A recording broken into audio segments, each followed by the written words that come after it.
And welcome back, everyone. Welcome back to another day, the final day and the final qualifier of the Esports World Cup EWC 2025 closed qualifier. Of course, your host live VIP. With me, I'm joined by these amazing players, by the people in chat, and by my plushies as well. Welcome, one and all, to our third, I guess technically fourth broadcast today, depending on how you're counting. We just wrapped up with the Korean qualifier. We just wrapped up. That was wrapped up what, a couple of minutes ago. We did raid the mainstream for the final series just so I could have a shower and just so I could get some water and just so I could refresh, hydrate my hydras, drain my disruptors, and massage all of my marines, and then jump in refreshed for the final qualifier. We wrapped up Korea, we wrapped up Asia, we wrapped up the Americas. Now we're here with Europa. Let's go. And up first we have our ZVP, Lambo, and Skillers. Here we go. Exclamation mark B. Exclamation mark B in the chat if you guys want to have a look at the back yourselves. Let us go. Let us catch up on what has been going on what is ahead of us. Here we go. As of course vetoes are underway and we are constructing our lobby, but bam, here we go. We have our top or upper echelons here of European players. We have Serral and Reynor. They're going to be facing off soon TM in their qualifying match in the best of 7. But before we get to Serral and Reynor, and again, we already covered half of this event.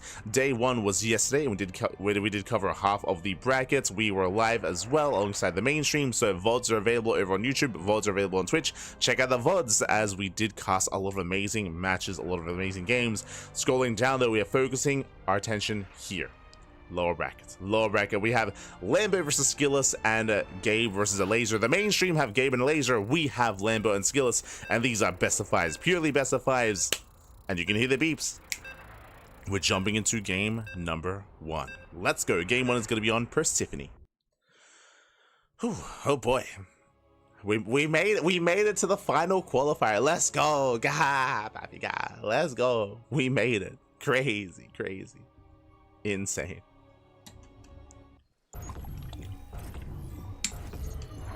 And we are jumping on in and spawning in the top left-hand corner here of Persephone. We have our red Protoss player. We have our Team Liquid player. It is Skillus.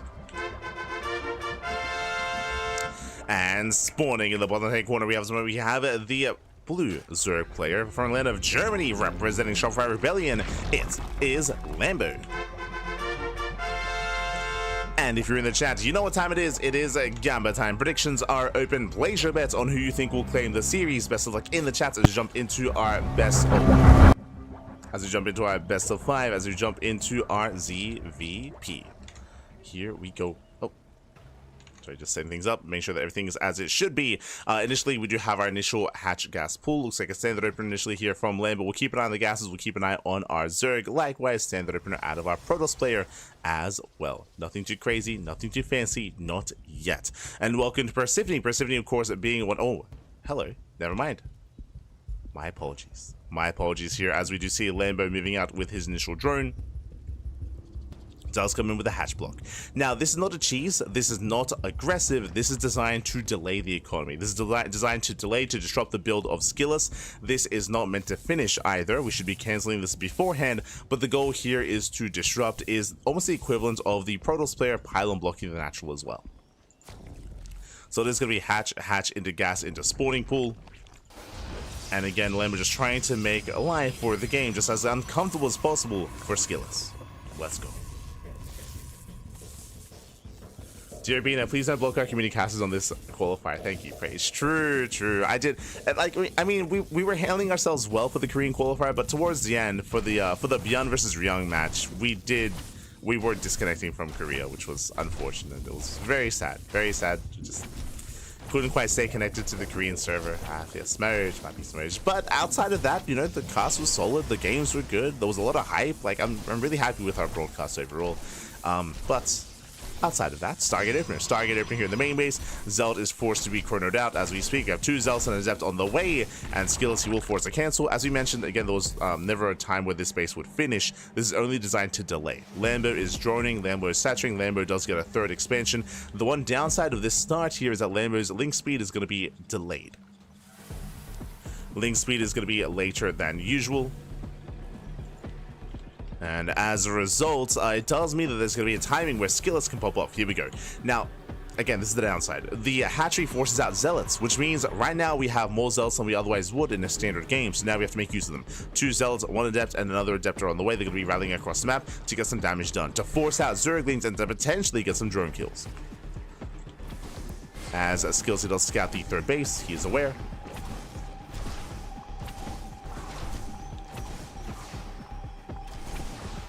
He's aware, does rotate over. Likewise, Queens are going to be whirling in. They're trying to engage, but last Skillus, instead of going for economic damage, we're actually going for the hatchery. Hatchery down to half HP, not bad. Hatchery down to half HP. We have plenty of links to work with. We have how many? We have 12 links in total. Link speed is still on the way. And Skillus doesn't commit. He backs off. He pulls away. Does retreat for the moment. Oracle's en route. Does catch the tumor. From here, does poke in. Again, the base is taking a lot of hits. No shot we get it. No shot. Like, the base should not go down. Especially with link speed finishing up. And yeah, Skillsy backs off. Skillsy backs off. He understands that he is running out of time. As link speed has completed. And Skillsy back home into a second Oracle, into another gateway. Into an expand. From here, we should be working towards our economic follow-up. Head up, say, Threaten the Shade. To Threaten the Shade. Likewise, catching out a tumor. So far, Lambo is keeping up. He's holding on. Again, he saved the expansion. The base is still low, and that could come into play when it comes to the mid-game. There's definitely a chance that Skillsy might even go into like an immortal base push or even early blink just to apply pressure, just to break the expansion. It is possible.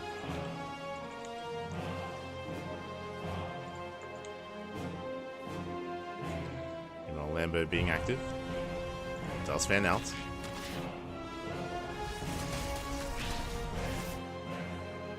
Does fan out. Skill is reinforcing with even more Adepts. It's going to be how many? It's going to be 5 Adepts in total. 5 Adepts, 2 Zealots, and 2 Oracles. He wants the Queens.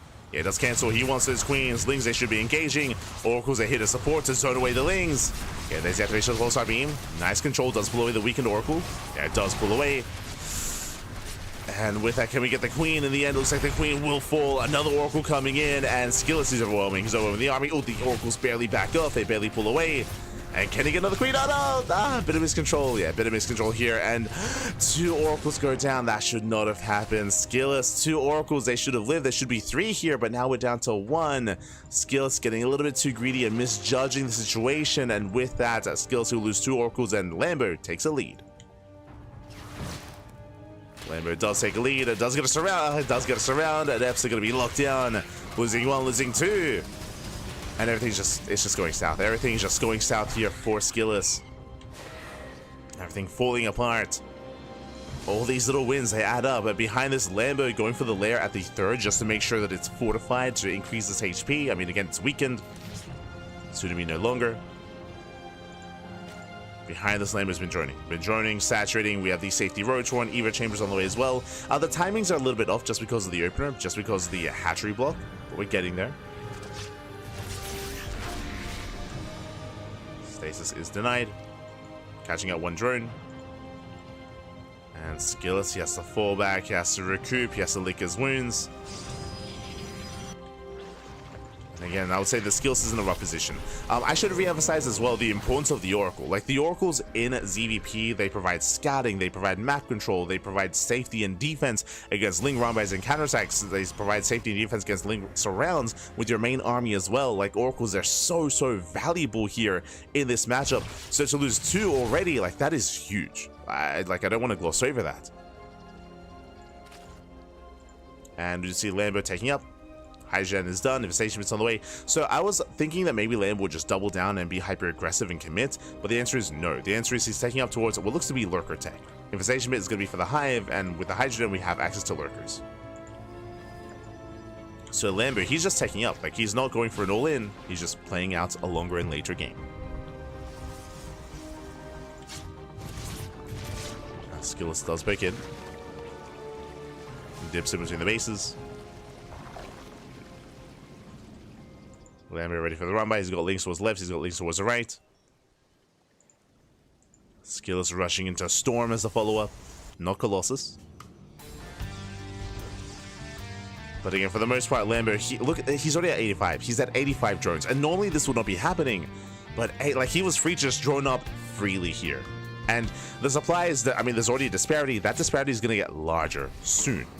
Hive is now on the way. Upgrades as well. Lambo, he will max out momentarily and take advantage of that greater economy. He's up to 89 drones. Ay, ay, ay. I like this. Maybe not like this. Also, I assumed lurkers, but there's no lurker den yet. We can afford it. Lambo has plenty of gas. For now, just doubling down on Ling Hydra. Can go Ling Hydra into Viper Tech. Lambo now 170 supply, and he's building back up. Moving up even further. Skillus, he's trying to turtle. The goal here for Skillus at this point, because Skillus has lost map control, cannons are on the way, shield batteries are on the way, Storm, and Sky Toss. Fleet Beacon, Stargate. Right now, the only way, or one of the only ways for Skillus to recover this game is to just turtle up, be hyper defensive, and survive until Sky Toss. Meanwhile, there's that Lurker Den. Hive on Sun. Storm here on the Lings. Decent Storm. Storm mainly zoning back the Hydras. At the same time, push towards the left-hand side as well. Lambo collapsing in, catching out the Stalkers. Stalker is gonna fall. And at least they can flood into the bases. They can, and they will. Ooh, brutal Storm on the Hydras though. The Storms have been solid. Storms are good, but is it enough? Because we still have so much more behind this. More Lings, more Hydras rushing across the map. The Zealots do help clean up, but where are the Storms here on the left-hand side? Alas, there's no Storm on the left-hand flank. And this base is gonna fall. Yeah, the mineral line out guard, all the probes do crumble as well. Skillus just torn apart, and there's just a supply issue. Like, the problem is that Skillus just doesn't have the numbers to defend both locations. Just doesn't have the supply, because he doesn't have the economy, because Lambo snowballed out of control. It's gonna be boomed out of control even. And with that, here come the Lunkers. And again, Lambo's, he's maxed. Lambo's maxed out. He has double the army supply. The Lunkers are coming, and right now there is no answer. The Tempest will help, but there's just no support for the Tempest. And you can see just how momentum-based this, or I mean, StarCraft can be in general. Or early game damage, really.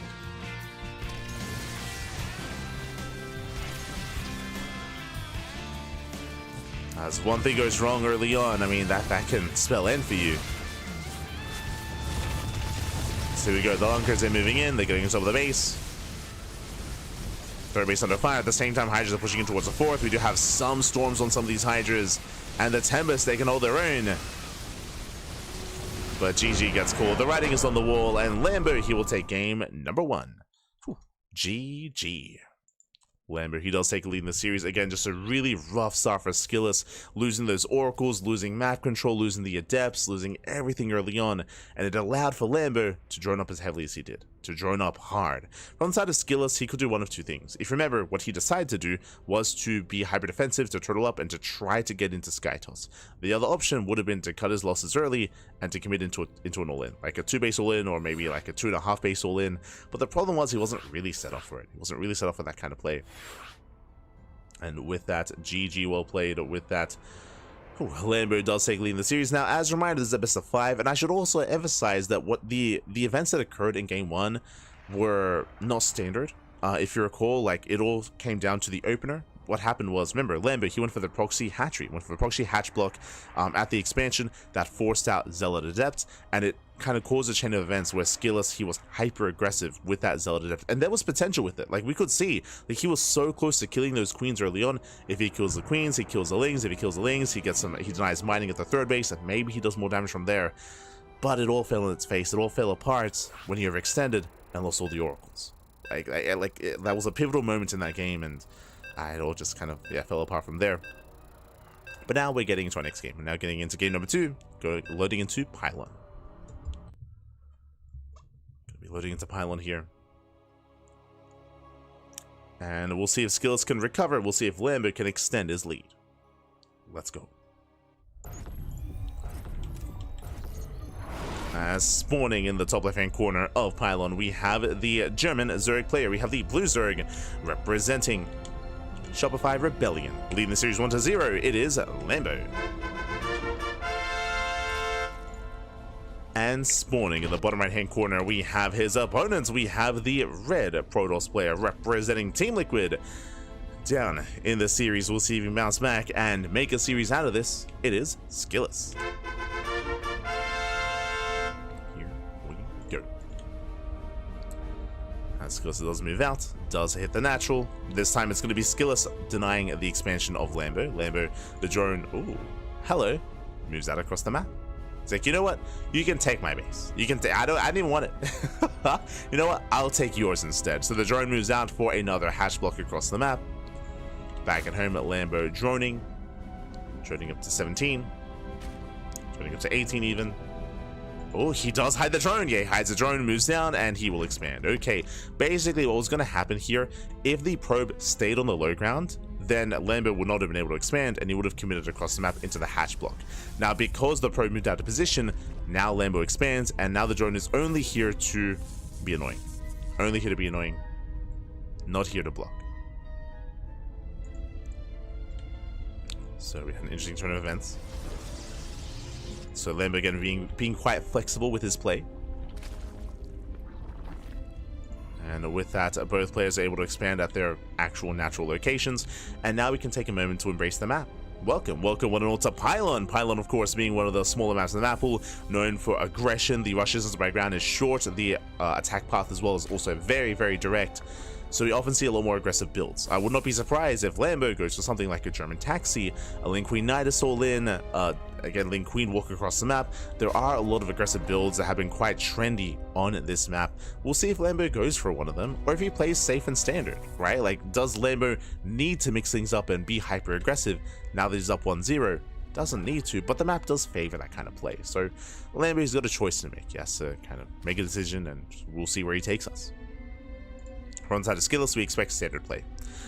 Gate expand, or gate expanded to Cybercore. From here, working towards the eventual Stargate. There it is, Stargate's on the way. We are building up.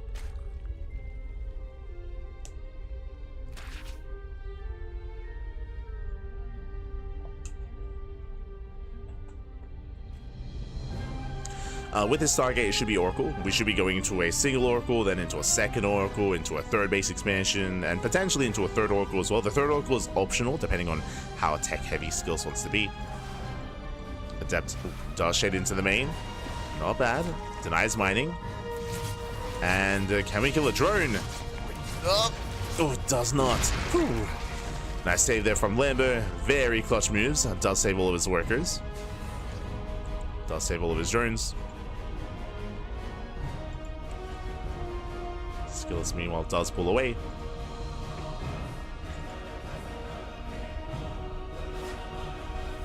From here, we're calming down. Calming things down. Does pull back home. Oracle's in production. Overlord is zoned away. Oh, we actually... Oh, I see. We did follow this up with a Stalker, so no additional Adept aggression because of that. Instead, Skillous being more defensive initially. Much more defensive. You can see the Stalker ferry that probe. Overlord is hunted down. First Oracle has arrived, and there's that third base. So again, so far, just very economic and very standard play out of Skillous. Nothing crazy, nothing out of the norm. Lambo does get supply blocked for a moment, but merely for a moment. So from here he's droning. We do see Lambo go for a safety Roach Warren at around 418-ish, 417. So he does run the Roach Warren. I'm assuming safety. Lambo does make 10 Lings, just to be safe as well. Meanwhile, Skillous going for his Twilight Council with the Forge. Standard follow-up. This does look like +1 and Blink, +1 Blink Stalkers. And towards a much more standard mid-game. Meanwhile, the Spores are not done. Oracles, they bust into the third. Not bad. Getting 1, 2, 3 drone kills this time. Oh, the Spore finishes up just in time.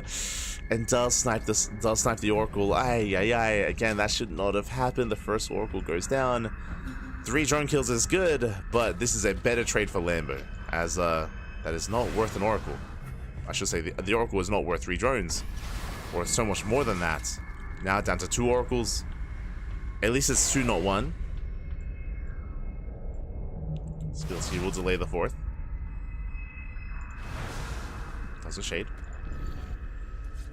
Oracles, they poke in. They get a couple more workers. They get one more drone. 4 in total. But Bappy, we got to look after our oracles, Bappy. Look after them.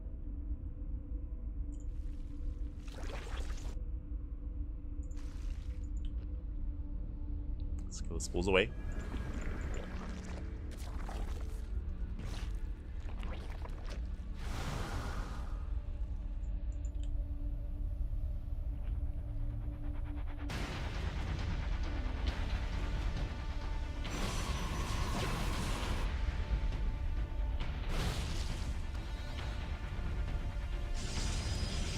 Skills does pull back.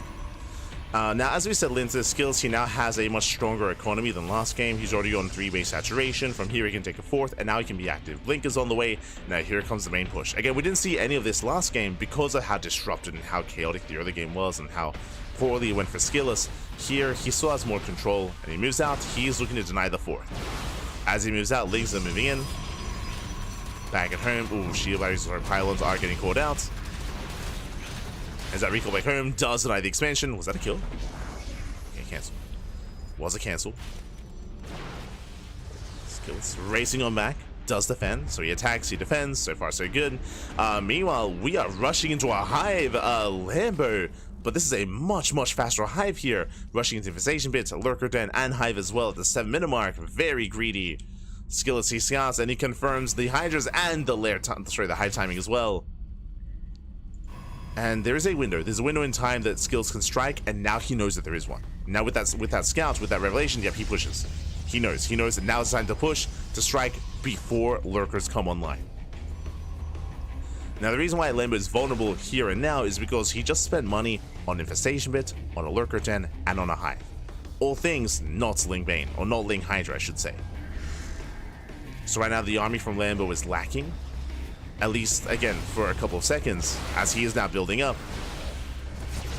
Lings are coming for a surround. The 4th base is under fire. High Templar, they're going to be protected. Lings, they do catch reinforcements, not bad. Catching out some Zealots, storming the Hydras. And this base should go down. The base should fall. There's what, 2 more storms left. Expansion goes down, nice storm on the Hydras, does pull away, here comes the surround. And Lings, they don't quite get on top of the High Templar. No, they do. Yeah, they do towards the end. A nice catch. And Skills has to get the hell out of here. That surround was brutal. Nice setup there from Lambo. Skills pulls away. And he did deny top right and center left. He denied both 4th bases, which is good, but the hive is done. And now Lambo can embrace Lurker Tech. His economy is lackluster, but he can get into his Lurkers. Speaking of, here come the Hydras, and here comes the push. Again, very decisive move here from Lambo, but the Lurker's not ready. Lurker's not ready yet. Skillet, he does have Storm. Lurker's just now morphing in. I believe they... Oh, never mind. Lurkers are still not ready. They were denied. There we go, we have 2 Lurkers on the way. Skillet did deflect. And throughout all of this, Skillet, he himself is switching into Skytoss. The reason for this, because he knows he cannot kill Lambo. He did cripple the bases, he did cripple the economy, but he knows he cannot kill him, so he does need Tempest. Otherwise, he'll be outscared. You can go up against Lurkers, especially if you have a robust, like, Immortal-based composition, but we're not really there. Like, based on the game state, like, we haven't really taken that direction. So Tempest are a must. Nice revelation. Nice reveal. Serral does get across the map. Getting into the mineral line. We have more Zealots here coming from the right-hand side as well. Lambo racing back home. He'll bleed out some Hydras. He'll bleed out a Lurker as well. Nice target firing. And again, this is all buying time. You know, Lambo is forced back home, which means Skillet, what's he building up? Tempest. Tempests are coming one at a time. Soon to be 2. And Skillet, he has no chill. Zealots are caught out on the right-hand side, but Skillet is pushing out on the left. Storm mainly zones, no major connection. But the Lurker's a little bit too far back. Storm in the mineral line. We can see Lambo getting ready for an attempted counterattack. Skillet is aware. Ooh. Does spot it. Does get the revelation. Does want to get surrounded. Skillet is maintaining map control. More Tempest are building up. Skills, again, he doesn't want to get caught out in the open. Does reposition. Ooh. So I believe that was the Oracle. Zealots. The Lurkers are on the high ground. Tempest, they will potentially... they don't quite get a Lurker. Serral might get dealt with. Skillet's pulling away, and Lambo's maxed. Lambo's maxed out. Now, bearing in mind that, yes, he is maxed out, but Skill still has the more efficient army. Skills, he has the Skytools, he has the Storm, he has the Archons. There is still a window here where Lambo can try to break Skills before he maxes out the High Templar. No! The Templar, they caught out. Massive Eagles, he gets one. He gets one on Templar, forces out the Storms. A very nice catch. Lambo's popping off.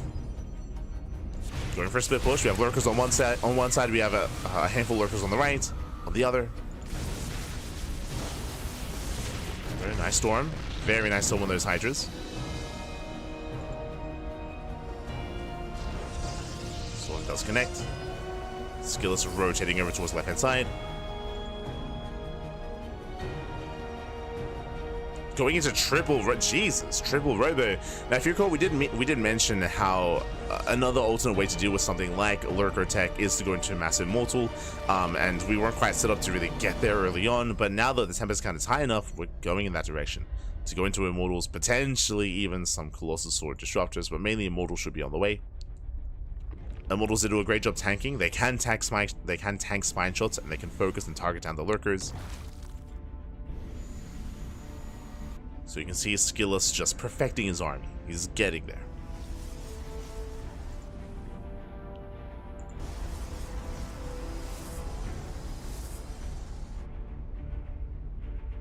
Lambo, his split push gets spotted. Oh, Skillus out of position. Main army moving in. Nice Storm of the Lings. And how do we respond here? Okay, the ground army races back home. The Tempest, they push forward. They get one Lurker. They get one, and they get the fifth. Yeah, the fifth base is going to go down. Oh, Hydra's pushing right down the center. Do we recall? Yeah, we do recall back home. There's that recall. The Lurker's about to get surrounded. Where's detection, though? Uh-oh. There it is. There's that Revelation. Surrounds the Lurkers. A massive loss there for Lambo. At the same time, pushing in towards left-hand side, getting into the mineral line. Hydra's in the main. They're going to be cleaned up. Else they have more than enough to deal with this. And Lambo, he's losing far too quickly. Because he's losing almost every single Lurker. But where's the Revelation? Where's the reveal? Oh no, the High Templar! Oh my god.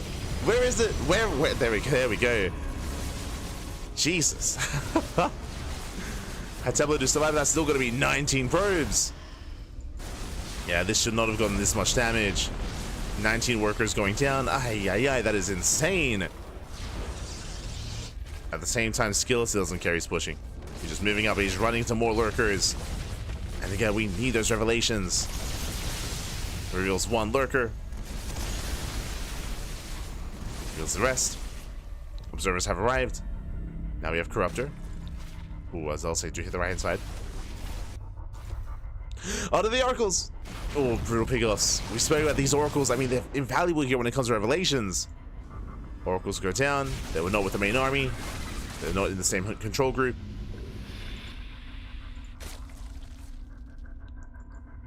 Skillus pulling back. It's been very, very tense here. Lambo did throw away a lot of Lurkers, but now he's got a decent Corruptor count. He's got 16 Corruptors. That is going to be good enough. He's got 8 Lurkers. Now, what is Lambo missing? Spellcasters. Whether it's Infestors, whether it's Vipers. Speaking of, there it is. One Viper is on the way. So again, Lambo, he's aware that he is missing that more diversity in his army. Or complexity, that's it. More complexity to abduct to Blinding Cloud. But the Vipers, they need time to gather energy. And Skillus, he's pushing right down mid. Once again, though, does he have detection? He does. Yeah, observers are available. They move in on the left-hand side. Storms on the Hydras. Observers, they can be targeted down, but it's too little too late. Lurkers, they do full. Meanwhile, we dive on the Archons. The Archons, they have their way with those Corruptors. And Skillus, he's doing it. He's pushing through. GG gets called. Skillus, he snowballs out of control, and Skillus ties up the series 1-1. Whew, GG. GG, well played. Skillus does tie the series up, and now we have a back and forth. Again, I should say Lambo, he was a little bit too careless when it came to his lurker counterattacks. He lost so many lurkers pushing in between the bases, pushing left-hand side, and you could argue, oh, lurkers, but do they matter against Skytoss? The answer is yes. Lurkers, they have their role when it comes to that composition to zone away the ground army. Corruptors are good against Skytoss, but you need those lurkers to zone away the Archons and zone away the High Templar and zone away the supportive ground-based army of the Protoss. It doesn't just have to be lurkers. Later on in the game, you can go into Broodlord, which has the same role, right? Broodlord, lurker, the same goal, the same role when it comes to zoning back that ground force.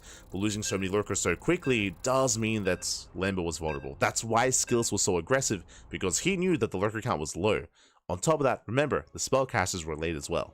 The Viper popped at the end, but the Viper had no energy because it was fresh. So there was no blinding clouds, for example. There was no parasitic bombs, no abductions. Lambo, he wasn't quite there yet.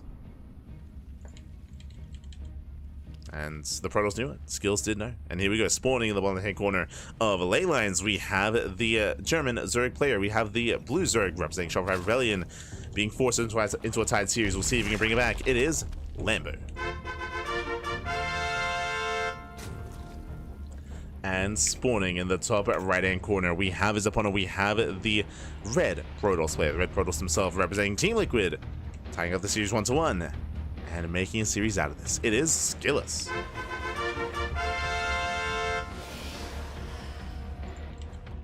We go.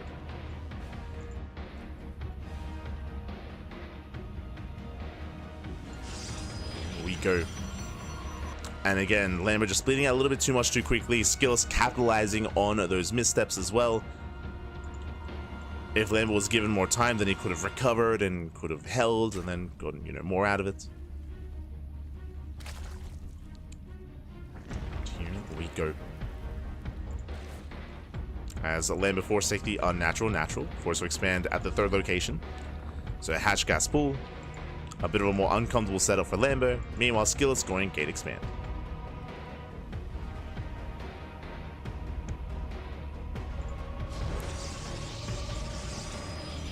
Gate expand into Cybercore.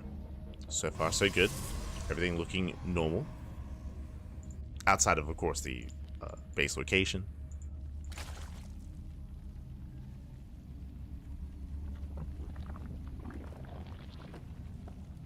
Here we go. See some people asking in chat, who do you think will win the series? I mean, I would not be surprised if this goes to the ace match. Like, this could go either way. Like, Skillus could win, Lambo could win. In my mind, these two are pretty evenly matched and pretty similarly skilled. When you think of the hierarchy of, like, European players, like, I do think that they're very close. A little bit will come down to who is better prepared. Like, they have had time to prepare for each other. They've had 24 hours to prepare, and likewise, who currently is more in form on the day as well, right? Like, a little bit comes down to, like, did the players get enough sleep? What is sleep? What is it? I don't know. I've heard about it, though, and hopefully they got it. But who's, like, well rested, who was well hydrated, right? Like, there are these, like, little minuscule things that do, like, affect your, like, mental state and affect, like, your endurance or just, like, your current form, of course. If you remember, Tilo was all about that. I think Serral nowadays as well. It comes down to who is more informed on the day. Let's go.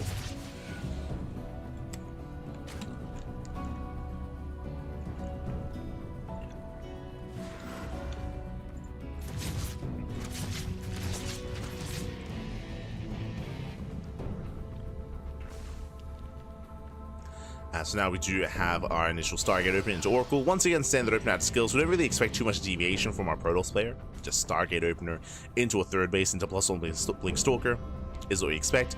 If you recall, last game was Lambo who was rushing into lurkers, which is crazy. And it wasn't quite able to pull it off. Again, Skillus, he was quick to punish, if you recall. When I say punish, if you remember, Lambo, he was rushing into lurkers, and once Skillus realized, he denied the fourth. He denied the fourth base, and then he rushed into Skytoss, knowing he could.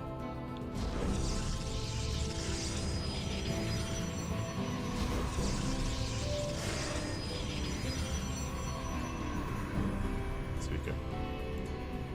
So now setting up. Likewise, Lambo just droning up back at home and massing up his queens and getting ready for the Oracle defense.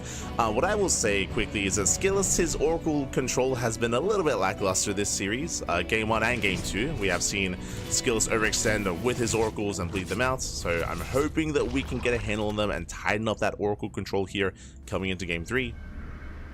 Otherwise, Lambo will punish you. He will punish.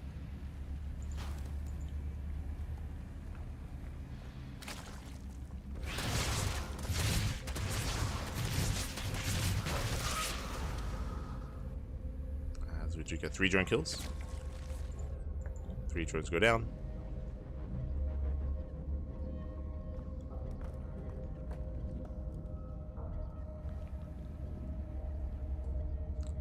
Likewise, building up to 3 oracles. For the first time in a long time, we actually have all 3 oracles alive. Let's go. Behind this bit of a gateway explosion, we have +1 blink, as we did mention, standard follow-up, everything looking as it should. Meanwhile, Skillous going for the denial on the 4th base, but he shouldn't be able to. The queens are in position.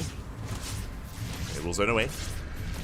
The hatchery is low, and that could factor in. His oracles, are going to be zoned away. And Skillous, he should be able to escape.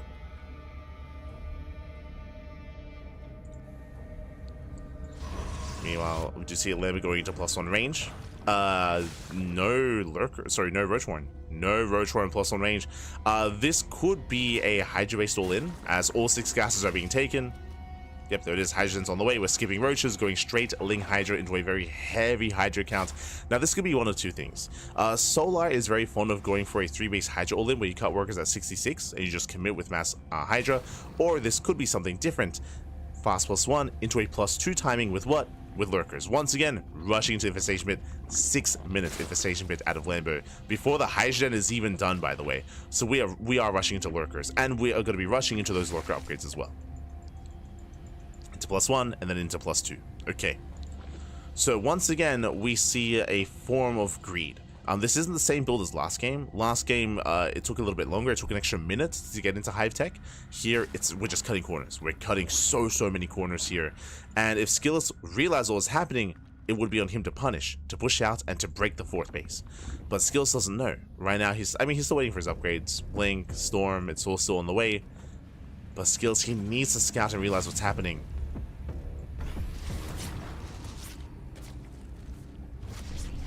Pokes in, does spot the Hydra. Ooh, 1 Oracle goes down.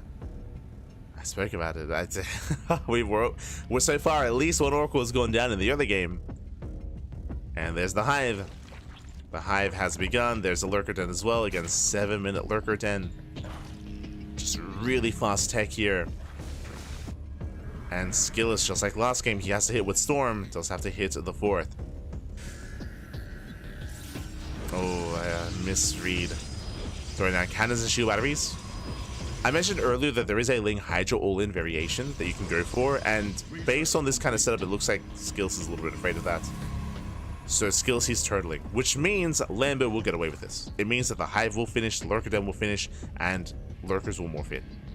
Lambo has nothing to worry about. He can drone up to 85, and he will. He's at 86 drones already. Lambo has been so greedy this game. So incredibly greedy. And on the one hand, Skillous, he's turtling up, which means he's going to be able to defend his 4 bases. That is true, but that wasn't the game state here. The game state will be, like, Lambo, this is what he wanted. Lambo, he wanted Skillous to be overly safe. Now Skillous, he's taking up in towards the Fleet Bean, in towards Skytoss. And now the game becomes, now the momentum changes, and now it's, can Lambo break Skillous before Skytoss? Like, now the roles have changed. Because we are going to hit that Lurker timing. There it is. Lurkers are morphing in. Need a little bit more gas. And again, Lambo, he will strike before Tempest. Even the queens are walking. Like, we're committed. Like, we're just prioritizing creeps right here on the right hand side. We're spreading creep, we're moving in queens. We're moving in with the lurkers as well. There's going to be transfuse. Again, it's all about this timing attack. Overlord's moving in to spread even more creep. And Lambo, he's looking to kill. Here and now. Here we go. Does push forward. Stasis trap gets baited. Lurkers moving in. There's a storm. Nice storm here on the Hydras. They got caught by the lurkers. Lurkers still pushing forward. Ooh, that's a lot of storms here. Now on mainly lurkers though, the Ling Hydra is safe. I'll say it's some wasted storms. A better storm towards the end. Yeah, better storm, and again, skills he has to hold. He has to survive here, has to hold the line. And buy time for the Tempest. Ooh, as the wall is falling. Another storm here on the Queens. Lings, they flood in. They try to flood in. Nice storm on the Hydras. Oh my god. The storm on the Hydras was brutal. But Lings, they bust into the base. They bust into the mineral line. And the ground army is zoned away. And Lambo is going for the kill. Going for the natural. Probes are going down.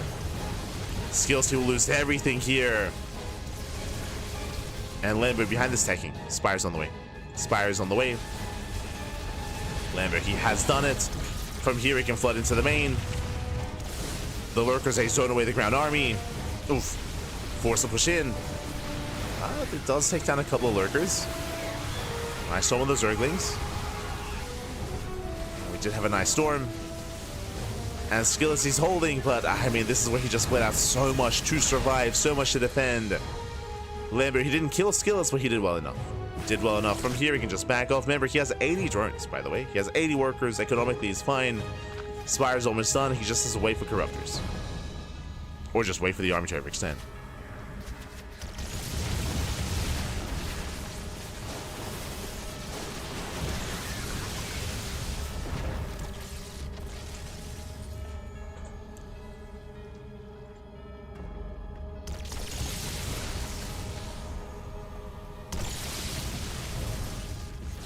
And sure, on the one hand, there are Tempests, that is true, but behind it, the economy is lackluster. The ground supportive army is also lackluster as well. Like, Skytoss is okay, but Skytoss needs Storm, Archons, Immortals, Stalkers, needs that ground support. Lambo's maxed. Now, Lambo should be hitting again. He should be hitting again, and then remaxing with Corruptor.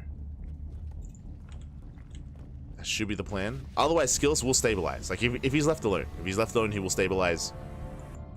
Lambo going for a split push. He's going to run into a wall of cannons. There's that recall. Skillis is holding. Okay. He is holding on at the same time. Lambo pushing on the right hand side. Oh no, High Templar! High Templar get caught out. Massive Eagle here as he will take down 5 High Templar. Ay, ay, ay. Talk about that ground support. It's not going to be there. Oh my god. Okay, there's still 3 left over. Once again, Lambo pushing into the natural. Does move in. Lings, they once again get into the mineral line. Hydras, they waddle into the main. And then we're just tearing Skillis apart. But how much damage can he deal? He's getting a couple workers. Can he break the base? There are storms. There are some storms. Skillis, can he hold? Can he defend? Oh god. Hydras, they lunge in, they get 2 more High Templar, there's 3 High Templar left. Meanwhile, Skills, he defends the main.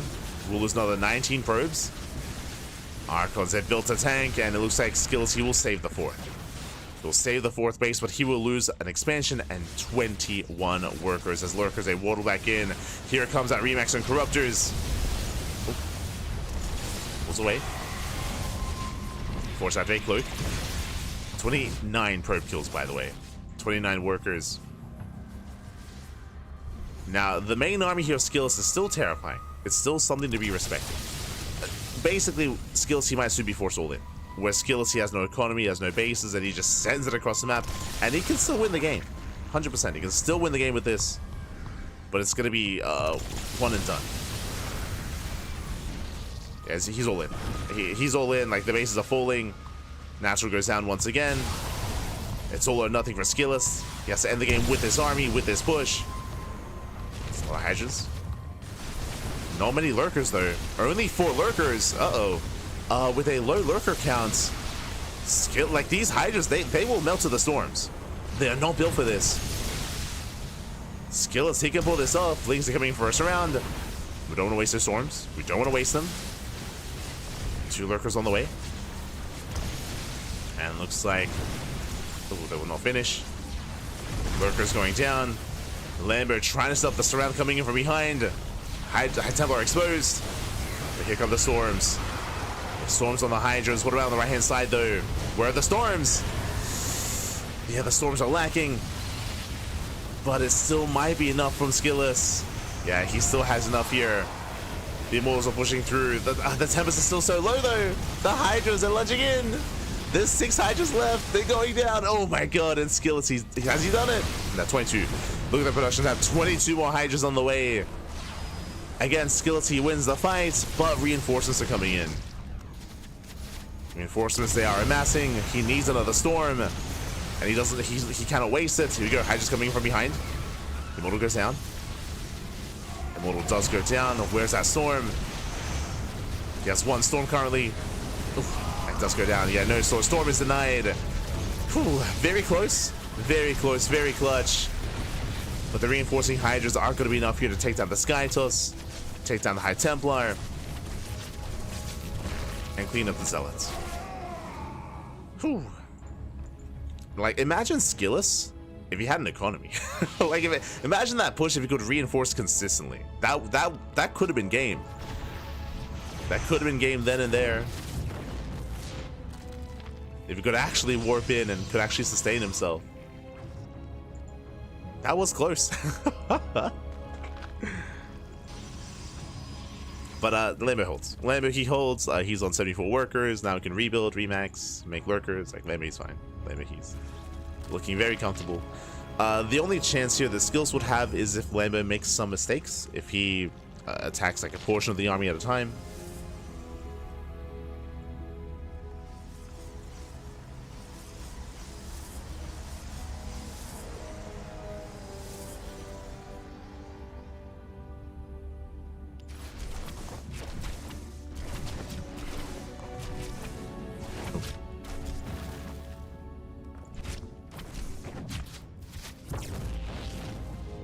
Goes down.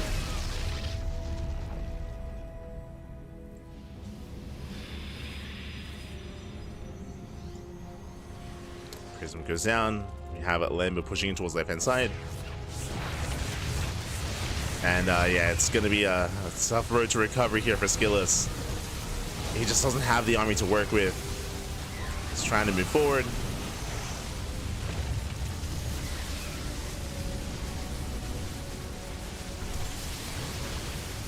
And yeah, GG gets called again. The writing was on the wall ever since the failed push. And Lambo, whew, he will take a lead in the series at 2-1. GG. Whew, GG, well played. With that Lambo, he will take the lead. And again, that was an impressive push there from Skillous to move out, to commit there. I mean, he was forced all in, and he was able to, for the most part, trade well for himself. But as we saw, some of the storms were a little bit lackluster. The positioning was awkward because he got surrounded. And even though he was able to win the fight, he wasn't able to win the war, as Lambo had an economy, so he could just rebuild. He could just rebuild, he can just sustain himself, he could keep on going. It was Skillous that could not, as he lost base after base back across the map, could not sustain himself. GG. GG, well played. And here we go. We are now getting into our next game, into game number 4. Here we go. Chat talking about lurkers. Yes. If you recall, we did mention that, how I think Lambo, he only had 2 lurkers, right? And he was morphing in another extra pair of lurkers, like, as the all-in was already coming his way. Unfortunately, he wasn't. It seemed like Lambo, he wasn't really expecting the counterattack to hit that hard. So yes, he was underprepared for it. That also did help Skillous, just because Lambo was so Hydra heavy, and we brought it up at the time that because he was so Hydra heavy, Skillous, he could break through with those storms, and he did. Like, again, Skillous, he made it close towards the end. But GG, well played. With that, we're now getting into our next game.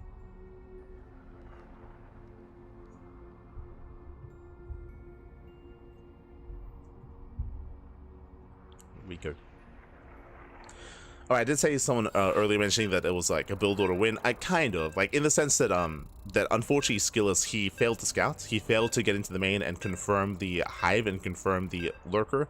As we pointed out during the cast itself, Lambo, he was going for a 7-minute hive and 7-minute lurker den. Like, he was so greedy with his tech, and he joined up so fast up until 86.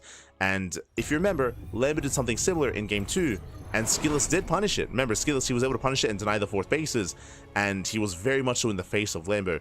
Here on Ley Lines, Skillous didn't know what was happening. He didn't scout, didn't confirm, and as a result, he took a more defensive approach, and as a result, that allowed Lambo to get away with his greed.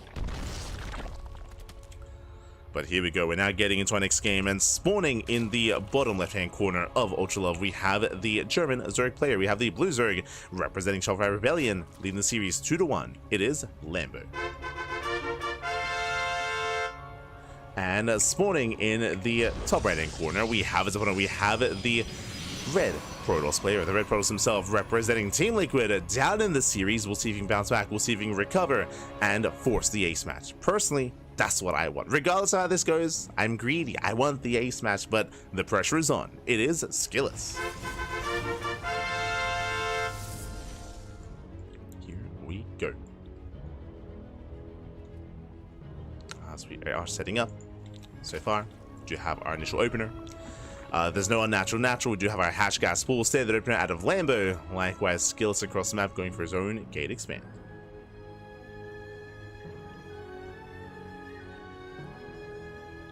We go.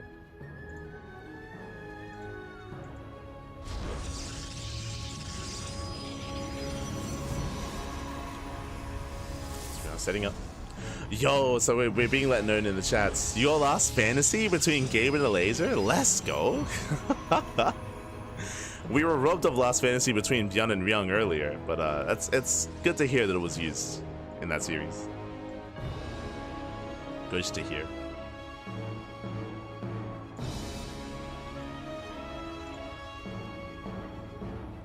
And we'll see if Lambo is anywhere near as greedy. Now, I would hope not.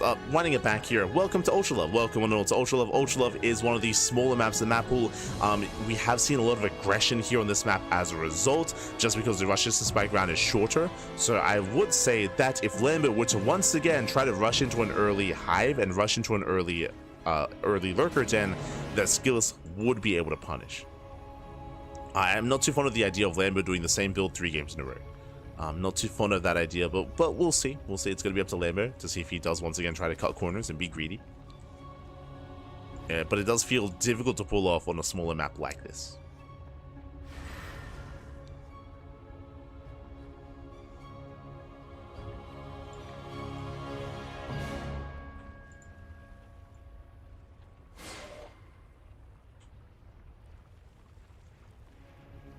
As he does threaten the shade. Meanwhile, Stargate open out of Skillous. Again, standard play so far. Stargate open into the Oracle. Into the Oracle.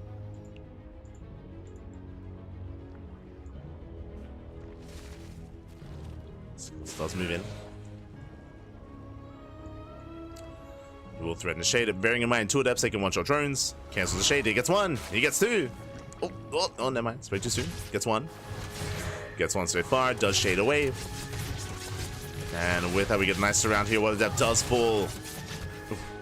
And Skillous has to race back home. Link speed finishing up in 1 second. And Lambo is on the chase. He wants that Adept.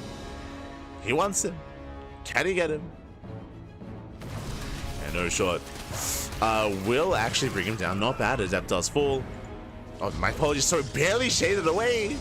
5 HP. Let's go. Does shade away. Behind this, Skillous claiming his 3rd, but the Oracle has to stay at home. Typically, the Adepts will be defending this location, but because both Adepts went down, because one Adept went down, does mean the Oracle has to be kept back at home a little bit longer to defend, to survive. Twilight Council follow-up here. That is an earlier Twilight Council, though. Okay. Now, this could just be for early Blink. We spoke about how small this map is, so this could just be a safe style to go for early Blink Stalker, or this could be Glaives. That's a lot of gates. Jesus. A 5-gate setup. Blink is going to be researched. I haven't seen an 8-gate 3-way Solin in a long time. I keep bringing this up. I think it's been a while since we've seen that at the pro level. Are we going for that here? The reason why I bring this up, no forge. Like, where's the forge? Right now there is none. Now it could still be just a delayed forge instead. But the high gateway counts is a tell. Station dropping to the mineral line. Oh, late reaction, late response. Not bad. Lambo gets caught out. Lambo going for the safety Roach Warren. Safety Roach Warren is going to be thrown down. And Epson moving out, and we are waiting to see a couple of things. Now, a tell of a 3-base all-in would be extra gates. Right now, he's on 5, and we're waiting to see if he goes up to 8. Likewise, gases. If he skips his gases, also would be a sign of something like an 8-gate 3-base all-in. That used to be quite popular on this map. When I say used to be, like, towards the start of the year, like a couple of months ago, on Ultra Love. Like, referring, I say a couple of months ago, like January, March, December. And the probe, yeah, he's going for the all-in. The probe moves out. What's the purpose of the probe? Proxy gateway. He's going for the proxy gate. There it is. 3-base all-in, add a skillless, no gases. No gases, mass gateway, nothing but stalker, no forge, no +1 is the all-in. We spoke about how aggression is favored on Ultra Love, and skillless is going to make full use of it. But remember, Lambo, he played safe. He went for the Roach Warren. Did go for the Roach Warren, is playing safe. Lings, oh, they catch the pylon. They get on top of the pylon. Massive pickup here. Oracles, they do come back. The stalkers are going down. Stasis does catch out the Lings. Skills being forced back. And Lambo, he's holding. Lambo, he's holding on. Upgrades are on the way. Skillless does get a gas geyser. More gateways are being thrown down. But Skillless, he's running out of steam already a little bit here. Lings, once again, they go for the pylon. They force back Skillless. Now, the gateway will help in a way, like it fully walls this area off. But Lings are already on the other side. And how many gates? We have 6 already, we have 3 more on the way. It's going to be, I assume it's going to be an 8-gate all-in, it's going to be a 9-gate all-in. So 3-base 9-gate all-in. Oh, I just realized that was also a fake gas geyser.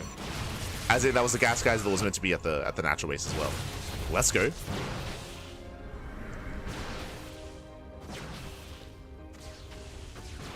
That Skillless does push in. Does get one of the queens. Gets a queen. Nice bait there from Lambo. Baits out the stasis. And Skillless, he is in danger. He has to back up. Bleeding out a couple of stalkers. That was 11 stalkers going down so far. And you have to preserve the stalker count to actually make this all-in work. As they build up over time, and then you snowball out of control.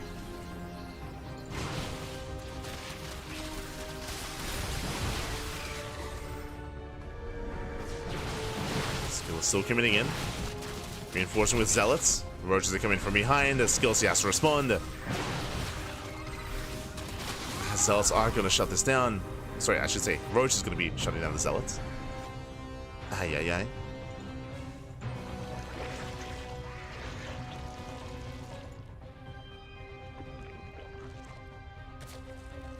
And the longer this goes on, the worse it is for Skillless. Like Lambo, I mean, his drone count is still quite low, actually. True. It's only on 55. Skillless has been probing. Now he takes real gases. Forge on the way. Templar Archives on the way. Skillless is transitioning out of this. He's trying to take towards Storm. Now, bear this in mind, though. Even though, yes, Skillless, he is probing, he is transitioning out. Unfortunately, he has 0-0 upgrades. Like, his upgrades are lackluster. His tech is lackluster. He gets surrounded. Lambo collapsing in, catching up the army. Oof. Plows to connect. And Skillless, he's trying to race back home, but he's bleeding out so much in the process. Yeah, the all-in has failed. And it's difficult to get out of this. He's on the way, like, he's working towards Storm, towards upgrades. But Lambo has a massive lead. Lambo on 170 supplies, almost 80. An insane army. And I mean, that's what happens when you commit to an all-in and when it doesn't kill your opponent, when it doesn't do enough damage. Skills just bleeding out too much. Now, winding it back, if Lambo had gone for the same build that he went for last game and the game before that, if he was being greedy, if he skipped roaches and he was rushing into Ling Hydra, this would have had more success. Like 100%. Like, Skillless would have punished hard. Oof, but we get the full surround. We force a recall. So many stalkers fall. Some of them left behind. But he got 19 Stalkers for what? 19 Stalkers for 30 Lings. The efficiency here at a Lambo, trading out minerals for gas. Preserving the Hydras, preserving the Roaches. Now moving in, Lings, they bust into the mineral line. They bust into the natural and into the main. And Lambo is going for the kill. He's going for the throats. Again, Skillous. He had his own moments in this game, in this series as well, but alas, he's going to be shut down here and now. His tournament run is going to end in the Esports World Cup EU Qualifier. Oh god, 42 pro. Oh god. And GG gets called. Lambo, he will break through, he will overwhelm, and Lambo, he will claim the series 3-1, advancing on to the next round. GG.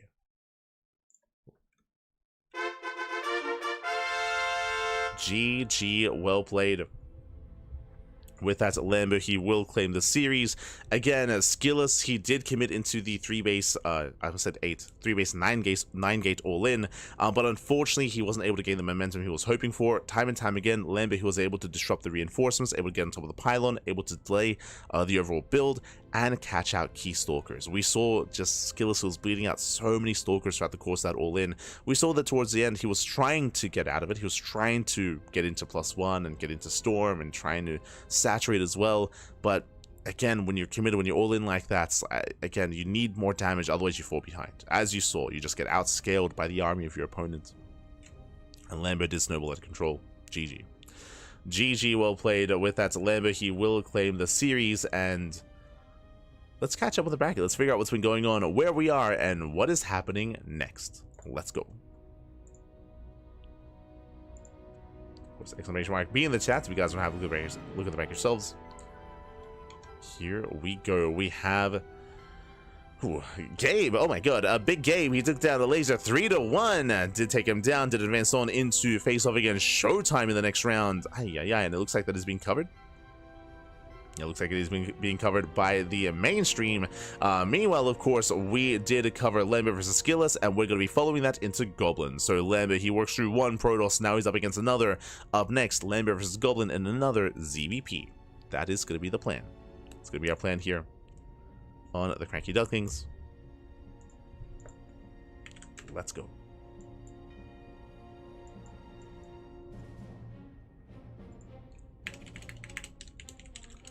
Lambo versus Goblin. And again, the mainstream are going to be covering Showtime and Big Gabe. They got you covered there. When it comes to our matches, I believe the mainstream, they're going to be following into Showtime versus HeRoMaRinE, and then eventually into Serral versus Reynor. I don't know if the mainstream are going to be covering this series, this lower bracket semifinals. If they are, then we will most likely be covering the clean feed. We'll be casting via clean feed instead. But the stream will still be online. We'll still be online. So don't you worry, we'll still be there.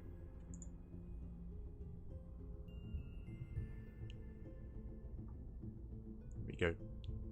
Just catching up in the chat.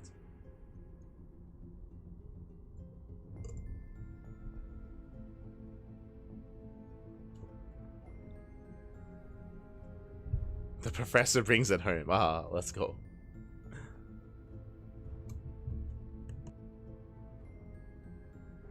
Really want Skills to win? Yeah, I mean, Skills, he's a really nice guy. Like, shout out to Nikita. Nikita, he's a great guy, and very wholesome as well, very wholesome. Unfortunately, yeah, his run is going to end here in regards to the qualifier, but I'm pretty sure Skills is going to be a part of other events, of course. We have Home Story Cup in the future, at the end of the month. We have Star Zagora coming up as well, just around the corner, so plenty more opportunities to see him, of course. But with that, GG, well played. And I think we're going to be going on a short break. When we come back, we'll have Lambo and Goblin up next on the channel. See you soon. See you soon. Bye. See you soon.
And welcome back, everyone. Welcome back to the Esports World Cup EWC 2025 European Closed Qualifier. We just wrapped up with our first series, just wrapped up with Lambo versus Skillus. It was an intense series, an intense EVP, and now we are back with another Zerg versus Protoss matchup. And spawning in the bottom right hand corner of Pylon, we have our German Zerg player, the Blue Zerg, representing Qualifier Rebellion. It is Lambo.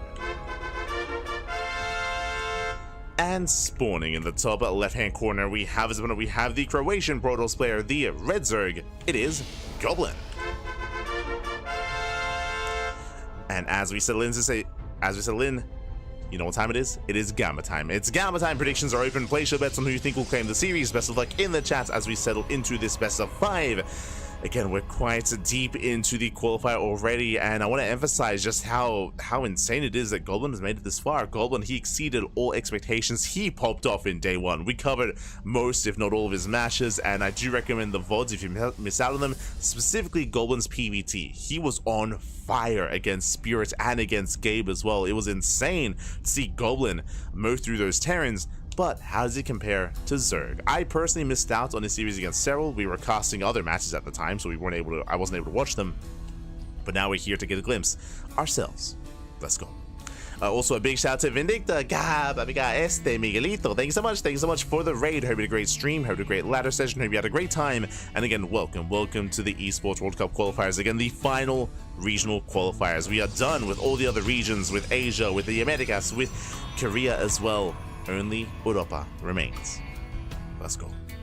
For now, we have initial openers, hatch gas full, nothing too crazy, nothing too wild. Likewise, gate expanded Cybercore out of Goblin. Now, there are a couple things to take note of as we get into our game and into our series here. First things first, when it comes to Goblin's PvZ, at least from what I've seen and from what I'm familiar with, he has some killer late game PvZ. Like, if he can get to the late game, if he can get into that 4-base setup, into that maxed out army, into that sky tilt with ground supports, then Goblin can take it to the best of them. 100%. I may even favor him against Lambo in that specific situation, but can he get there is the thing. Lambo, he's been showing off a unique build. I don't know if you noticed, but we saw it twice in the last series. Lambo being hyper greedy, rushing into a fast Hydra den, rushing into gases, and rushing into a 7-minute hive and 7-minute lurker den. If you recall, we did see that, we did experience that quite often against Skillus, and it does look like it is designed to punish a defending Protoss. Like, if a Protoss player is being more defensive and more turtly, and if they're hunkering down back at home and getting their 3rd and 4th base, if they're walling up, and if they're not being active, if they're not punishing you, then that is designed to punish that kind of defensive and more greedy Protoss play. I say greedy, just more defensive more than anything. And to take advantage of that, passivity. So we'll see how we'll approach this. I'm sure that Goblin was watching. I'm sure he was watching the previous matches. I'm sure he has an idea of what Lambo's been up to. I'm sure he has an idea what to do. For now, gets into the middle line, gets 1, 2, 3 drone kills already, not bad. Yeah, 3 workers go down for 2 adepts. It's an okay, it's okay. It's an okay trade. Oracles are on the way. And we are setting up. As Goblin will take his 3rd. Lambo, now that the adepts are gone, that means that Lings, they can threaten the expansion. That also means that Goblin has to keep his Oracle at home. Ideally, the Oracle wants to be active, but without the adepts, something has to protect the 3rd, and in this case, it has to be the Oracle. So the Oracle is stuck at home. I also wanted to emphasize that even though I do kind of favor Goblin in that kind of late game state, the map pool currently is much more aggressive. We have a little more smaller maps, a little more exposed maps as well. This is an example of that. Welcome to Pylon. Pylon aggression is favored here. It doesn't take long at all to push out, to commit across the map, and to try to punish some of these bases.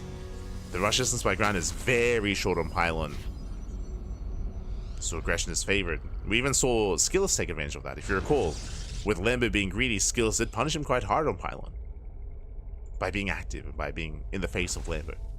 Behind this Eva chamber into +1. +1 melee is on the way. This tells us that this is most likely going to be Ling Hydra. Ideally, Lambo wants to skip Roaches, and he will. He will skip Roaches. Bane the Nest gets thrown down. It's going to be Ling Bane Hydra. So very greedy here from Lambo. As the Oracles, they do get a Queen. Not bad. He gets 1. Doesn't quite get the other. He scouts the bathing nest. Now he knows. He's now aware that there are going to be no roaches. He's now aware that Lingbane Hydra is on the horizon. Technically, this could be Lingbane Muta. True, but I'm not too fond of the idea of mutas on a small map like Pylon. You can get away with it on larger maps like Maganatha or Tokamak for sure. Small maps, it's more difficult. Oh, nice target firing. Gets one, gets two. Two probes go down. You know, Blink and +1 on the horizon here. Standard follow-up out of Goblin, throwing down extra gateways. As the Oracles, they dive in. They get a Queen. No transfuse. Ooh, he will trade the Oracle for it, though. It's going to be okay. He does get the second Queen, so 2 Queens go down. But the Oracle does get some transferring workers as well. Oh my god. Goblin fighting a lot of damage here, especially compared to Skillless last series. Skillless was having a very hard time getting economic damage and catching Queens, but here Lambo is slipping up. Already 7 drone kills, 7 drones, 3 Queens. Very nice early game damage here out of Goblin. Very nice. Ooh, he does shade though, and he's gonna get caught out. I was praising Goblin, and then he gets caught with his pants down. These Fs, they will fall. Again, he gets caught out in the open. And Goblin rushing into Skytoss. He's rushing into Skytoss. Lambo, he's not rushing into, like we saw previously, he's not rushing into Hive, he's not rushing into Hydras. Hydra is now on the way, but Lambo, he has to rejoin after all those losses he's making and fixating on Lingbane initially. Lambo's not cutting as many corners, not being as greedy. And I spoke about it. It is initially Hydra. Did he cancel? I saw the Hydra. Yeah, he canceled. He canceled Hydra and going into Spire, going into Muta play. Okay, bold move. Bold move here. What does Lambo see? Oh, he's still the main. Okay. He got into the main base. He saw the double the double Stargate. So he canceled the Hydra into Spire, not for Mutas, for Corruptor. As there's a changeling in the main. So he sees everything. Corruptors are on the way. And Lambo, he sees this early enough to be ready for this with Corruptor. For those that are curious, the Spire actually takes longer to produce than the Hydra. So if it's a late scout, then Hydras are more of like a gut reaction to kind of get anti-air as quickly as possible. But because it's such an earlier scout, it means that you have time for the Spire and for Corruptors, and that'll fare better in a longer game. As they are the better response.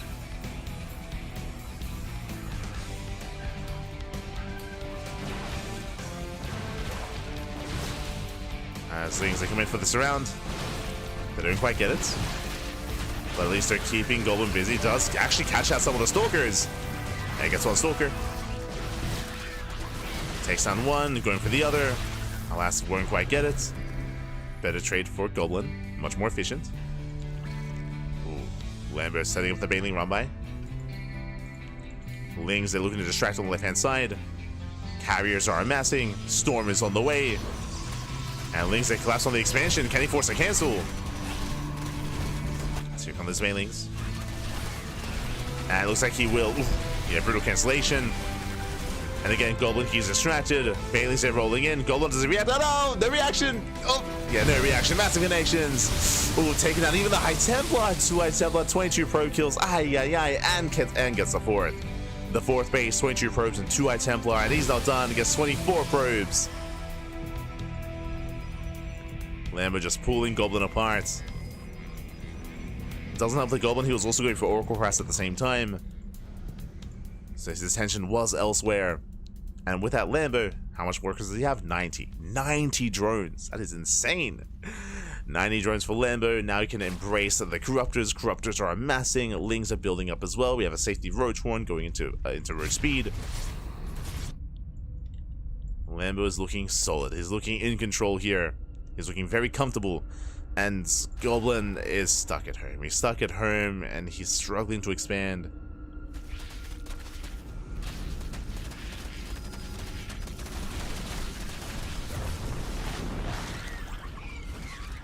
Yeah. And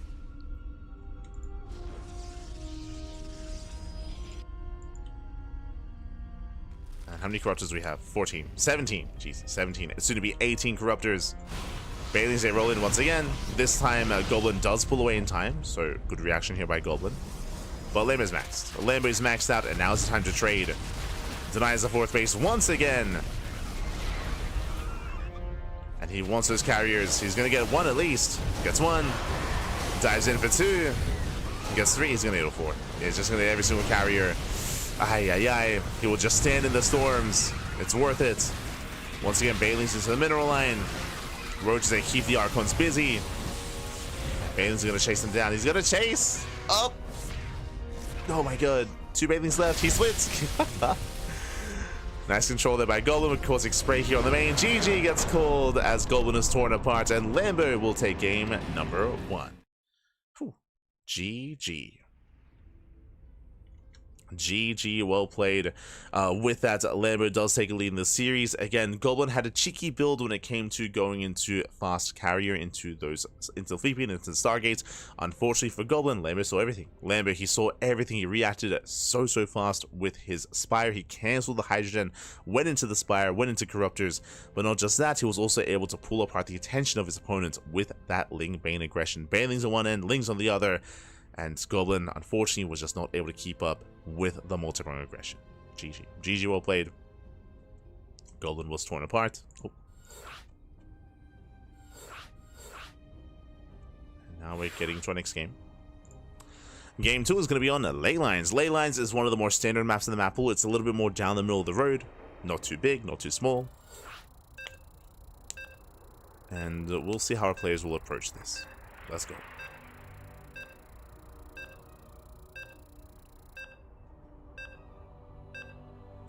Cartouche Ling all in. There was an economy behind it. Like, he was... I mean, he can sustain himself. He can send it back.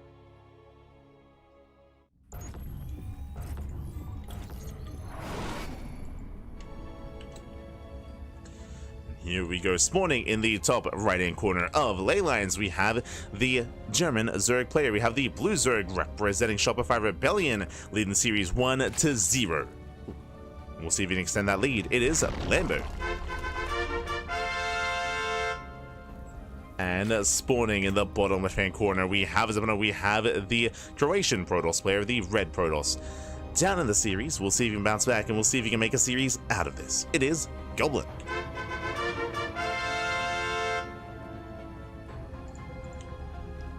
We go. Again, a very intense game there. Goblin couldn't quite keep up. Yeah, Goblin forcing that natural. Now, what I was about to say here is that now I can see Goblin playing a little bit more defensively and getting away with that style a little bit better here on Ley Lines. I will say that these bases are more defendable, more fortifiable, more so than on Pylon. So that is going to be a factor here. But at the same time, I don't like the idea of Goblin rushing into carrier 2 games in a row. So we're probably going to see something different. As much as I would maybe prefer it here on Ley Lines as opposed to Pylon, we'll see what he goes for. We'll keep our eyes open. Just as a reminder, again, he did rush in towards those carriers, like as he was taking up into Storm, taking him in every other direction as well. I do want to give praise to Goblin. Like, Goblin, he had a really good early game. Like, when it came to the Adept Harass and when it came to the Oracle Harass, he was getting a lot of damage done. It was solid, but there was no follow-up. Like, if you remember, like, typically what we expect to see is you do all that damage and then bam, you hit with like 6 gateways plus 1 and blink, or I should say maybe 5 gateways plus 1 and blink. You apply pressure with your stalkers, you expand behind it, and you force your opponent to make units, and then you trade. But instead, Goblin, he teched, right? He chose, okay, I got all this damage done, time to get another Stargate, get a Fleet Beacon, take up into Storm, get into carriers, right? That's what he did with his advantage early on. He just tried to be cheeky by taking up in such a way. And unfortunately got scouted, unfortunately got shut down. So we'll see what Goblin goes for this time. Meanwhile, a big shout out to M4 Serral? Mrs. Serral? No, sorry, Marzillion? Maybe. I think I got that one. But regardless, thank you so much. Thank you so much. Thank you so much for the Twitch Prime. Hope you enjoy the content. Hope you enjoy the StarCraft. Hope you enjoy the casting here on this channel. Thank you so much for the support. Do appreciate it. Hope you enjoy the emotes as well. We do provide some lovely duck-related emotes in the chat. You can veg, you can degen, you can also eat some ramen. It's beautiful. It's beautiful. So I hope you enjoy. And likewise, thank you for the support. Thank you. As always. Thank you. For now, though, we're going to be calming down. We do have, once again, our Stargate opener into Oracle. This time single adept? No, double adept. Double adept here from Goblin. One across the map, one back at home. This time he doesn't commit as hard here to the aggression. More concerned about hunting down the Overlord.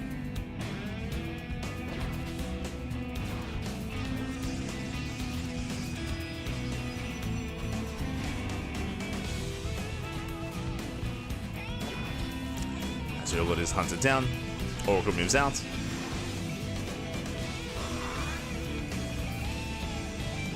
And if we do move out across the map, the Lings are here to try to punish.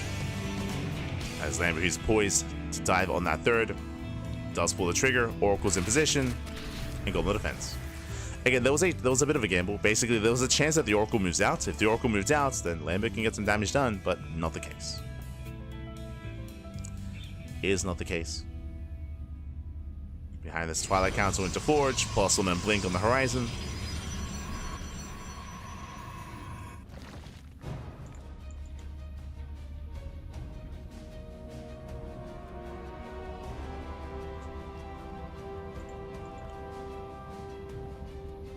Lambo once again pokes in. This time the Oracles move out. But there's a shield battery. Yeah, shield battery's about to finish. Adepts are in position. Goblin should be okay. So Oracles they poke in. Lings they come in for this round, but again, Adepts are in position, and Goblin holds. Goblin does hold. You can see Lambo's in position to maybe catch some train for workers. Meanwhile, no Spore, no Queens. Oh, Lambo out of position here. Drones are going to be going down, getting into 4, 5, 6, 7, 8, 9, 10. Oh my god, what's the reaction? Late reaction by Lambo. Distracted by his own Ling counterattack here. And that is 12 drones. Oh my god. The Spore finishing up a little bit too late. And the Oracles, they get out. Very nice start for Goblin. Very nice start, even better than last game. Remember, last game he got 8 drone kills, but he traded out 2 Adepts. He traded Adepts for that damage. Here, didn't even need to. We'll lose 1 Adept here defensively, but that's a different kind of setup.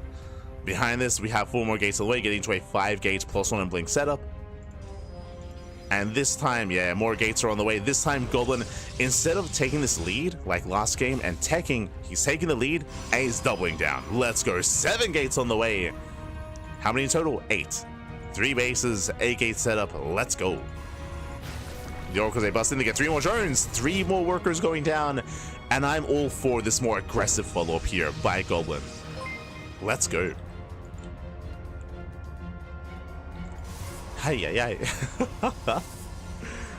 I'm like, initially after I saw that damage, I was like, I'm getting deja vu where Goblin has a really strong start and then techs. But no, that's not the case, not this time. Do we have a Robo though? No Robo. What I mean by that is without a Robo, there's no Prism to reinforce across the map. So we're going to be warping in Stalkers, that's true. We're going to be poking out, we're going to be pushing, but I'm not so sure we're going to commit. Meanwhile, Lambo back at home, taking out quite hard. +1, not melee, +1 range. He's been greedy. +1 range on the way. Infestation bits on the way. We've seen this be Hydroden as well. We've seen this before. It looks like Lambo wants to try to rush into Hive again. We saw this twice against Skillers. And as Lambo is being greedy, as Lambo is investing not into Ling upgrades, but into Hydra and Lurker upgrades, Goblin's pushing. Goblin, he's pushing. But remember, he has no War Prism, he has no Proxy Pylon, so he's not going to be able to reinforce too hard. But regardless, he is pushing forward. There are 2 Hydras. 2 Hydras to defend. Gets a Queen, gets 1, gets 2. Lings, they get caught by the stasis. Another stasis going up, and another as well. And the Hydras are falling left and right. The base is exposed. Damage is being done. Drone's going to be going down. Insane damage here so far by Goblin. And behind this, he is reinforcing somewhat. Stalkers are on the way. They have to race across the map. Catching up more Hydras. Send it, baby, send it.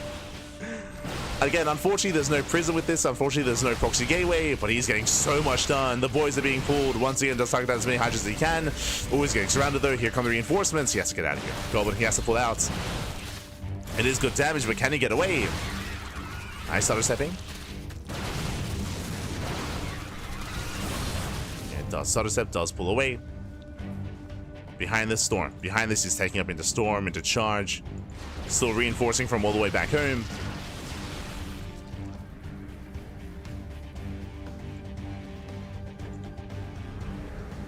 And Lambo, he is in trouble here.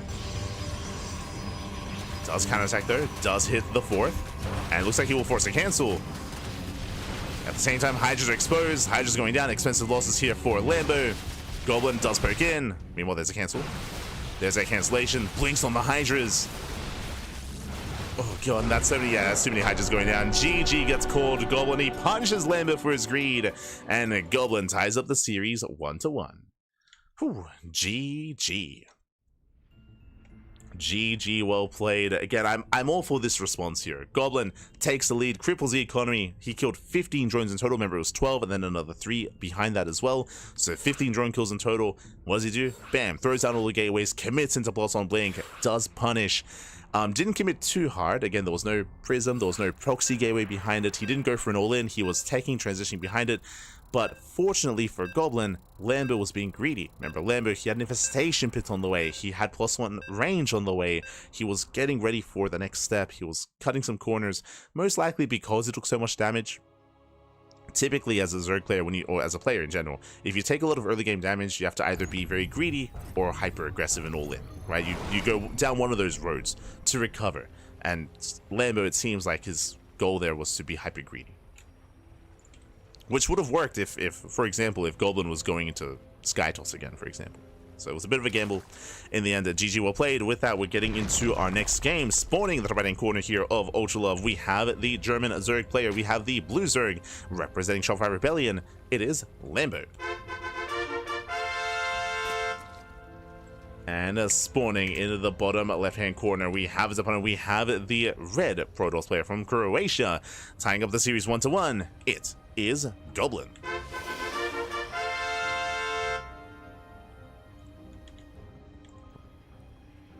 Here we go.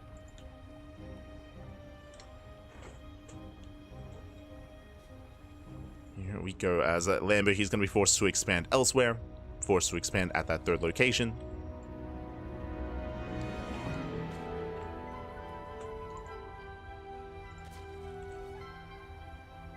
That was selling it.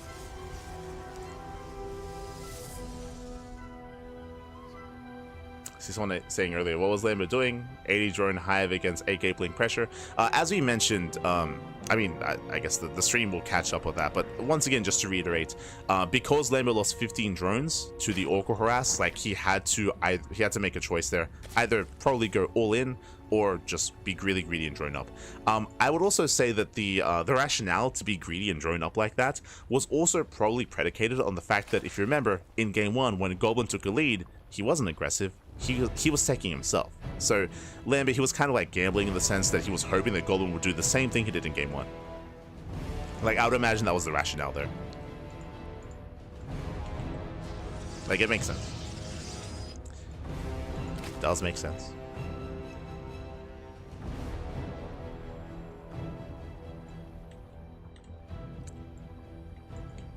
As we are, just because of what happened in the first game. But here we go, we're now getting into game number 3. So far we have our 1-1 setup.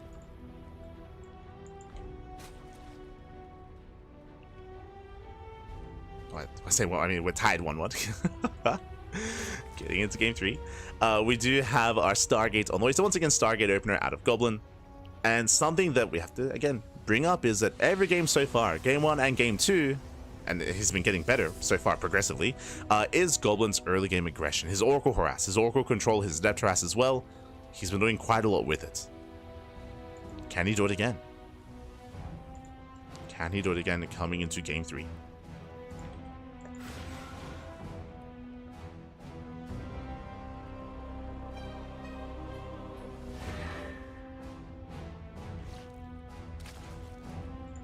As Goblin does threaten a dive. Does threaten a shade. Again, this time moving out with both Adepts. Bearing in mind the 2 Adepts taking one-shot drones. Last time we saw this out of Goblin in game 1, he did get 3 drone kills. We'll see if we can do better. Or worse. Does threaten that shade. And he does commit. He gets 1. Yeah, 1, 2 drones so far. Ooh, does not get the 3rd. And he's going to trade 2 for 2. Did I speak too soon? Ooh, gets 3. Okay. Does barely get that 3rd drone towards the end. But again, the downside here is that the third base is going to be delayed. We spoke about this in game 1 as well, where if you do lose your first 2 adepts, it means that you have to keep your first Oracle at home to defend. And Lings, they force out the Pulsar Beam. And Goblin, he can't be as active as he otherwise would like to be with this Oracle. As I'm hoping he does deactivate his Pulsar Beam soon.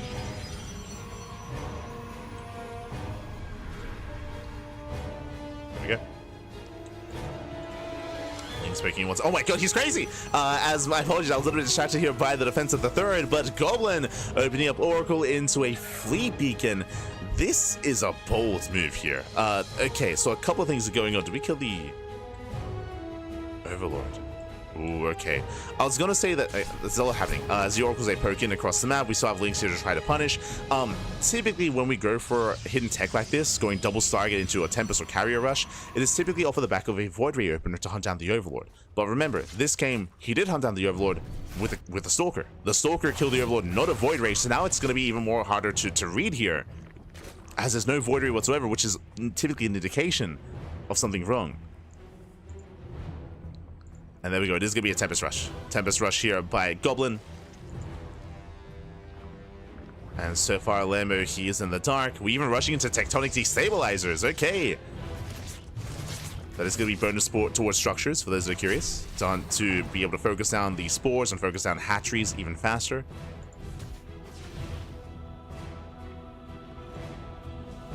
And again, for the time being, Lambo has no idea. Now, when the lair finishes, what does that give access to? It gives access to Overseers.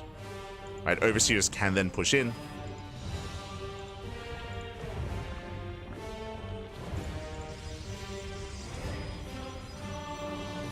And here comes the Overlord. Yeah, the Overlord's on the way. Lair is almost done. Oracles, they get 2 more drones across the map, nothing major. And we are waiting for the Overseer. We need that scout. I mean, Tempest are about to reveal themselves anyway, I suppose. Yep, there we go. Overseer's morphing in, as we did mention. Swarm forces under attack. Tempest, they do push across the map. And we'll see what he can get done. As there we go, they'll reveal for the first time. Lambo, he was going for his own Roach push. Yeah, Lambo, now he starts droning. Spire instantly thrown down. Tempest, they zone back the Roaches. No upgrades on the way either. Yeah, Lambo, I don't think he was necessarily intending, I should say, to drone. But now forced to saturate. Tempest dancing with the army. Picking up some Roaches, picking up some Lings.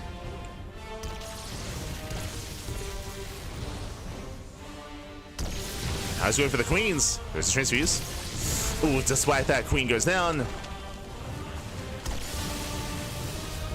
Upgrade is done. And right now, it's all about Lambo just buying time for the Spire.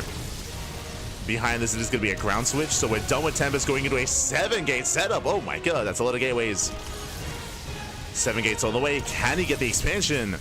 The base is getting low. The base is getting low. More Queens are going down. Lambo counterattacks with the Roaches. As Queens are falling, and the third, it's gonna fall. Yeah, one more volley. Uno más. Oof. And it does go down. Now we can go for the Queens. The Queens are falling one after the other. And we have 10 Corruptors on the way. Can he get another base? No shot. 2 more volleys. Dos más. 1 more. Does he have enough? Oh my god, he's so close! 3 HP! Oh, he can get it though. He can get it. And now he has to get the hell out of here. Corruptor production is well underway. Corruptors, they're hunting down the Tempest. They're hunting him. Has to pull away. Back at home, he's safely on 3 bases. Lambo's on a 2-base economy. Lambo's on a 2-base economy as long as this is mine, and now he does take a third. But economically, Lambo, he has been hurting. Now going into Hydras.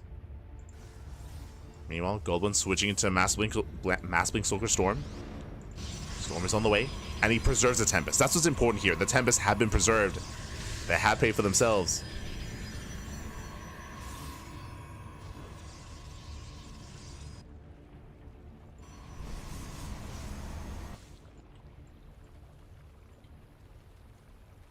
So from here, Goblin, all he has to do is just chill, just build up, and get his 4th up and running. Oh, nice contamination here on +1. Does contaminate. Goblin is just securing himself. Intended to secure.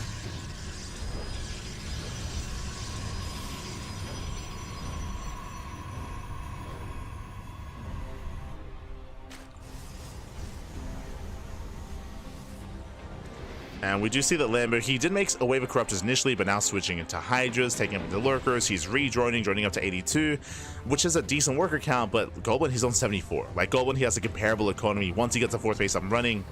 So Goblin's in a pretty solid position, to be honest. Pretty solid. We do see that Lambo is taking up towards Lurkers, towards Hive. That is true, but we may see Goblin push out first, actually.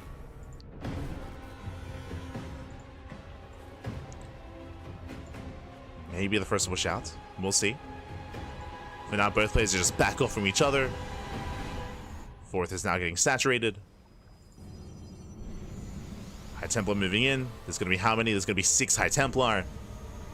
And again, the army for Lambo is going to be so vulnerable to Storm. At least before Lurker Tech. Like, before Lurkers come online. More High Templar.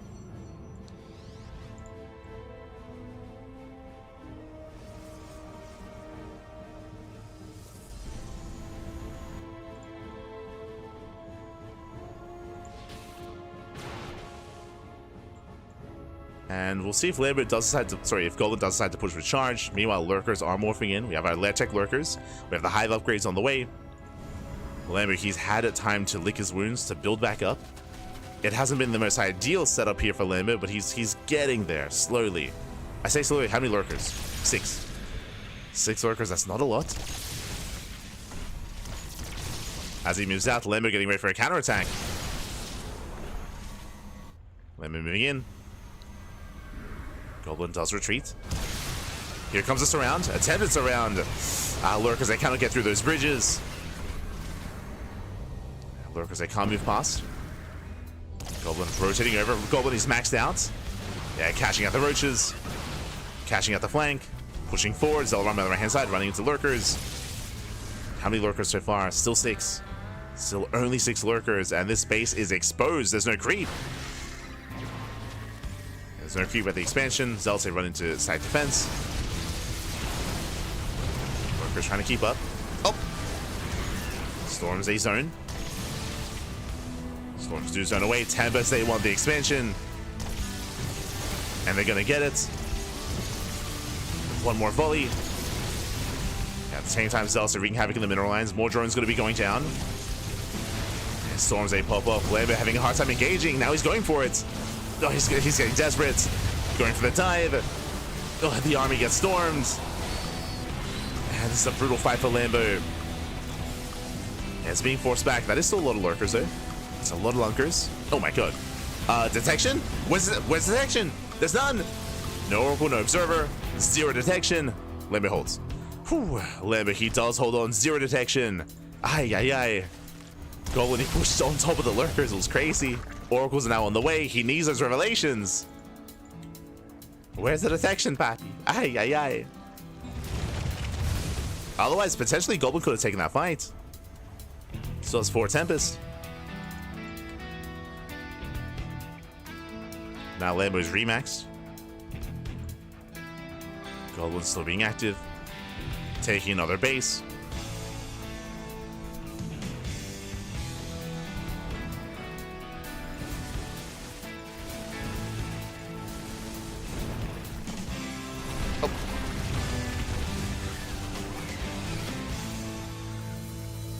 Also spotted.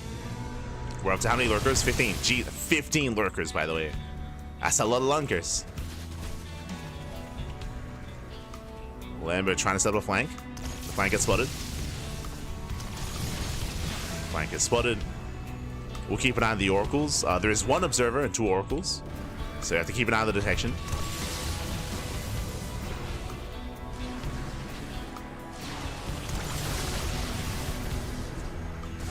Goblin rotating over. Takes down the tumors. Lambo going for a massive counterattack at the same time. Goblin can always recall. Instead, just goes right down mid. He just sends it. Zealots, they will peel off. Peel up into the other bases. Zell's taken into the third and the natural. Corruptors. Oh, they do get one Tempest. Down to 3. Sorry, down to 5. Jesus. Yeah, still 5 Tempests left over. Drones are going down at the same time, going for a massive lurker counterattack. Do we recall? Do we commit? Nice Storms, though. Storms are slowing this down. Zell's warping in. Meanwhile, the 5th base does fall. Meanwhile, that's going to be 16 drone kills. This Aileron Bite was brutal. And Tempest, they're going for another expansion. Once again, this base is going to go down. Same time, Lurkers gaining ground. They're pushing in. There's that recall. Does recall to the... Ooh. Recalls to the right-hand side. Recalls to the 4th. And the base is going to go down. Unfortunately, he had no NG here for a recall. So Goblin, he will lose 2 expansions. Meanwhile, he killed 1 base and got a mineral line. So there's a bit of a back-and-forth trade. Catching out some of the Lurkers. Now, something to bear in mind for the near future is that recalls on cooldown. At least the base recalls on cooldown. Oh! Once again, running into Lurkers. Yeah, lacking detection. There are 3 observers on the map.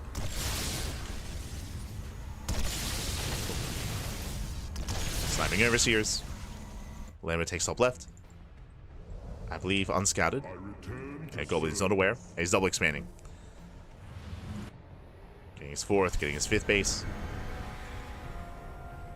Lambo, he now has a spellcaster. He has 1 Viper on the way. 1 Viper. Let's go.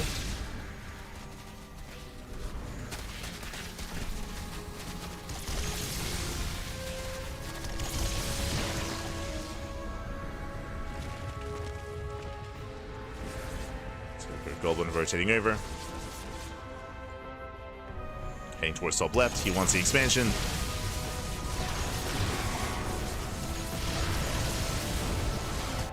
But once again, going for another counterattack. There's no recall available. The base is not done. And we're trading bases again. Oh, the Robos are under fire though. Robo does fall. Massive pickoff. Takes down one of the Robos. We'll go for the other Robo as well. Limited detection.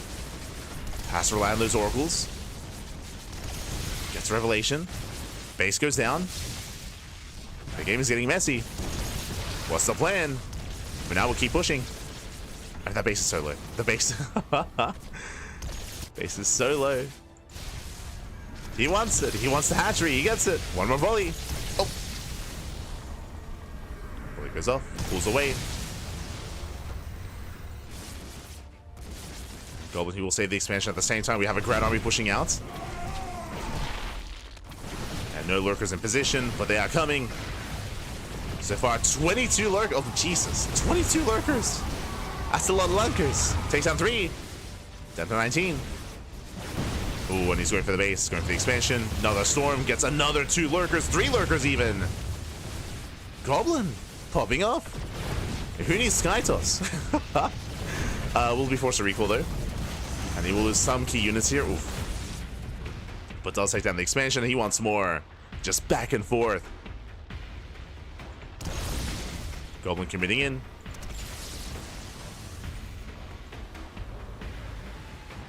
Does pull away though. Does pull away for now. We have how many? We're down to 16 Lurkers. 16 Lurkers left. We have the Viper now, Viper full of energy. We have a couple of Infestors on the way as well. This is something that Lambo was lacking when it came to his main army, is spellcasters. Like, again, that complexity. That utility to the army. And now he can try to abduct and punish.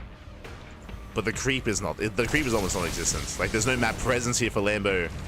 And remember, at the start of the series, we spoke about this. We spoke about how Goblin, where I favor Goblin over Lambo, is late game. Like, we started the series off with that. The question was, could he get there? The answer is, he's gotten here now. Like, he's gotten there. He's gotten to the late game.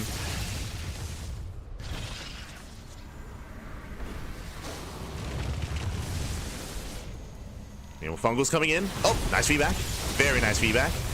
Fungal on every single Infestor. There's one Infestor left. Storms are popping up. Goblin committing in. Oh, into Lurkers. That's not going to go well for him. Yeah, Goblin does overextend. Pushing into the Lunkers. Not ideal. Respect the lunkers. As Lambo, he does take this fight initially, but we have another army. GG gets called. Lambo, he has nothing else for him to defend. He has no economy, no army. And Goblin, he will take a lead in the series. Whew, GG. Whew, GG, well played. Goblin, he does take a lead in the series. Again, Goblin, he got into what he does best, the late game. That is where he can take it to the best Zerg players out there if he can get there. He finally did get there in that final game in Game 3. Can we do it again, or will Lambo try to end it a little bit earlier? Now, to be fair, this was a chaotic game, right? This was not a standard game. Remember, this began with a Tempest Rush from Goblin, unscouted Tempest Rush, where the Tempest were able to just wreak havoc, snipe 2 bases. Remember, 2 bases went down.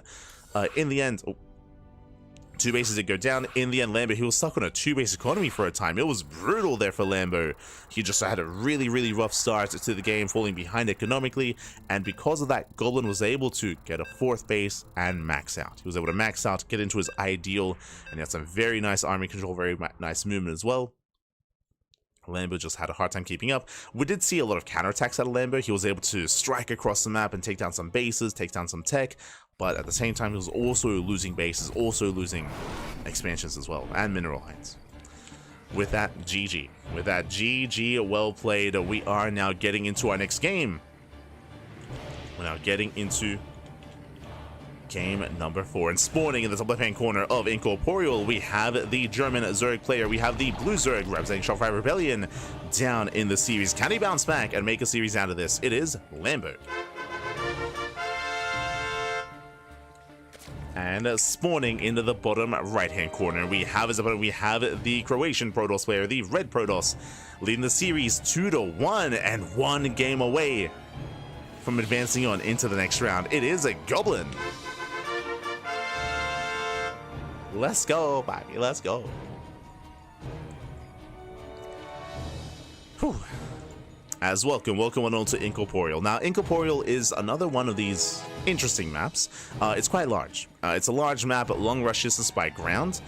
So because of that, it does in a way favor some longer later games. But there's also another quirk to it, and that is how spread out the bases are. I mean, looking at the 3rd base, the 4th base, the 5th base, the 6th base, you spread yourself so thin on this map. Though we have seen many players struggle and fail to protect your fringe bases against run-bys, against counterattacks. So the late game here on Incorporeal can get quite chaotic. So we'll see if we do end up in that game state. What I will say though is that after that last game, I can't imagine Lambo wants to allow the game to get that long. I would imagine he wants to try to end it a little bit earlier and go for an earlier timing, or try to beat Goblin to the late game. We did mention it previously, and we saw that Lambo, he tried it on ley lines, trying to rush into a fast hive and try to rush into fast hive tech, lurker tech as well. We'll see if he tries that here on Incorporeal. For now, unnatural here out of Lambo.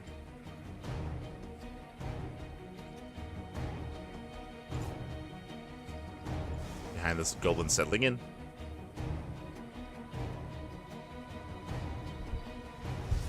Goblin has real high thighs. High highs. Oh gosh. Okay, I misread that as something else. I was confused. Esthenetics in the chat. Let's go. Let's go. It's very confused. So now it's going to be a Stargate opener out of Goblin.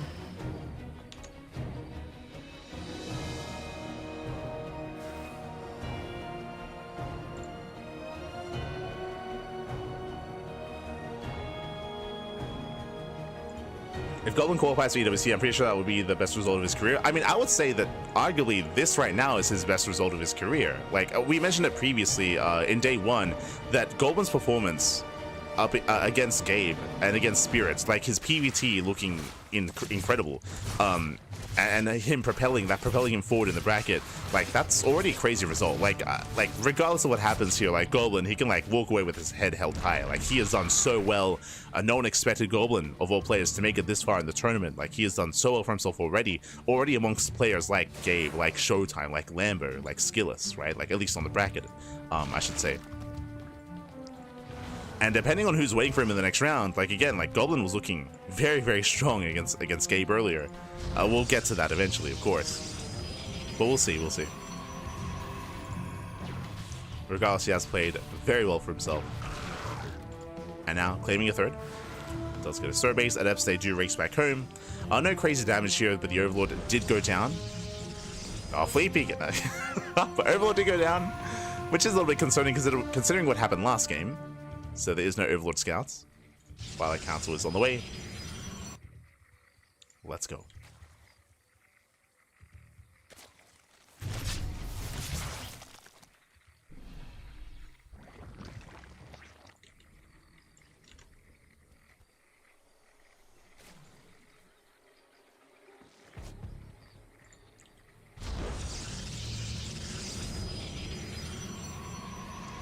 Here we go. Goblin's being active. Meanwhile, ooh, 430 lair timing. Okay, so I think this is the fastest lair we've seen out of Lambo this entire series. So really fast lair. Oh, as the oracles are turned away. Queens are in position this time. They're 430 lair. With this, we may be looking to rush into a fast Hydrogen. Technically, we could even go for a Spire as well. Ooh, as the Evo Chamber is cancelled. Going for the Roach Warren. Does adjust. Not just the Roach one, he's getting ready for a wall. He's a little bit afraid about Glaive Adepts. So he cancels, he repositions that Evo Chamber, setting up here at the low ground, just to be safer, just to be secure. Oracle breaks in, does confirm the timing of the lair, does confirm that it's about to finish. And he does get 1, 2, 3 drones, 4 drones so far, not bad. 4 drones do go down. Getting up to 5, oh, getting up to 8, 9! 8 workers. Ay, ay, ay. Calm down. Can he get away? He can. Yeah, he can and will get away. Very nice damage with the fast lair. I was expecting Hydras, but we did mention a Spire was also possible. There it is. The Spire is on the way. We are rushing into Mutas. Okay, bold move. Now, Goblin should be aware that this is a possibility. Again, he saw the lair timing. He knows that we're rushing into tech. He's somewhat aware of the casters as well, somewhat. Whether it's Hydras or Spire, yet to be determined. It's up to Goblin to find out. It is up to Goblin. Now, nice, very nice unit control. Does pull away. Very efficient against the Lings. Does hit the 4th. And again, Goblin has done some nice damage, but honestly, that won't matter if he fails to scout. We have seen many a Protoss player fall and struggle against unscouted Mutas. So a very cheeky move here from Lambo.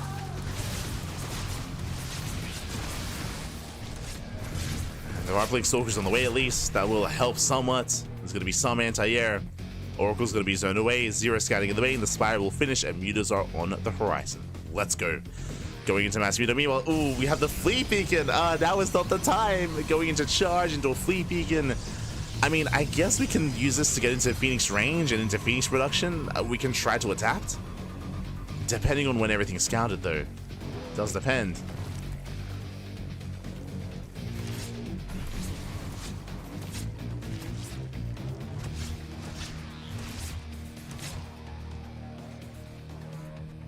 Here we go. Goblin setting up.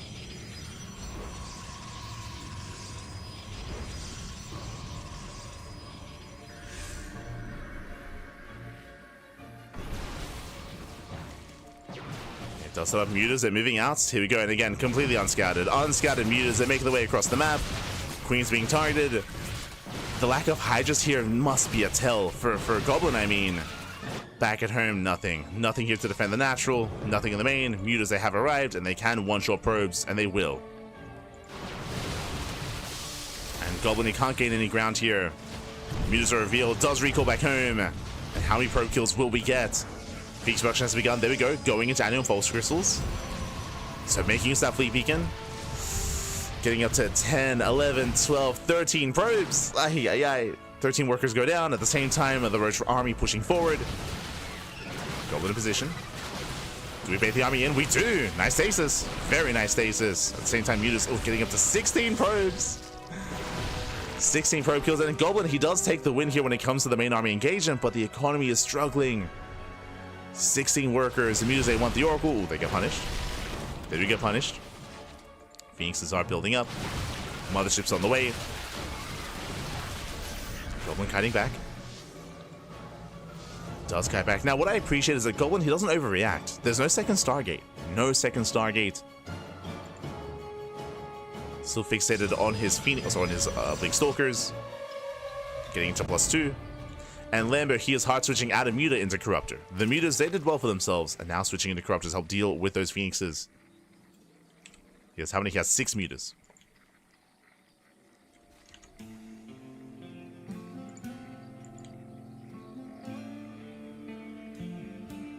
we go.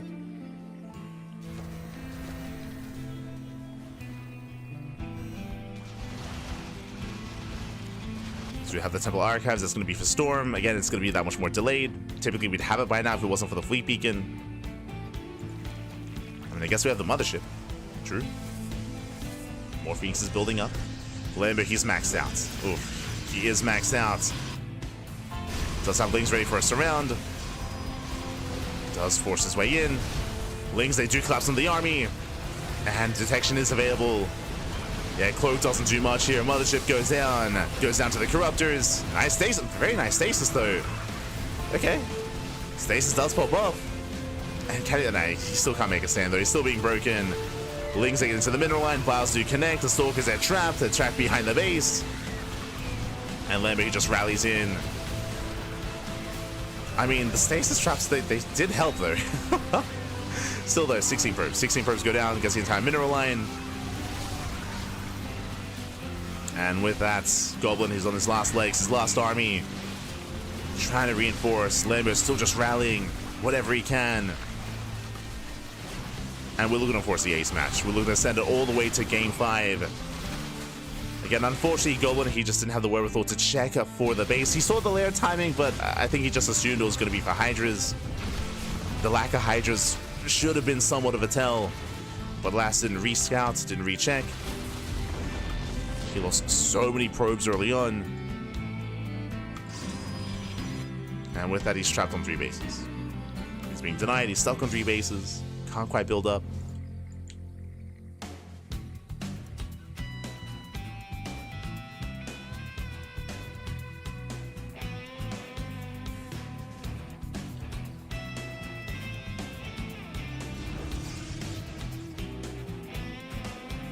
Goblin, we're down to what? We're down to 5 High Templar. We have 1 Archon.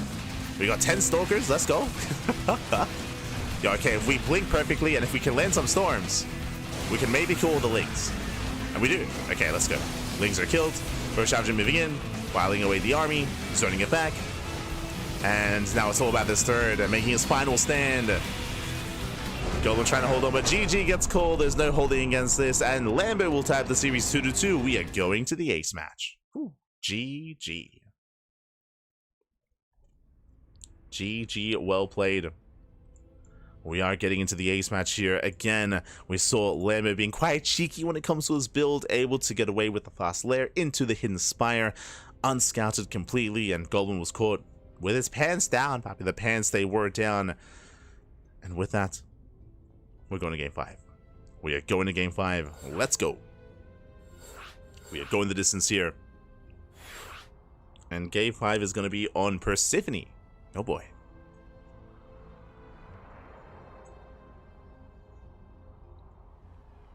Here we go.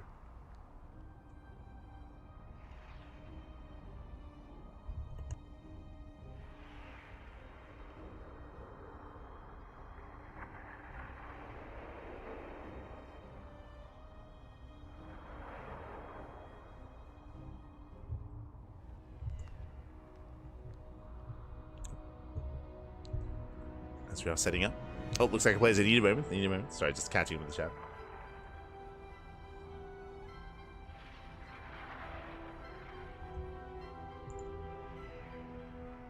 No breaks for today. Sleep is for the off season. True. You're not wrong. You're not wrong.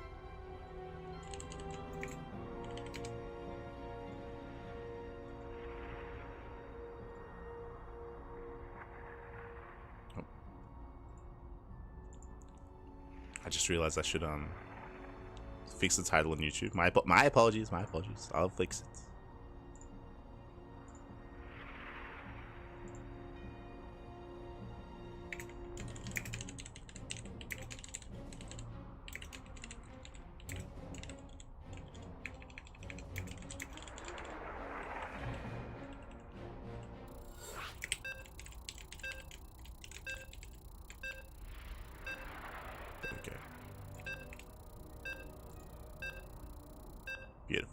as we are getting into our ace match here. Whew, it all ends here. It all ends on Persephone. Persephone is another interesting map here. It's a bit of a smaller map, or it is a smaller map, but there are less bases to take because that we do often actually see some split map scenarios here, just because of how condensed the bases are and how few bases there are as well. But we'll get there. As for now, we're jumping to game number 5. We've made it to the ace match, and spawning in the top left-hand corner of Persephone, we have the blue Zerg player. We have the German Zerg representing Shopify Rebellion. Whew. Forcing the ace match. Momentum is on his side. It is Lambo.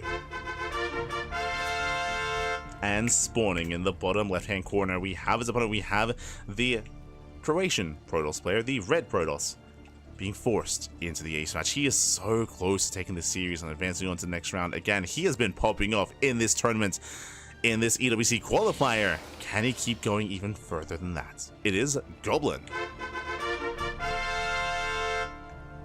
Again, the dark horse of this qualifier. He's crazy. Going on a very, very deep run and already exceeding expectations. Can he exceed even more? Let's go. Always appreciate an underdog story. Always. Under Goblin story even. True. Always do appreciate it.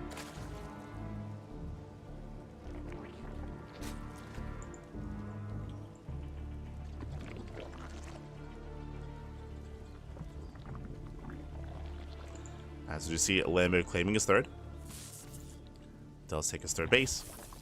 Is going for it. So I say his third. Is forced to take the unnatural natural at the third location. That's what I mean. Going hatch gas pool. So it does go for his additional opener.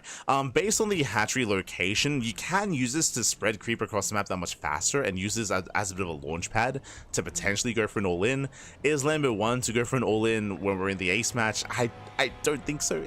I don't know if he's that kind of player, but it's something to bear in mind. The creep, at least, provided by the space. May factor in. Likewise, after that last game, I'm sure Goblin is going to be that much more attentive when it comes to scouting, when it comes to figuring out what the hell's going on. I'm sure he'll be a lot more on point in regards to that.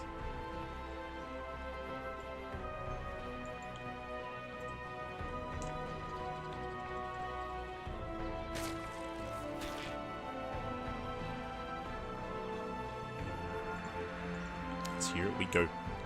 Behind the Stargate is on the way for Goblin. Again, standard opener. Goblin, he hasn't really adjusted when it comes to his opener or really shown anything else different here. It's like a Twilight Council opener or Robo opener or Archon draw play. Typically Stargate into his third base into Blink. We have seen him be greedy from there or be aggressive. We'll see what we go for this time.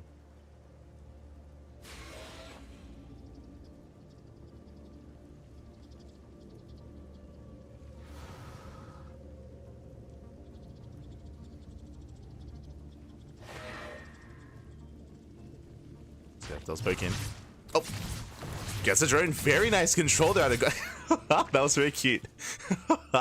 Goblin, he hugged the drone to make sure that the Spore couldn't morph. So very cheeky move there by Goblin. Once again, like, his unit control has been very impressive this series. Very impressive. Once again, heading in. He wants those drones. Does force Lambo to react.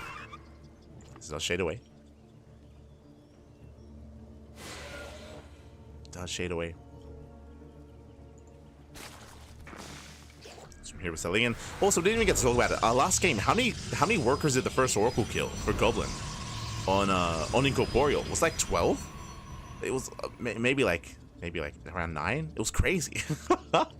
Didn't matter in the end, but still, every game he's been popping up. Maybe like 8 or 9. So again, he has lots to live up to.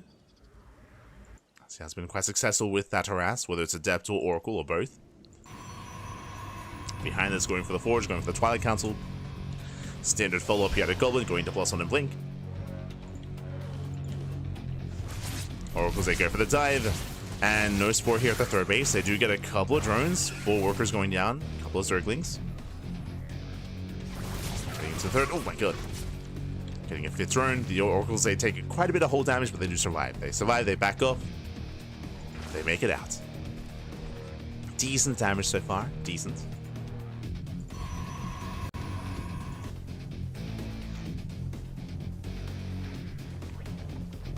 As this time Lambo going for a safety roach horn, just under the 5-minute mark. Now followed by the lair. As a reminder, last game Lambo went for a 4:30 lair timing. This is around 5 minutes, so a little more standard. A little more standard, so we're not rushing into mutas this time.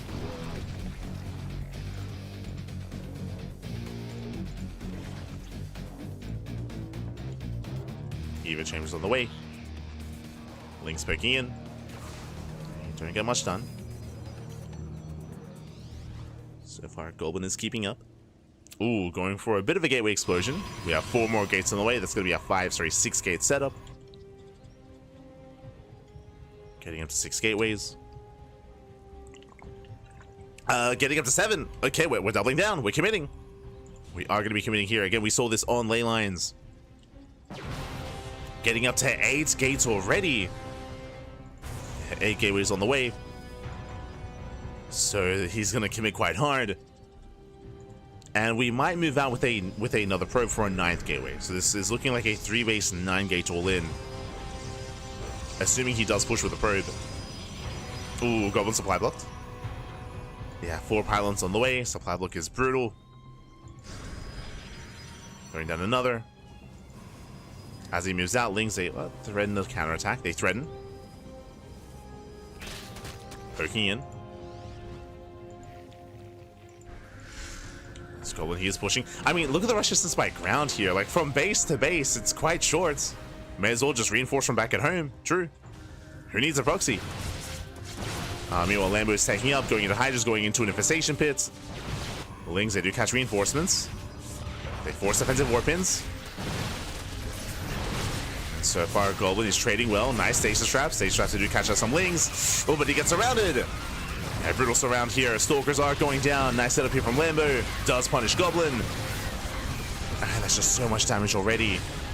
That's how many? That's 4 Stalkers going down. Every Stalker counts. Losing a 5th. Does get a Queen. Does pick up a Queen.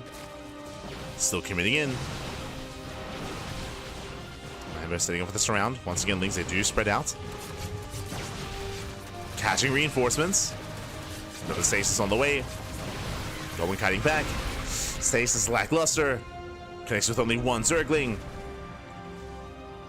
And he's running out of steam. He's running out of steam. Going for the flea peek, and oof, this gets scattered as well. But Goblin, he has recognized he can no longer kill Lambo. This was meant to. That was meant to kill, but Lambo doing a great job at just counterattacking, catching reinforcements, forcing back the army. And he moves in once again. Oof. Better stasis. Much better. Okay. Goblin is keeping up. Does keep up. Shaves up all Lings, now going for the Hydras themselves. Goblin, he can still pull this off. Hydras are going down. Again, the MVP stasis traps. Where the Zerglings not here. Wow, they're not here. And Goblin, he will break through. Lings, now they break out of stasis. And that's when Goblin has to back up. He has to respect the Zerglings. Again, you can see how the momentum changes once Zerglings get involved. And when they're not, Zealots are coming for the surround. Let's go. The slow lots around. Let's go. Another stasis. Oh my god. Doesn't quite connect. But Goblin, I think he might have just done it. Losing too many Hydras. So many Hydras have gone down. As they are just so fragile. Bleeding out more Queens. The slow lots. Let's go. They're tanking well. Yeah, they do tank well. As we focus on another 2 more Hydras. Down to how many? Down to 7. 7 Hydras left. Oh, stasis baited out. Nicely done. Once again, once Lings arrive, we have to back up. Goblin's got to respect it. Respect the Zerglings.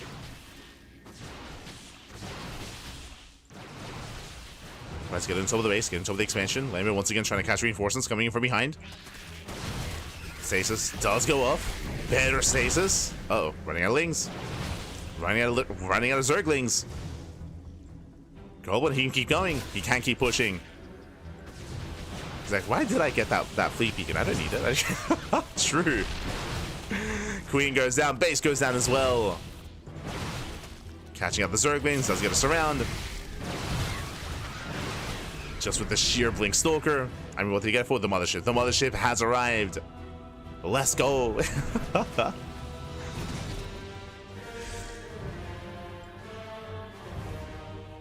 With that, we have Cloak, we have the slow zone. Mothership actually impactful. Does come in, activates Cloak. Cloak does activate. Lings, they're trading well for themselves. Nice slow zone here on the Hydras. And he can make a stand. The Zerglings, they just evaporate. And Goblin, he's done it. He has done it. GG gets called. He overwhelms Lambo and Goblin. He will take the series 3-2, knocking Lambo out and advancing on into the next round. GG. Whew. GG, well played. With that, Goblin, again, the MVP stasis traps. You could see how momentum swung so heavily when we had some juicy stasis traps in the center of the map. We thought that the all-in had ended. We thought that Lambo had survived, had defended. I'm sure he thought so as well. But we saw that with those stasis traps, the Hydras were exposed. The Hydras that were going down one after the other. Key pickoffs there out of Goblin and just taking advantage of those stasis traps. GG, well played. Up until that time, up until that moment, Lambo, he was doing really well for himself when it comes to triggering and baiting out the stasis traps ahead of time. Was crazy. GG.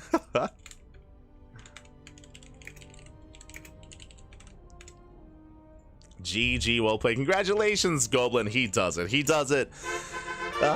He will take the series, he will advance on, and do we have an opponent waiting for him? What's going on? Let's find out. We have not looked at the bracket in quite some time.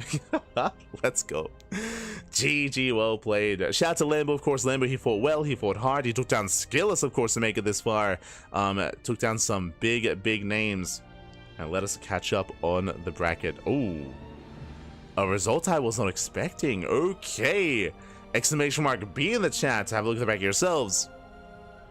As we do have our updates, of course, we have Goblin. Goblin does advance on to face off against not Gabe. I'll be honest, I was expecting that to go, you know, a little bit more closer as a series. Not a 3-0. Not a 3-0. And if you recall, I was mentioning how Goblin, specifically, I would say his best matchup is PvT. Like, scrolling up here, you can see Goblin taking down Gabe, Goblin taking down Spirits as well. Like Goblin, he was popping off last night in the PvT.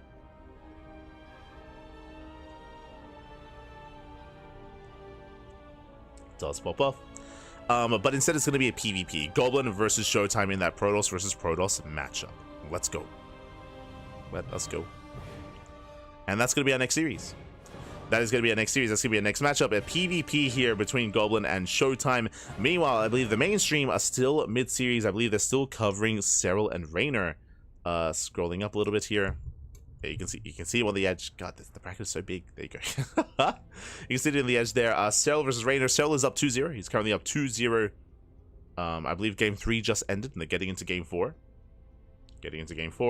But again, our attention does lie here on the lower bracket. We're following Goblin into his next round, into that next series. Let's go. Meanwhile, when it comes to, you can see here, when it comes to the tiebreaker match, this is not related necessarily to this qualifier. This is related to the global qualifier. There were people asking about this during the Korean qualifier, but Gabe technically still has a chance to make it to EWC. So does Lambo. Lambo, he is going to be Gabe's opponent here. I believe that is going to be covered by the mainstream, but it's going to be Lambo versus Gabe in a best-of-5 decider match to determine which of these two players gets invited to a last chance global qualifier. It's going to include other players that failed to qualify here, so it's going to include players like the loser of Goblin versus Showtime, the loser of of that series, and loser of the winner of that against like either Reynor or Serral. And also up against the Koreans as well, and some of the others from the other regions. Basically, the players that placed highly in the other regions but didn't qualify all get invited to that last chance qualifier. I believe Estrella is going to be there as well. Estrella, and some of the others. And again, this is kind of like, this is the cutoff. This is a cutoff. So there's still a chance left here for EWC for either Lambo or Gabe. One of the two. So that's what this is. And again, I believe that's going to be covered by the mainstream. But we have the PvP. We have the Protoss versus Protoss. Whew. Oh boy.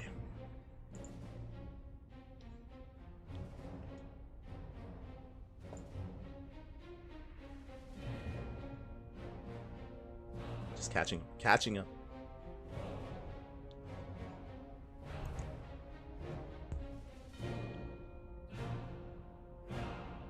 Goblins in the global qualifier at the very least. Who would have predicted that? Exactly, exactly. Crazy, that'd be crazy.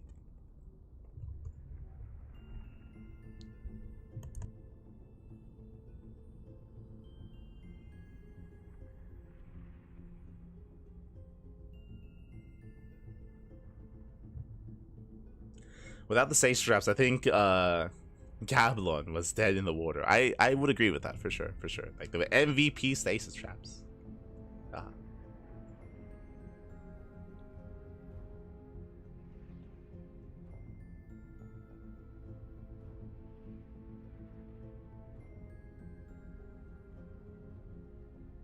He's crazy. With that though, we are going to be we're going to be going on a short break. Vetoes are underway. Vetoes are underway between Showtime and Goblin, and again, that's going to be our next series here on the channel. So we'll see you guys soon after the break. Whew, again, take this time to get some snacks, get some food, get some water, get ready here for plenty more StarCraft to come. See you soon. See you soon, Bobby. See you soon.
welcome back everyone, welcome back to the EWC Esports World Cup 2025 European Closed Qualifier. We've had an intense broadcast already and many players have fallen, others have risen with some unexpected results, but now we're here. Now we are here in the lower bracket semifinals. We have our two players. We have our PvP, and spawning in the bottom left-hand corner of Leylands, we have the red Protoss player, the German Protoss representing Sentinels. It is showtime. And spawning in the top right-hand corner, we have his opponent. We have the blue Protoss player, the blue Protoss himself. Again, he's been popping up. we're living in his world, Bobby. It is a goblin.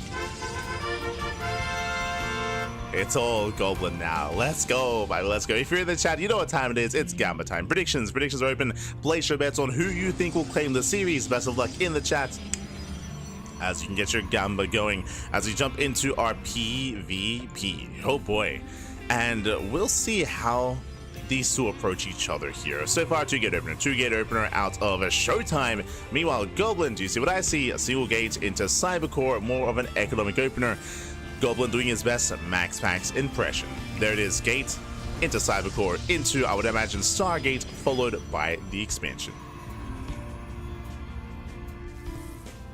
Meanwhile, Goblin searching for the pylon, that doesn't exist because showtime he is going for a fake proxy pylon. Now, a couple of things here jumping into this series is, one, showtime, he has a certain reputation when it comes to his playstyle, but that does go out the window in PvP. We have seen showtime commit to real proxies and real 1-base all-ins and 2-base all-ins plenty of times in this matchup against players like Max Pax, against players like Hero as well. Like showtime, he's known as Demao, he's known as the Wall in other matchups. In PvP, he's an animal like everyone else. Like it's just full circus in PvP. I mean, that's the matchup. I mean, what can you do? Meanwhile, ooh, Gate Cyber expand, Goblin cutting corners. Even Max Pax rarely does this. This is a Nexus before the Cybercore, so very greedy build here by Goblin. Goblin, he calls Showtime's bluff. Showtime, he hides the pylon, and Goblin's like, you're not cheesing me. And he still scouts just in case. He does still scout just in case, but regardless, he does cut corners, is being greedy, moves out with the hallucination, and he will confirm that there is an expansion. As he's still searching for the pylon. He's checking the standard proxy Stargate locations. Hallucination moves out, and we're settling in. As he gets eyes on the pylon, Twilight Council, and on the expand as well. So Goblin, he knows that he's fine, he knows that he is ahead economically, or at least he soon will be with the faster expansion. And likewise, he's aware of the tech of choice, he's aware of the follow-up Blink Stalkers. Likewise, Showtime scouting across the map as well, moving in with set hallucination. Likewise, he's trying to confirm the tech of choice. We can see, ooh, extra gateways. 2 more gates have been thrown down. A 3-gate setup here out of Goblin. He does attempt to deny the scout, but the hallucination will confirm everything. Does see the gateway count. It does see the Twilight Council as well. So both players working towards Blink. Both players do work towards it. So we are coming down. We are settling in. Ooh, Goblin setting up the proxy pylon across the map. Do we intend to make use of that? Pylon has been thrown down. Non-stop hallucination scouts. Again, this is a big part of modern PvP, is the non-stop hallucinations. Gets eyes on the main army, and is searching for something like a Dark Shrine. Dark Shrine, extra gateways, extra tech. And Showtime getting ready for his third, looking to expand. Looking to expand. Likewise, so is Goblin. Both players take their third bases. We're building up in towards the mid game. Now, there is going to be a window. There's going to be a timing here where Showtime has Blink over his opponent. That is true. It's going to be available. This pylon should be used to warp in Adepts to try to get across. There we go. Adepts are on the way. They can threaten the shade. They can one-shot probes.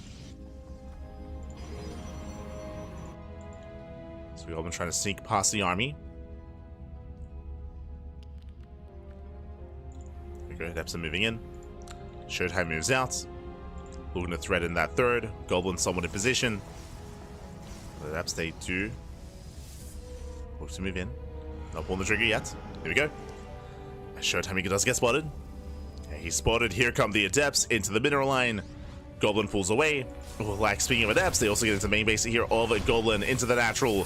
Probe's going to be going down. Nice force field. At the same time, Probe's also falling for Showtime. Ooh. It does talk about those workers. Both players losing 5.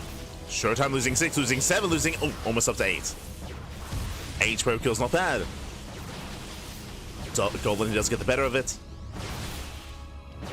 Does get more damage. Likewise, the base taking a lot of hits, taking a lot of damage as well. Does knock down the Stalkers. Yeah, nice force fields. Goblin gets knocked down, trying to escape, trying to pull away. Bleeds out a lot of Stalkers. And the Immortal just can't quite engage here. Showtime popping up, may have lost more workers, but he does outtrade the army. As that was 2 for 2 when it came to the Adepts, but that was 3 Stalkers for nothing. Came to that main fight. So better engage out of Showtime. Does rotate. With that, Showtime does take the Stalker lead. He's got 9 Stalkers. At the same time, oh, Adepts, they threaten another shade. They force back Showtime. He's looking for the Adepts. I'm sure looking for the pylon as well. So he does pull back. Both players are settling down. Another big difference here, I mean, Showtime does have the Stalker lead. To make up for that, Goblin now with Immortals. Building up those Immortals, saturating that third base. Both players building up. We do have the upgrade lead for Showtime, faster Forge. Faster +1. So we're getting into the mid game. Now, as we step in, this is where we start to transition out of purely Blink Stalker Immortal into Charge Lots. Both players heading in that direction. We have the faster Temple Archives for Goblin going into faster Archon production. Again, Zealots do a great job when it comes to tanking Stalker shots, tanking Immortal shots as well, and closing that distance. They can actually be quite impactful and quite terrifying. How do you deal with that? Archons. Archons are the next step against the Charge Lot composition. And Goblin, he's already there. Already getting there. You know, Showtime committing with a more gateway heavy composition instead.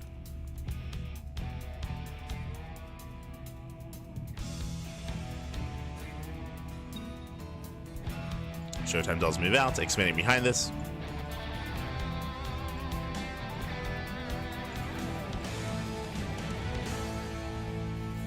Does expand, looking for damage. Gets spotted. Goblin is aware. Once again, looking for the army. Showtime just posturing. As we are warping in mass zealots. We spoke about the power of the Archon and how we have to work in that direction, and Showtime is getting there. Temple Archives also on the way. So both players kind of find themselves in the same place. Got there in slightly different ways, but we got there. As here come the High Templar. Here come the Archons. Archons are morphing in. When it comes to our economic game stage, Goblin has a slight economic lead. When it comes to the main armies, though, when you see Goblin, he has more Immortals, he has more Archons, he has less Stalkers. So Showtime, he maintains that Stalker lead. With that, he has a lot of micro potential, of course. He can dive on the War Prism. He can focus down some key units like Immortals and Archons as well. Oh! So Goblin has to pull away.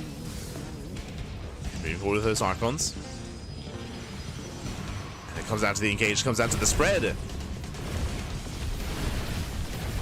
And likewise with those 4 Immortals, he kind of focus on the Archons as well. Oh, doesn't quite commit.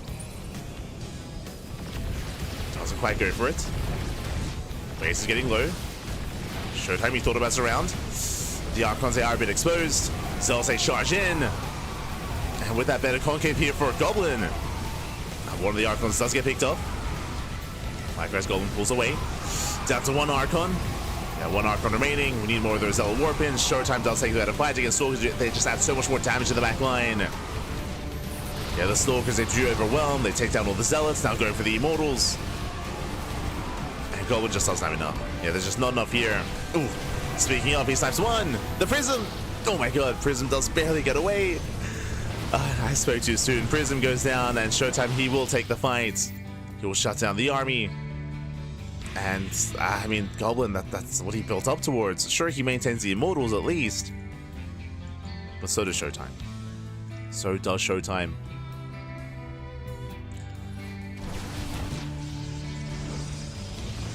Unfortunately, Stalkers just added so much more support here for Showtime's army. Speaking of, once again, poking in. Catching out the Stalkers. As the Immortals move forward, here come the charge lots. Like this +2 also a factor as well, of course. +2 also kicking in, and yeah, GG gets called. Showtime, he does overrun, and Showtime takes game number 1. Whew. GG. GG, well played. Whew. Showtime does take lead in the series again. For the most part, the players they were kind of keeping up with each other. We did have a bit of a divergence in the mid game, of course, with the massive amount of Blink Stalkers that Showtime was able to use. Likewise, catching out the Stalkers of Goblin as well, kind of stifling that kind of army setup. And GG, GG, well played. As we are getting into our next game. As we're getting into game number 2.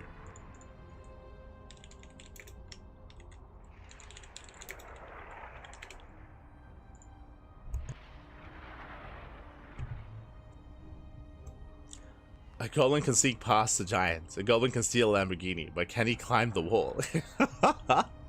I love it. That's beautiful. That's art right there. Oh my god. Beautiful.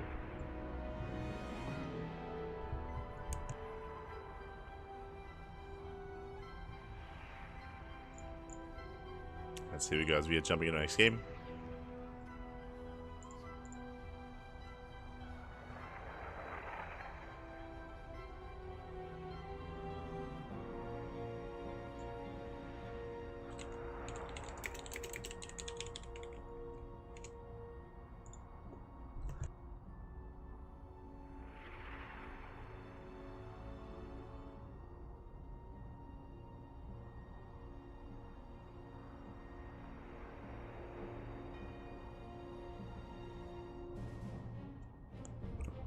So here we go. Game 2 is going to be on Maganatha, one of the larger maps in the map pool. Sorry, just setting up.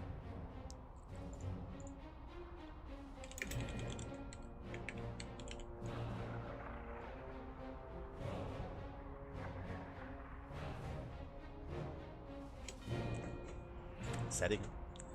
Oh, incredible patience on the whole, 100%. 100. Very patient. Very patient. Very patient. But I love that copy pasta. It's beautiful. It's beautiful.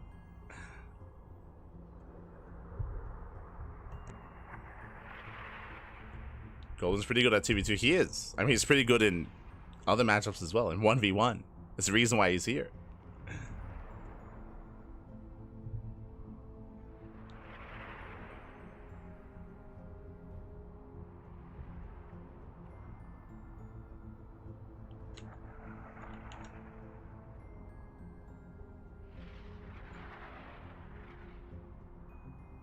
But looks like our players are both asking for a break.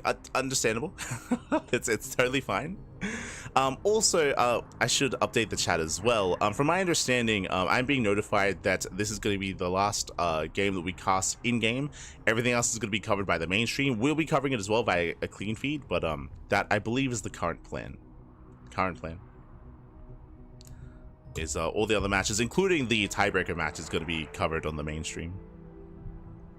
But we'll be doing our own coverage alongside them. I actually don't know who's casting over on the mainstream today. I know that Roddy went to TwitchCon. Is he casting from TwitchCon? Is that happening?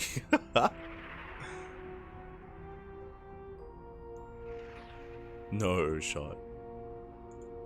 He is. Or is he? I don't. I don't know what his background is.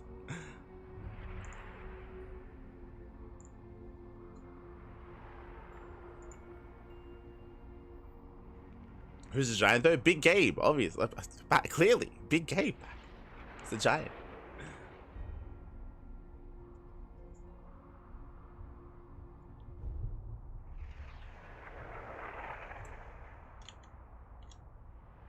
It's huge.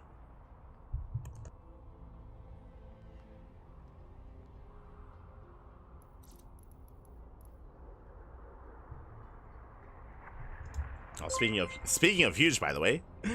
Speaking of huge, thank you so much to Vidicky. Thank you so much. Thank you, God. Thank you so much for the Twitch Prime for subscribing for the first time. Thank you so much. We do appreciate the support. Hope you enjoy the casting.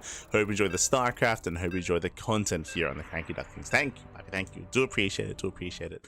Whew. Again, our players they did just need a moment here, but now we're jumping back in. We will continue our series as we're getting into game number 2. Let's go. Let us go. As spawning in the top left-hand corner of Magnatha, we have the German Protoss player. We have the red Protoss leading the series 1-0, representing Sentinels. It is showtime.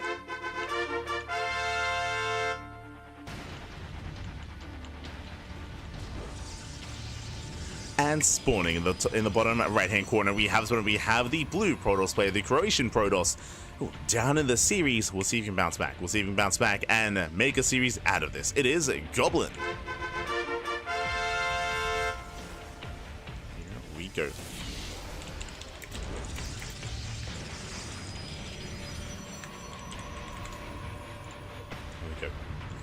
Just messaging some admins just to make sure we are fully aware of what's going on. For now, though, welcome to Magnatha, the largest map in the map pool. When it comes to the previous game, again, Goblin, he was holding his own. He was holding his own for a lot of that game state as well. Unfortunately, did have a bit of an anti-timing where he was pushing into +2 without it himself. So a bit of a rougher fight there, a bit of a rougher game state. But here we go. We're getting into that second game. Probes are moving out to scouts. And once again, we have a 2-gate opener out of Showtime. Once again, Goblin, Gate, Cyber, Expand. So Goblin is going for a more economic start. Meanwhile, Showtime is going to be opening up more aggressively, potentially. More standard opener here out of Showtime. There's that Cyber Core. Now, last game, Goblin did go for the Nexus before Stargate, so he could do so again. Showtime, I'm sure, is going to be a little more on point when it comes to pylon blocking and delaying the expansion. This time, Showtime does not hide the pylon. This time, everything is out in the open. Pylon has been thrown down. Goblin is making the initial zealots. The reason why you make a zealot here is just in case there is a pylon block, and there should be. As Showtime in position, ready for that pylon. Zealot is out. And the zealot will chase. And from here, Goblin can now... Ooh, it does actually throw down the Stargate. Okay, so Stargate before Nexus. Out of Goblin. So this is the max opener. With this, we can go for the Oracle. If we're being all in, then you can start a Void Ray. But the Oracle should be moving out to harass across the map and to try to cripple the economy of Showtime. As Showtime does open up double Stalker. Uh-oh. What's going on? Showtime, he's not expanding. Throws out the pylon. And we spoke about this at the start of the series. If you remember, we spoke about how Showtime, he is known as the Mao, he's known as the Wall. In other matchups, in PvP, what is he? He's an animal. He does quite often mix in all-ins. And we're going for the proxy. Again, that defensive reputation is applicable in other matchups, and maybe a little bit applicable in PvP in certain aspects. But here comes the proxy. Gateway has been thrown down. Showtime is going for the one base all-in. So one base all-in out of Showtime, which we expected at some point in this series. Wasn't expecting it here on Magnatha, I'll be honest. But considering the opener, now it's on Goblin to do his best max impression. Shield batteries are on the way. Goblin does kite back. Does kite back. Oh my god. And he will pick up the Stalker. It's trading 1 for 1. And it does trade. Trying to go for the other, taking a lot of hits, a lot of damage, and he will lose the Oracle. The Oracle goes down as well. Ay, ay, ay. Brutal losses there for Goblin. And because the Oracle went down, that means Showtime doesn't need any Stalkers back at home. He doesn't need any defensive warp-ins. He just focused everything across the map instead. Meanwhile, second Oracle? No Void Ray? Ooh. Bold move by Goblin here as he's being overrun. Yeah, Force Fields, they lock him down. Stalker does fall. We'll lose one Stalker. We'll lose the other as well. The Shibais don't do much. Boys are being pulled. And again, I don't think we can hold with the Oracle. Like, I don't think that's possible. Don't think we can. Just the pylon under fire. Nice Force Field. Locks down the Stalker. And Showtime, yeah, he's just overrunning. He just overruns. GG, well played, Showtime. He will take a 2-0 lead in the series. He will extend that lead.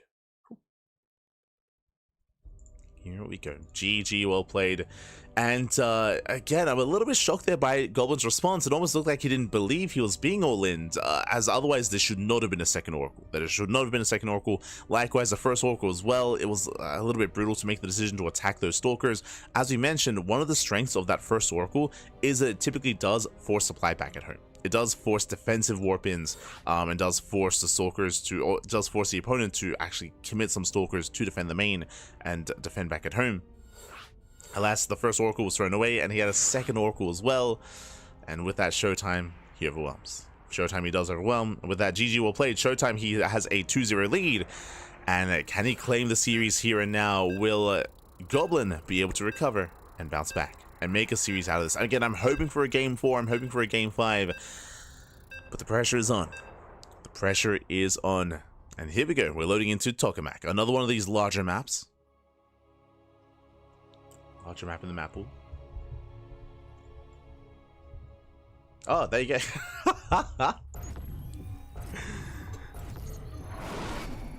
Just catching with the chat. TwitchCon was in Rotterdam. Oh, there you go. It was in Rotterdam. So there you go. Rotterdam, he of course was there. Beautiful. I had no idea. Now it makes sense. So spawning in the bottom left-hand corner of Tokamak, we have the German Protoss player. We have the red Protoss leading the series 2-0, representing Sentinels. It is Showtime. And spawning in the top right-hand corner, we have his opponents. We have the blue Protoss player from Croatia. Down in the series, can he bounce back? Can he recover? Can he make a series out of this? It is Goblin.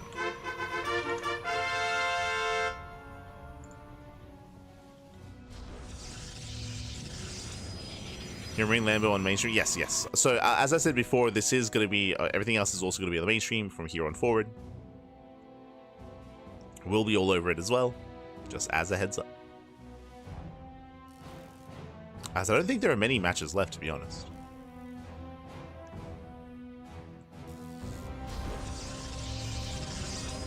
Let's here we go.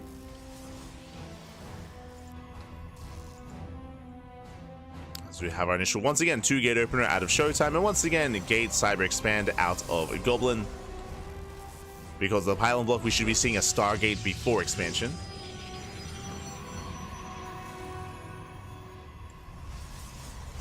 We should be seeing that.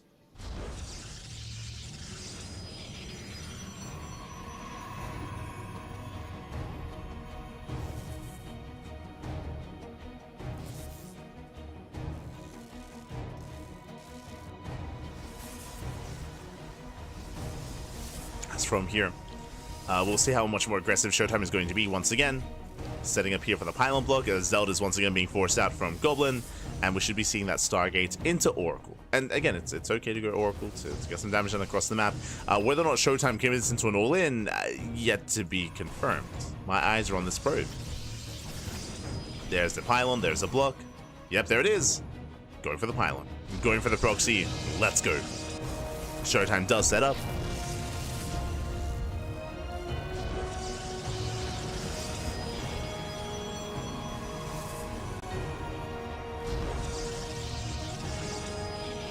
Go. Yep, there's that proxy gateway, and Showtime one base all in once again. Two games in a row. Hallucination scattered across the map. Oh, Goblin, he will check.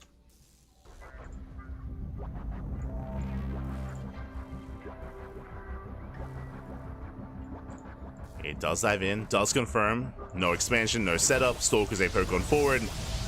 We have 2 gates across the map and 2 gates back home, so it's going to be a 3-gate all-in with a robo with immortal production. Goblin behind this doesn't go for the Stargate. Ooh, going for gateways instead. That is a risky maneuver. A very nice force field though. Does lock him in, but doesn't really have too much DPS. Oh yeah, despite the force fields, alas, the Stalkers, it looks like they will get away. Both? Okay, just one. Whew. Just the one.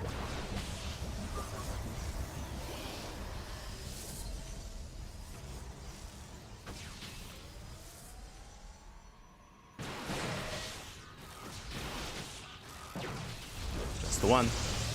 Likewise, I have to do threaten the mineral line.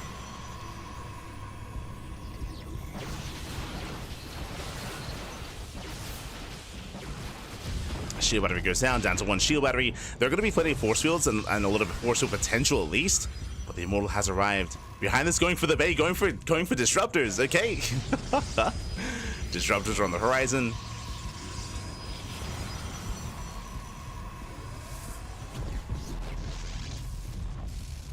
On the horizon here, they're going to be on the way. Prism as well.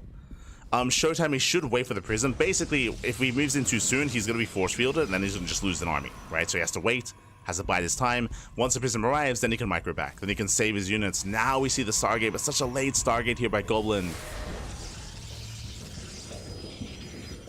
Meanwhile, Showtime does head towards the main. Thankfully, there is a defensive shield battery. Is ready. And Goblin is in position. Showtime, how do we approach this? Goblin buying more time. He's got 3 shield batteries, soon to be 4.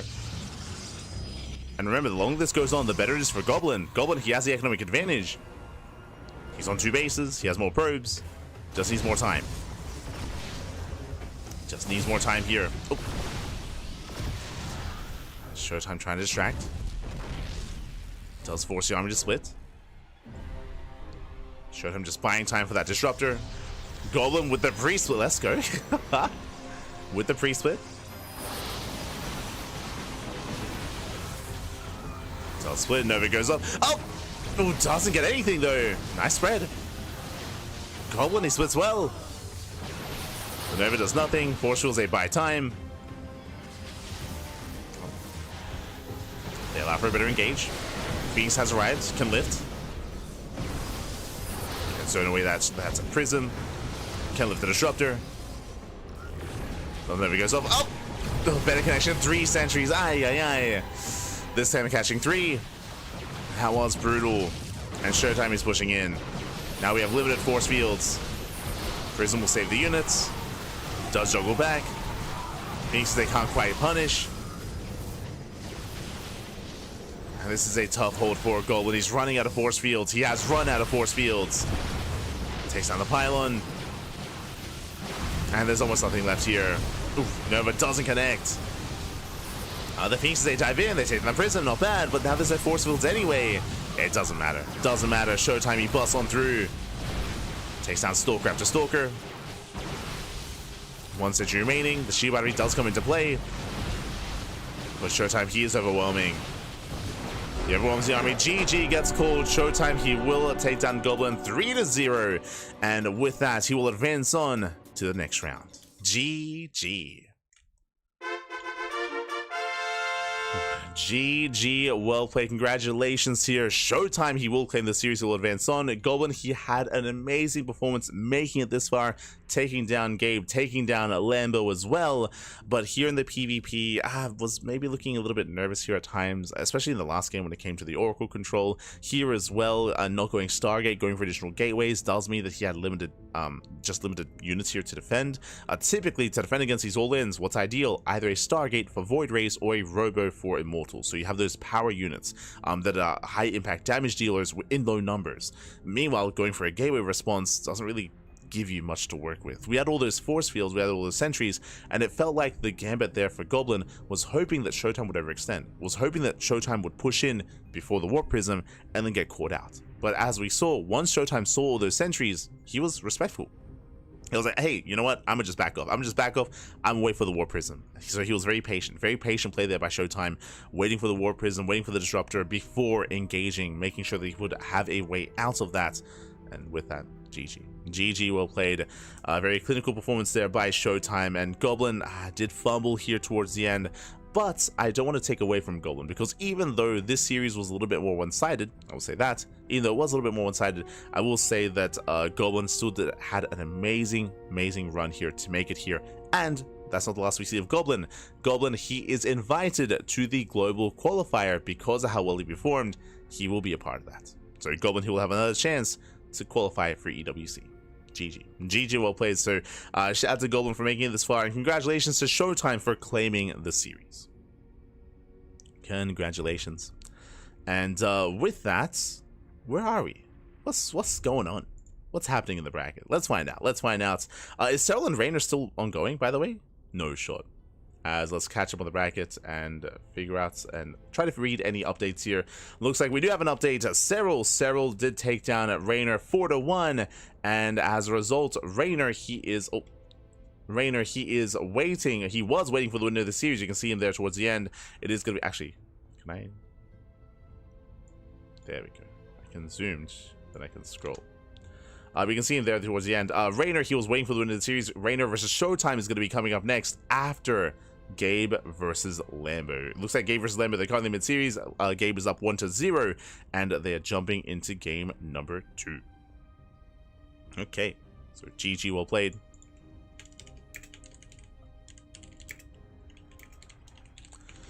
So we're kind of running out of matches. That means that our next series should be Lambo versus HeRoMaRinE, then it should be Reynor versus Showtime, and that's it.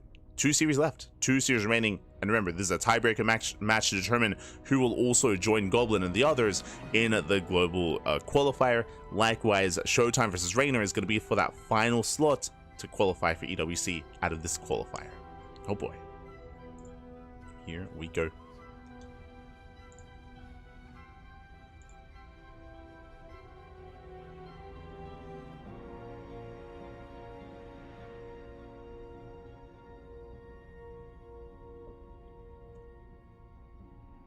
Oh no.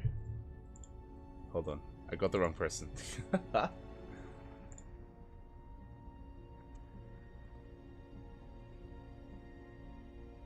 we go.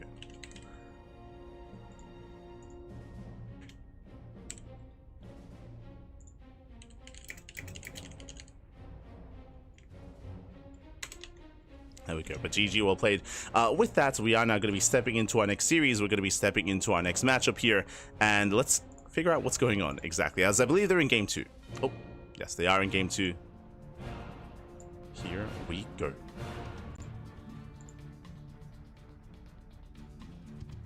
Oh. Sorry, just setting up. Bam! Beautiful.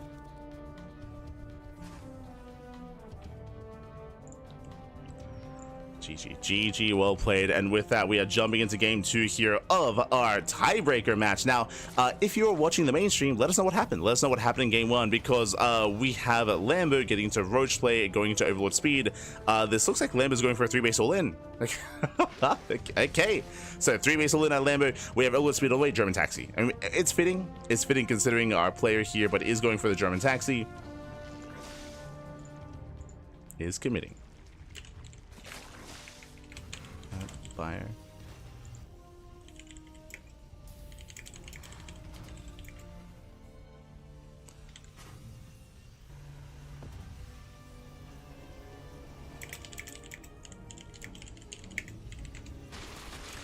But here we go. Yeah, here comes that German taxi again. Just so we did see the Overlord speed that was in production, of course, for Lambo. He got works at 66, so this is a 3-base all-in.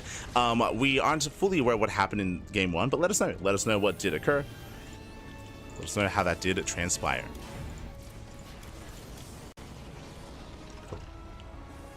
As we do see Gabe setting up. Oh, he's playing mech. Jeez. He's been meching it up as well. Aye. Yeah, the tanks are in position.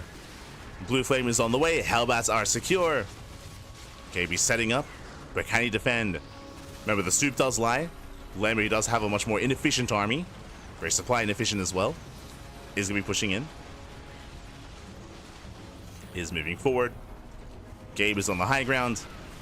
Tanks are a little bit far back, but they are sieging up. Hellbats, they hit a tank. Yeah, they hit a tank shots. Massive tank shots going off. Roaches are going down, and it looks like, yeah, Lambo doesn't have enough. Lambo, I don't think he has enough to break through. The tank line is solid. Yeah, solid tank line here. And Lambo is running out of steam, being punished by the Banshee. And Lambo, I mean, he has no follow-up behind this. He's still only on 64 workers. Gabe is on 81 SCVs plus mules.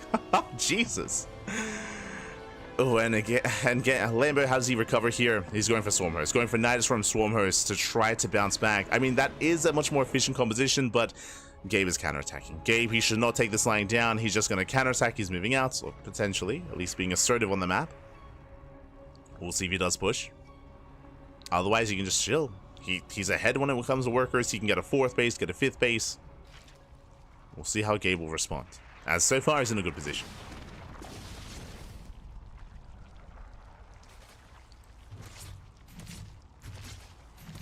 Here we go. Lambo and HeRoMaRinE. Beautiful.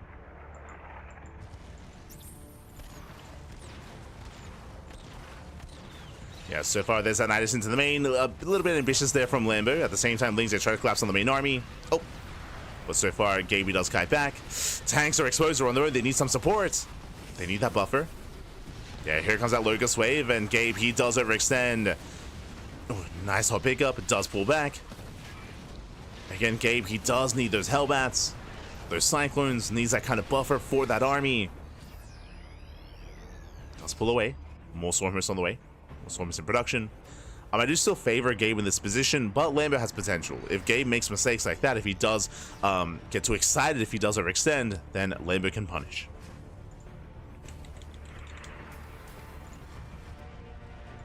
Lambo, he can punish.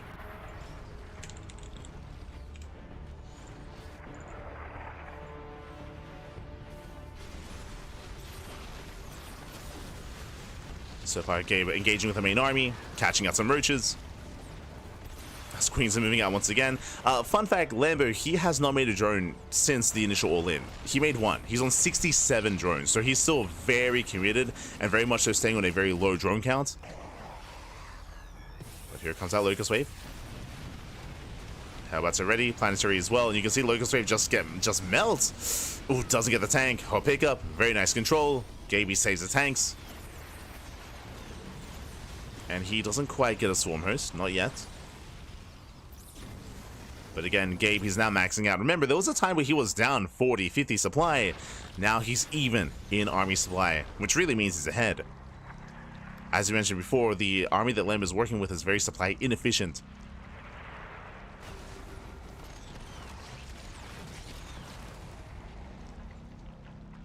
And with that Lambo, he is struggling. He's trying to keep up, trying to hold on. Oh, the force suspend his Locust Wave. Takes down 2 Cyclones. Okay, he kites back nicely.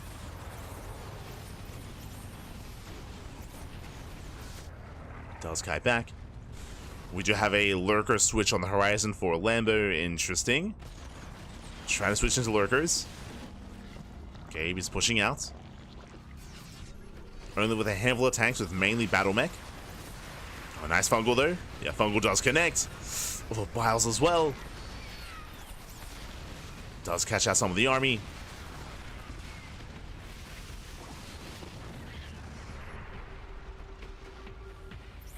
And as you can see, Lamb is setting up another flank. Coming in with a Storm Host. Not bad. Locust Wave coming in, catching out those tanks. Getting 1, 2, almost 3 tanks. 4? Oh my god. Getting up to 4. Nice flank out of Gabe. Comes in from behind, takes down 2 Swarm Hosts. From here, pulls away.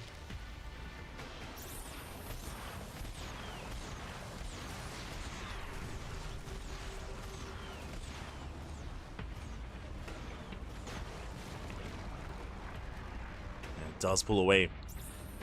And with that Gabe, with that Lambo, he's still not droning. He's still just now droning for the first time. We've got 2 drones on the way. Let's go. But again, still just a very low economy here. I mean, the Swarm Hosts have been relatively efficient. He hasn't lost too many of them. Have gotten some damage. Meanwhile, Gabe, he will miss the Swarm Host.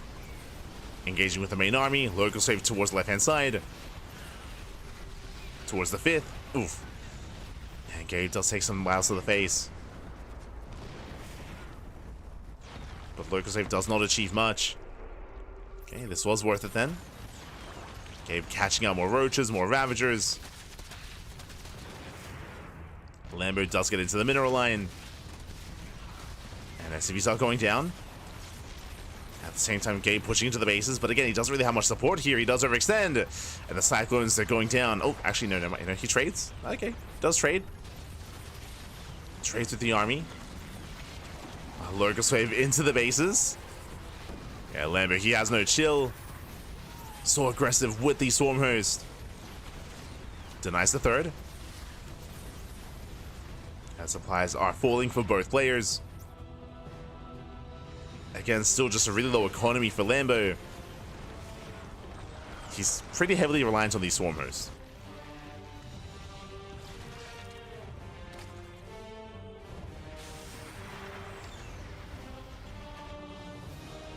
He's reliant.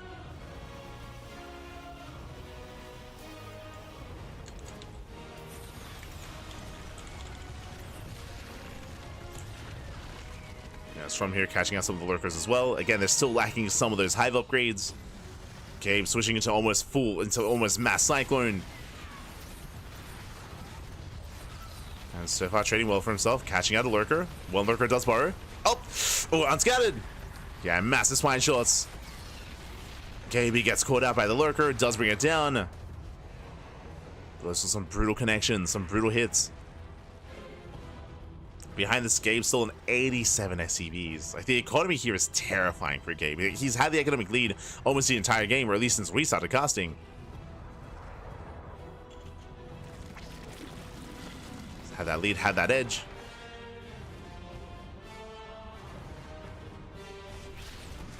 Oh, I'm getting caught out there.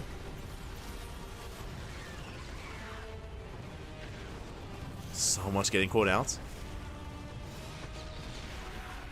Alright, here's once again the third base is denied. Gabe denying the fifth base of Lambo. So again, Gabe can afford some of these trades more so than Lambo. As Lambo, he bleeds out more Hydras. Oh, the Swarmers left idle. Oh no!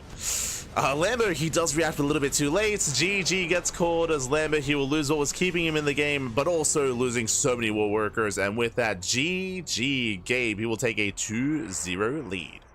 Whew.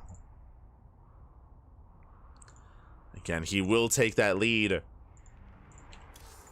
We unfortunately missed out on game one, but again, if you were able to tune into it, I would appreciate letting us know what happened in the first game.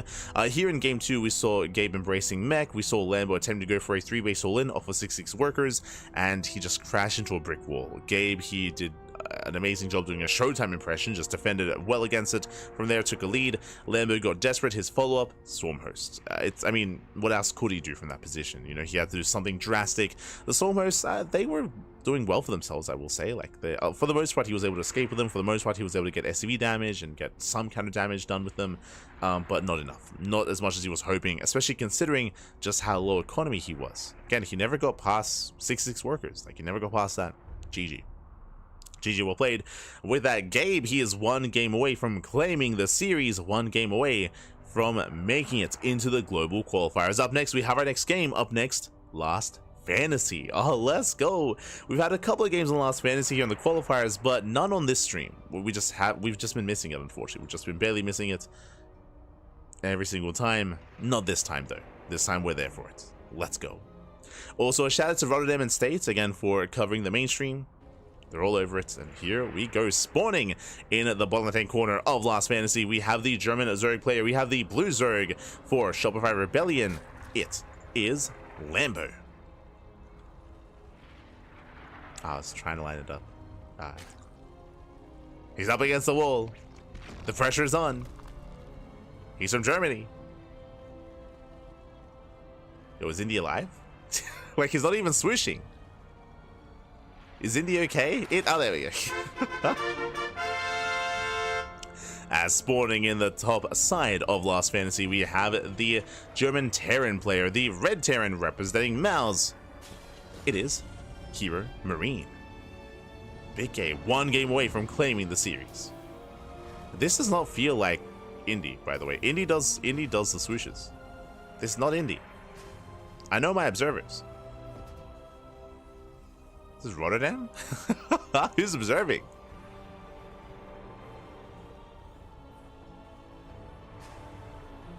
Like, I'm feeling uneasy just staring at the CC like this. There we go. Is Indy not observing? Yeah, he's not. Oh. So for those that are curious, Indy was observing yesterday, but not today. I knew it immediately. I knew it instantly, Pappy, instantly. Ay, ay, ay.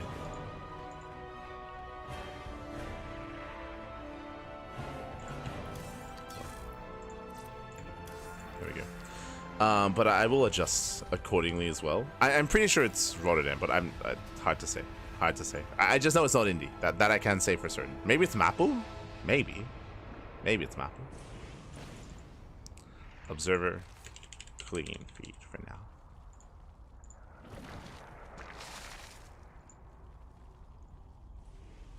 Here we go.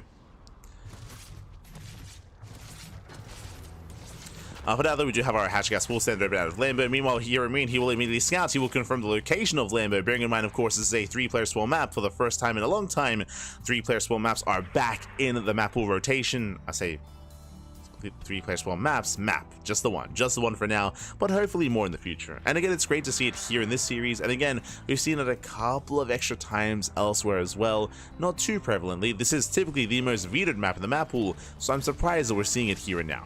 And from at least my brief experience on Lost Fantasy, this does feel like a good map for mech, but oh my god, that is a 3-minute lair! Jesus!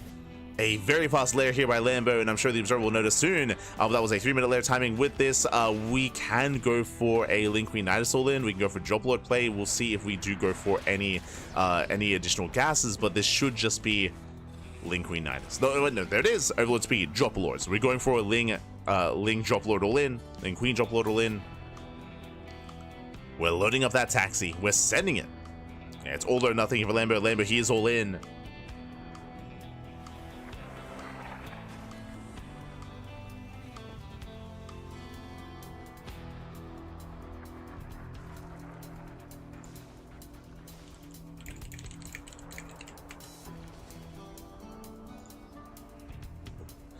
And here we go. Would you see Gabe? He's currently unaware. We have 16 Lings in production. Again, it's all or nothing. One way or another, the game is about to end. Either he breaks Gabe or he dies trying. So far, Gabe is distracted. He's going to be distracted. He's going to be pulled away. Back at home, going for another Rax. Is that a 2-on-1? Okay. Extra Marines, early stim. But it does mean that we don't have any Hellions. Oh, limited Hellion production. It's Reactored Marine instead. Yeah, there's the add-on swap. He's going Reactored Marine, not Reactored Hellion. And that might just be game. I just don't know if there's going to be enough here for Gabe. Especially because he doesn't know. He still does not know. No bunkers. No bunkers. No setup. He only has 4 Hellions. Instead of what would be up to 8. Drop Lords get spotted. Okay, Gabe knows. Yeah, now he sees. Now he knows. Does spot the all-in, but is it too late? The boys are being pulled. He evacuates a natural. But that's why there are Drop Lords. He gets into the main. Yeah, straight into the main base. Boys are being pulled. Does get a decent surround. Hellions are doing what they can, and the Lings are falling. Oh, the SCVs, they trade well for themselves. Oh my god. the SCVs, they shut down all the Lings. Oh my god. And despite the lack of scouting, he completely shuts down the all-in. Oh no. Again, a very nice worker control. Very nice worker micro. 10 SCVs go down, but Gabe is still up by 10 workers. Takes down the Drop Lords, takes down the Queens. GG gets called. The all-in fails, and Gabe, he will claim the series 3-0. He will be a part of the global qualifier. GG. Whew. GG, well played. Again, very nice worker micro out of Gabe to be able to pull back, to be able to surround the Lings. The Lings, they did almost 0 damage. Sure, Gabe, he lost 10 SCVs, but only 10 work. That's fine. When your opponent's all in, we can afford to throw away some SCVs. We can totally afford to throw them away. Likewise, unfortunately, with that, Lambo, he will not be a part of the global qualifiers. Gabe was just all over that, did shut it down. GG, well played. And again, I'm just so impressed just because there was no scouting either. No scouting. I was concerned about the blind 2-1-1. I was concerned, but I should have had more faith. I should have had more faith, even without a bunker as well. Like, again, like, there was no preparation. Like, that was all off the cuff from Gabe. That was all off the cuff. That's crazy good. GG. GG, well played.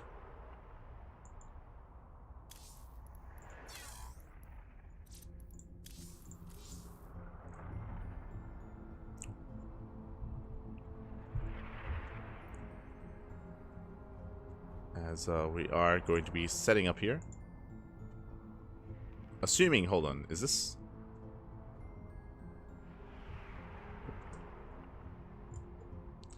Yeah, GG well played, and with that, Gabe, he will get the 3-0. And I believe now we are getting ready for our next matchup. Now we have one series left. We have Reynor versus Showtime, the final series of the broadcast. This is going to be not a best of 5, a best of 7. Best of 7 series is ahead of us here. Oh. Best of 7 qualifying match. I just realized my hair was unruly. Here we go. Qualifying match. And this is going to be a hard one to call. Like, on paper, part of me wants to say that Reynor is favored here, but at the same time, we have seen Showtime pop off. Like, we've seen him pop off against these top players. I mean, he himself is one, of course. He's one of the best players, Protoss players in the world. So I'm expecting a back and forth. I'm not expecting a one-sided series, not whatsoever. I'm expecting, you know, a game 4, game 5, game 6, maybe game 7, maybe. We can go the distance. It's possible. For now, though, we are going to be going on a break. We're going to be going on a break here. The players are preparing. The players are connecting their vetoes, and we will soon be jumping into Reynor versus Showtime as the final series of the broadcast. And that means the final series of the qualifiers, and that means we can soon get some sleep. Yeah, it's crazy. We're almost there. There's a light at the end of the tunnel. Oh my god. Again, I have not had more than 4 hours sleep, like consistently, like straight, like in intervals, more than 4 hours in like the past week. We've been casting so much StarCraft. It's almost 6 a.m. here in Australia, 6 a.m. We're almost there. Then we can go to bed and never wake up. It'll be amazing. But now that we're going on a break, we'll see you guys soon after said break. See you soon.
welcome back everyone, welcome back to the final series of the broadcast. Welcome back to the final qualifying match as well. We've already had Serral, he did make it through the upper portion of the bracket, taking down Reynor in the best of 7, and we had Showtime clawing his way through the lower bracket instead, making his way through to face off against Reynor in the final qualifying match. Oh boy, it's been an intense qualifier so far, and so many players have fallen, and now we're down to 3, or I guess 2 players remaining, Reynor and Showtime.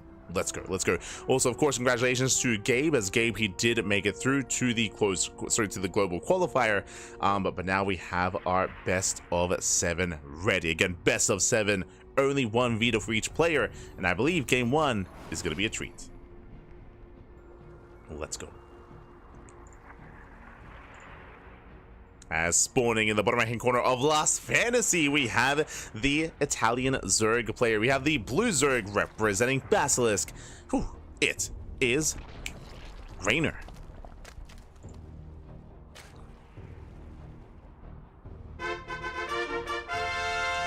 And spawning in the bottom right hand corner of Last Fantasy, we have the German Protoss player. We have the red Protoss representing Sentinels, calling his way back up from that lower bracket, fighting hard. It is Showtime.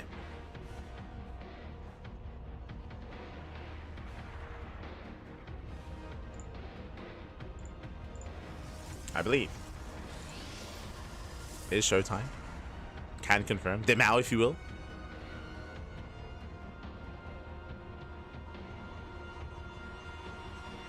I'm waiting for this somewhere. I've never seen Mapple's observing before, but it's, yeah, okay, we'll get used to it, we'll get used to it. But here we go, we have our PVZ, and of course we do have, I believe, that 1 point advantage. I think they're trying to figure that out, as Reynor did come from the upper, no advantage, as he did go down from the upper bracket, so no advantage for either player. And if you're in the chat, it's Gamba time. Predictions are open. Place your bets on who you think will claim the series. Best of luck in the chat as we jump into this fresh, full best of 7. Let's go. Let us go. As we have our initial hatch gas pool out of Reynor. Did go for, of course, the extractor trick. Outside of that is settling in. And Reynor with the Overlord Scout will confirm the location of Showtime. The Overlord will confirm, bearing in mind that the Overlord has more vision than the warping in building. So Reynor knows where Showtime is. Showtime is yet to confirm, as he has to rely on the probe scouts to figure out what exactly is happening.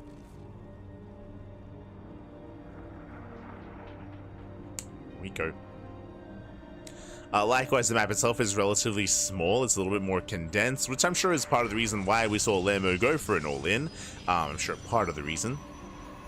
Likewise, there's less dead space and dead air as well, as there are plenty of air blockers surrounding the entire map.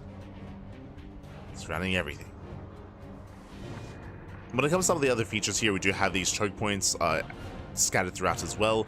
Because we have actually seen a lot of defensive play excel on Last Fantasy. Seen a lot of defensive play do quite well here. As you can see, Showtime's still looking. As we mentioned, there was no probe scout, so he is still searching for Reynor's location. We'll confirm Reynor is not top left, and we'll now deduce Reynor is bottom right. Does deduce. As he does make his way over.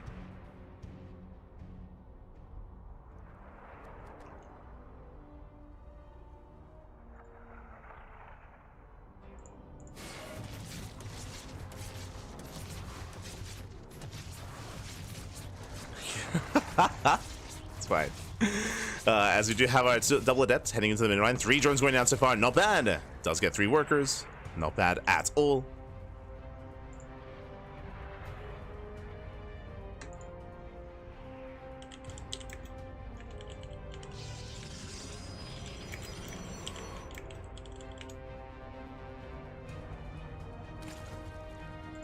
So we are going to be moving in. Oh. There we go. My apologies. Did have laid music from a moment there. But the Oracle does zip into the main base. So far, Reynor is keeping up. It does zone away. Lings, they do hit the 3rd, but Adepts are in position. So Showtime, he will defend his own 3rd. He will get some damage done across the map.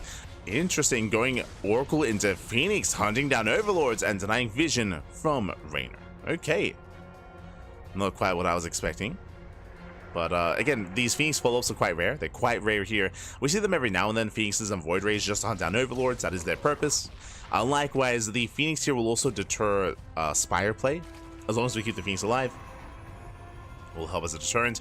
And that is going to be a Fast Forge. Ooh, Fast Forge here alongside the Twilight Council. We're keeping our eyes open for a Robo. If we see a Robo, then this would be Archon-based play. As Showdown has caught my attention. Likewise, the Faster Forge, we might even go into charge. We'll see, we'll see. Blink or charge, what's it going to be?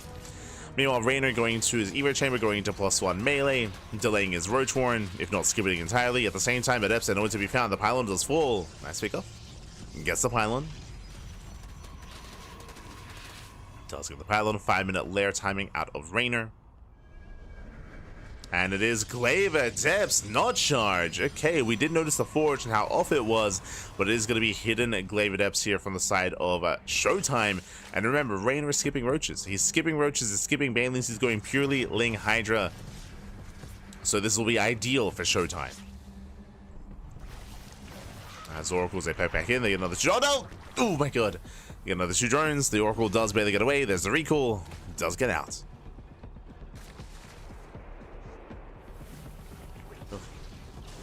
Aye. Does pull away, does get out. We have 6 gates behind this. That's a lot of gateways. The efficiency here is Showtime, only losing a single pylon. These 5 Adepts, they're not a tell. Like, that's standard. Seeing 5 Adepts. Seeing any more than that, though, and we will be getting suspicious. Adepts, they're building up and banking up in between the bases. Ooh, going for the Spire, going into Muta play, safety Roach Warren, but there's a late Roach Warren as well as 6-minute Roach Warren timing. And Showtime, he should hit first. He should be able to strike first here. As Reynor, he's being active with those Adepts. Sorry, with those things. Adepts are moving out. Only 11, not too many. Only 11 Adepts. But what is that home to defend is the real question. Adepts are moving in. Plenty of Zerglings. Showtime has to make sure it doesn't get surrounded. Speaking of, does come into the shade. Yeah, nice positioning. Lings, they cannot surround. So Adepts, they trade as best they can. And do we scout behind the natural? We do not. Adepts, so they keep on going. They head towards the 3rd. Drones are going down. Boys are being pulled to attack. Stage Trap here to help support. And this is nice damage, but Showtime doesn't get into the natural. Not yet. He has yet to get into the natural base, which means he has yet to scout the Spire. As drones are evacuated, Adepts say don't shade into the natural. We do attempt to shade, and more, Jesus, more Adepts coming in. And drones are falling. There we go. Now he scouts, he sees. Now for the first time, he does confirm the Spire. He is fully aware. Phoenix production immediately begins. We have Phoenixes on the way. Temple Archives already in production as well. There are 9 mutas in production, but at least at Showtime he has the heads up, and that's going to be 18 drone kills. Reynor's getting pulled apart. This is game-ending damage. Game-ending damage. 19, 20 drones. 20 drones go down, and again, Showtime is not done. More Adepts, they just keep on coming, keep on coming. Again, it was what, 8 gate Glaive Adepts. That's a lot of gateways. That's a lot of Adepts. As he hunts down even more queens. There's that recall back home. Phoenixes haven't been amassing, and I spoke earlier, remember, it was a Phoenix opener as well, so he does have that extra Phoenix from the early game. Cannons are done. Showtime is secure. And Showtime is ahead. He's up in workers. He's up in tech. Jesus, 26 drone kills and 107 lings for 28 Adepts. Well worth it. And these mutas were a big investment as well. They were a big investment. Getting into 9 mutas. And they need to get something done.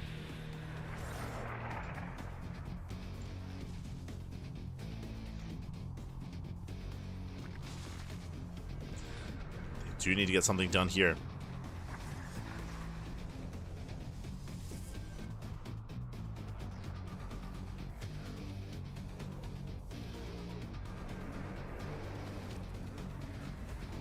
Showtime, he's moving out. He's got his Stalkers, he has his Archons, the Phoenixes as well to support. Mutas are revealed. They're in the center. Showtime going for the kill, going for the throat.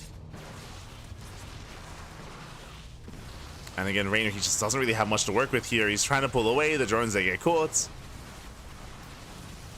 And Reynor, his best chance, base trade. He's going for the base trade. He knows he cannot fight the main army. He cannot engage into Showtime. He will open up the wall. Lings are flooding in. But there are those Phoenixes. Again, it's just mass muta out of Reynor. He's got 13 mutas. Oof, boys being pulled, so probes are going to go down. Meanwhile, Showtime, he just commits in. Takes out more bases. Once again, very nice control at Showtime. He pulls away, hasn't lost a Phoenix yet. And GG gets called like Reynor. He has nothing left. And Showtime will take game number 1. Whew, GG. Yeah, strong start here out of Showtime to shut Reynor down. Again, Reynor, unfortunately, he had no scouting. He had no scouting, he had no vision. Winding it back a little bit, Showtime, he went for an 8-gate Glaive Adept build. Hidden 8-gate Glaives, bearing in mind that the Phoenix did hunt down those Overlords. And it was just very fortunate here that, if you remember, Reynor, he skipped Roaches. Reynor, he got a 6-minute Roach Warren, so blindly, he was just going for late Roaches to begin with. He was not playing safe. On top of that, as he was delaying his Roaches, he was also going into Muta play, which also wouldn't really help. He was banking up resources for Mutas, which would not help against that Glaive Adept defense. The Glaive Adepts, they just wreaked havoc, they did critical damage, and also scattered the Spire, which allowed Showtime to get ready for the Mutas, to build up, to get those Phoenixes ready, and Showtime, he was in full control this game. It was crazy. GG. GG, well played.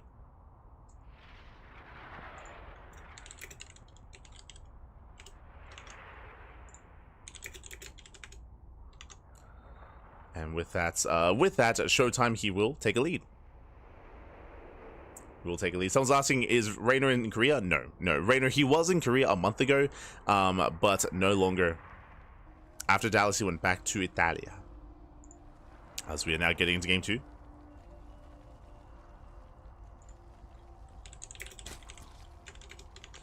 And spawning in the bottom hand corner here of Maganatha, we have the Italian Zerg player. We have the blue Zerg. Whew. Looking to bounce back, representing Basilisk, down in the series, but it's the best of 7. There are plenty of games ahead of us, and we expect a back and forth, right? We expect to see a back and forth between these two players. We'll see if he can recover here and now. It is Reynor.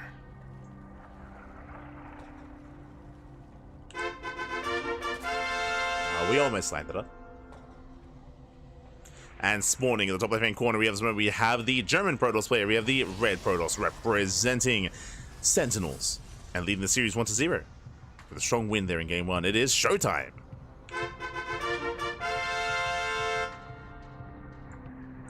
GG, well played. As we are settling into that second game.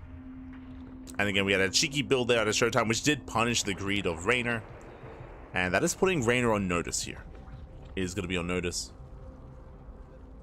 For now, going hatch gas pool, standard opener. We are loading into Maganatha. Now, coming into Maganatha, welcome to the largest map in the map pool.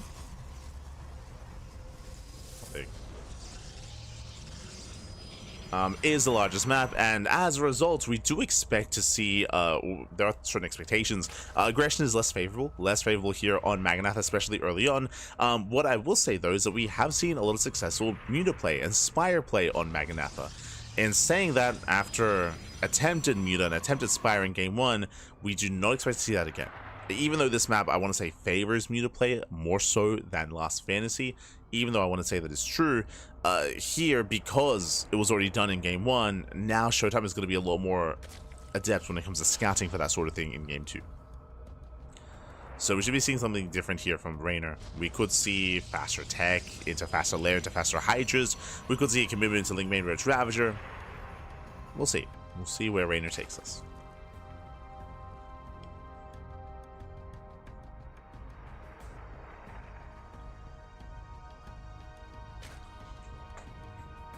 As there is that Stargate.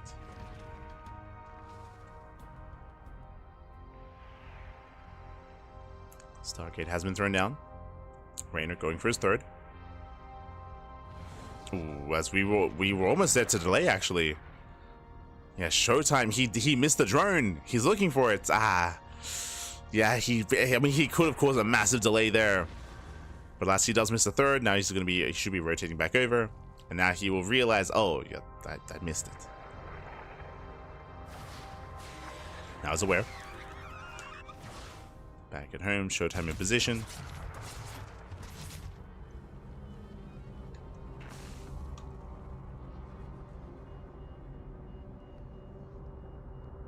He's in position.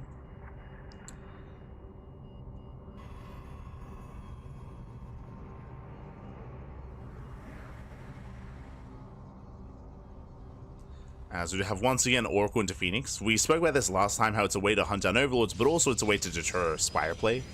It didn't stop Reynor, but I mean, it should have. Just went for it anyway. The Phoenix is on the way. Oracle pokes in, and again, Showtime is less concerned about really doing damage. Pokes in, pulls away.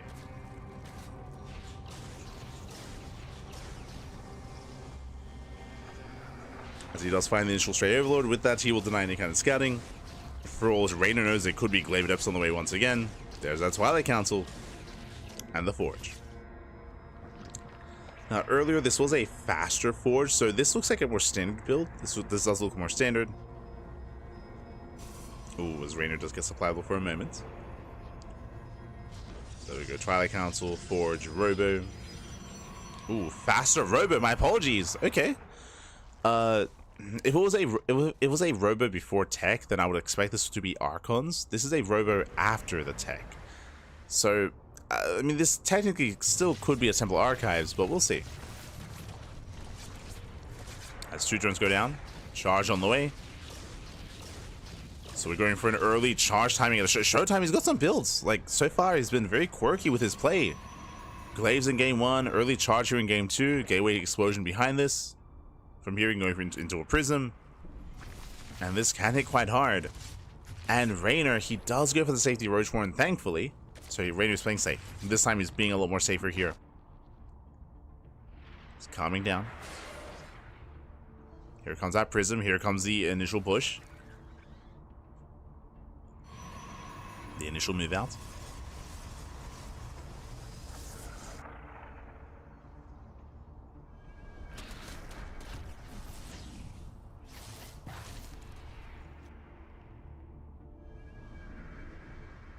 A move out.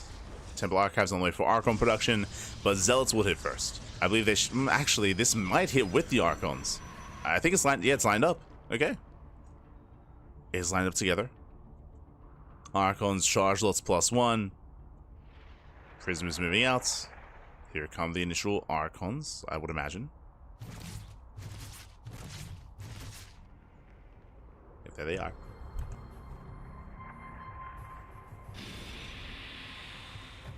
Archon drop is coming in.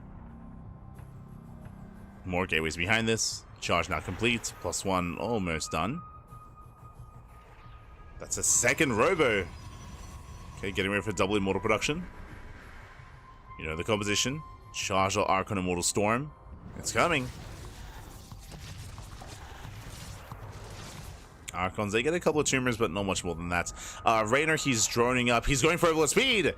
He's going for 3-way soul in. Reynor is not droning up. 68 workers, no more than that. The 4th base is just for Larva. He's going for Overlord speed. That screams drop lords. Queens are amassing as well. And Reynor is all or nothing for the Zerg. He commits. He doubles down. Aye. And Showtime, he's unaware. Showtime, he has to check the 4th. If he sees lack of saturation, then he knows. He's poking in. He checks. He knows. Yeah, he saw. He saw no workers. He's seen pulling back. He's pulling back. Correct response. Again, he did scout this. And he's setting up at home. Shield battery production has begun. He's walling up. Pylons are on the way. Second, third shield battery as well. So again, really good read here by Showtime as he did scout the expansion. Revelation on the main army. He sees all the roaches. He sees everything. The reveal is on the main army. As you're seeing here. And again, he's making 2 models at a time. More stasis traps. More shield batteries. Showtime doing his best Showtime impression. He's doing what he does best. He's walling up. Nice force fields. Late piles. Late piles here from Reynor. A lot of roaches go down. He's trying to force his way through. Stasis traps are connecting. One of them gets baited out to the biles. Oh my god, don't connect. Nice control so far, but the Immortals are exposed. Here comes that juggling. He needs to save the Immortals. So far, kites back well. Yeah, kites well, but Stalkers are falling. Showtime looks like it might just be too much. Yeah, too much Roach Ravager here. Reynor, he's breaking through. Despite the defensive setup, it's still not going to be enough. As Reynor, again, there's only one Immortal, one Archon remaining. Just a handful of Stalkers. Showtime was still barely not ready for this. Needed more time. He's making more Immortals, though. More Immortals at the natural. But he should not be able to save this third. No shot. As Reynor, he's running past. Going for the natural, ignoring the third. Running into more Immortals. Oh, he will get another Immortal, though. Yeah, Showtime out of position. He wasn't able to juggle. Didn't save his units. Queen's thrown away. And he's got a decent Immortal count. Okay. Got a decent amount of Immortals. Does focus on the Ravagers. Ravagers are targeted down. Okay, the Immortals are still very low. But he's holding. Wow, Showtime. Is he though? No. The Oracle falls. We'll lose an Immortal as well. Yeah, barely not. Barely. It was close. It was very close. But Reynor, he is breaking the third. Again, there's only two Immortals left. You can see how little HP they have. So little health. And again, Reynor, he's running out of steam. That is true, but it's still enough. It should be, at least. Should still be enough. Once again, kiting back. The Queens did get cleaned up. Did get all the Queens. Is there three Immortals? Three Immortals and a Dream. There's one Archon on the way. Oof. As pylons go down, depowers all the shield batteries. Everything gets depowered. Immortals will tank some of those biles. Oh my god, another Immortal goes down. And again, the defense here was impressive, especially in the second half, but the first half was lackluster. The first half, like, he got caught out in the open. And with that, Reynor, he does break the third. He got scouted. Showtime got ready. But not enough. Not enough there. And we will have a back and forth series. It's not going to be one-sided. Not initially. GG gets called, and Reynor, he pulls off the all-in. He will tie up the series 1-1. Whew. GG. Does tie the series up. And with that, we have our back and forth. Let's go. We have our back and forth here. Again, when it came to the first clash, on the one hand, Showtime is getting ready with the shield batteries and with the stasis traps, that is true, but the initial engagement, he was caught in between his bases, was brutal, because he was fighting without the support, without any of those shield batteries, and likewise, because he was caught in the open, the surface area on the army was also greater there that Reynor could take advantage of, so there was a better start to the fight from Reynor. And alas, Showtime, again, he was having incredible control towards the end there, but that was after he was, falling further back into the bases. And GG. GG, well played. Whew. With that, Reynor, he does fight back. We have a back and forth series. Let's go. We have that back and forth. We have that series. And we'll see who takes the lead. Who takes the lead in this matchup. Again, game 1, it was Showtime being cheeky. Game 2, it was Reynor being cheeky instead. Going for the all-in. Who all-ins next time? Who's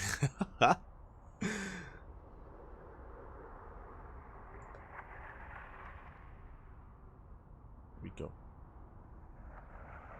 Hello in the chat. Hello. Buenos días. Buenos días. Bienvenidos.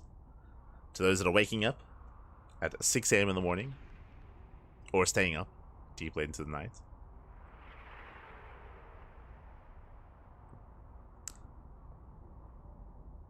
As from here, we'll see where our players do take us. Looks like game 3. Oh, yet to be determined.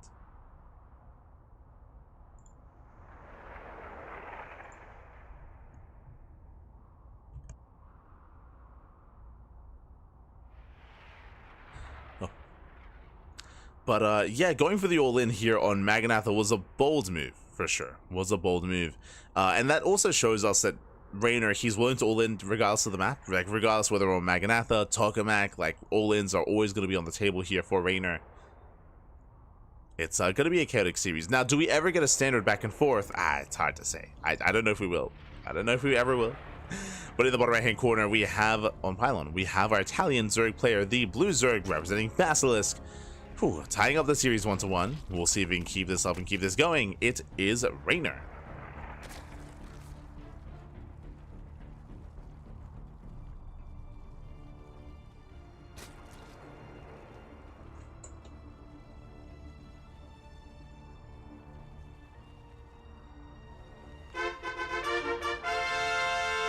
And spawning in the top left-hand corner, we have the German Protoss player, the Red Protoss, representing Sentinels. It is showtime.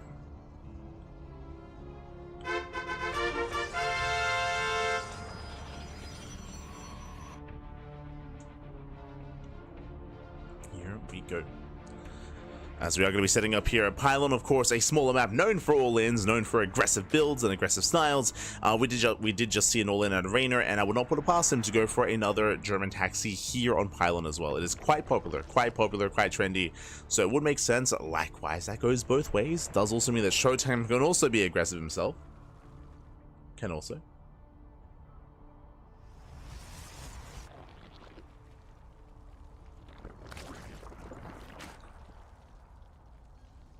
So far, the openers are standard, at least for now. And we'll see where our players do take us.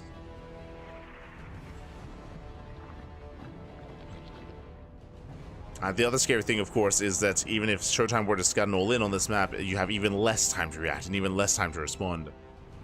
That is what is terrifying about a Pylon. It's just how small the map is in comparison.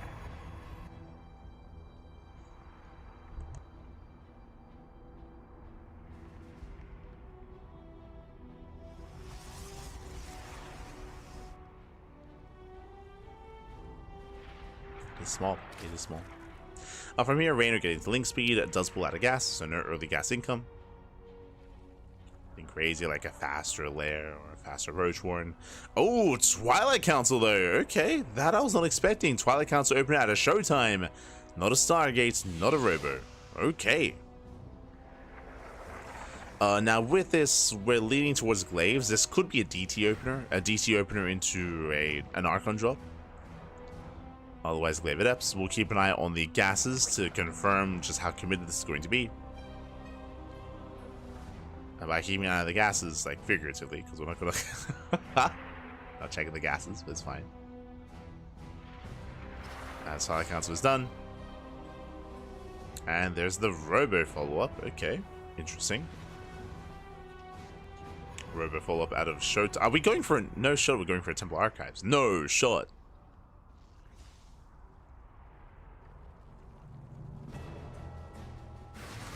Let him cook, Pappy. Let him cook. Let him say bust in. Are we going for the Temple Archives? We would have seen a Dark Shrine by now. 3 more gates on the way. Okay, Glaives. But Glaives was... Yeah, okay. Interesting. Delayed Glaives. Early Twilight Council. 4 gate setup. This does feel like a little bit shaky when it comes to execution, not gonna lie. Does feel shaky. Just because like the prison's already on the way. And Glaives is still a ways off, but okay. Well, we're going for it. Safety Roach Warren out of Reynor. Extra gateway, oh he's committing. Okay, he's going for another gateway. 6 gates, not 4. This is committed. Borderline all in. So 6 gate Glaives, but again Reynor does go for the 4-minute Roach Warren. So he has Ling Roach available to him. Showtime moving out, and Showtime is going to double down and commit even harder. I mean, hey, Glaive Adepts, they did well for Showtime in the last game. Did well for himself. Now moving out. Does head towards the natural. Does head towards. There's that warp in. Again, 6 setups at a time.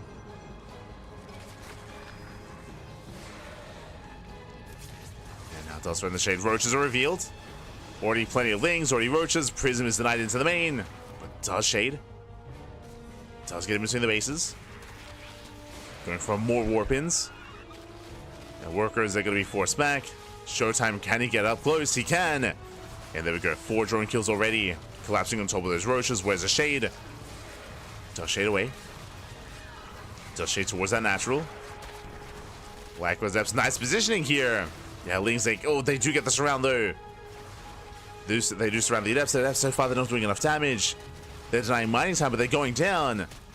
Yeah, this is not good enough. Showtime, he's running out of Adepts. More coming in. Again, he's just trying to reinforce his army. Trying, but not really succeeding too much. Oh. Yeah, not really succeeding. Showtime pulls away and Reynor defends. Now, Reynor, he did lose a lot of drones. True. Was that enough, though?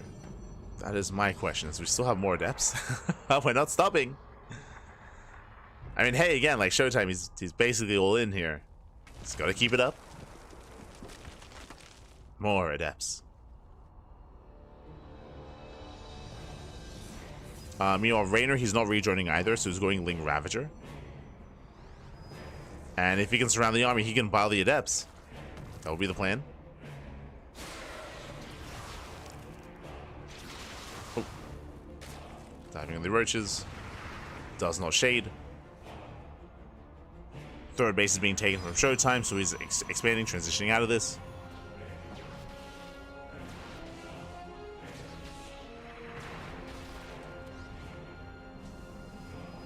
He's getting out of this.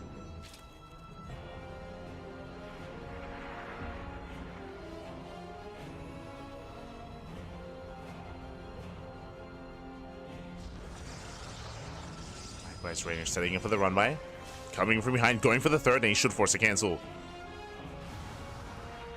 Assuming he committed, though. The base is there. He can go for it. Reynor comes back home. The Adepts, they scare him. I mean, they are scary. It's understandable. Lings, they come in for the surround. Here come the Biles, and the Biles, it looks like they do graze the army somewhat, but he gets in. No shot. He does rush past. He wants the mineral line. This time he's going to get it. There are just so many Adepts. Okay, not quite. Drones, they do get away. They pull away in time. Shades into the natural. Oh my god. Getting into 5 drones in total. Again, still nothing major. Nothing too heavy. But now there are no Lings. Fun fact, 0 Lings, by the way. He dies on the Ravagers. And the Mass Adept, he's doing it. He's doing it. Does catch up the Ravagers. Ravagers are going down one after the other. There's a handful of roaches remaining. Showtime, he's winning the head-on fight. Oof. GG gets called. Showtime with the 2 base all in with the Mass Adept. He overwhelms. He had a 3rd base, but the 3rd never saturated. And Showtime, he will take a lead in the series. GG. Whew. Let's go. Let us go.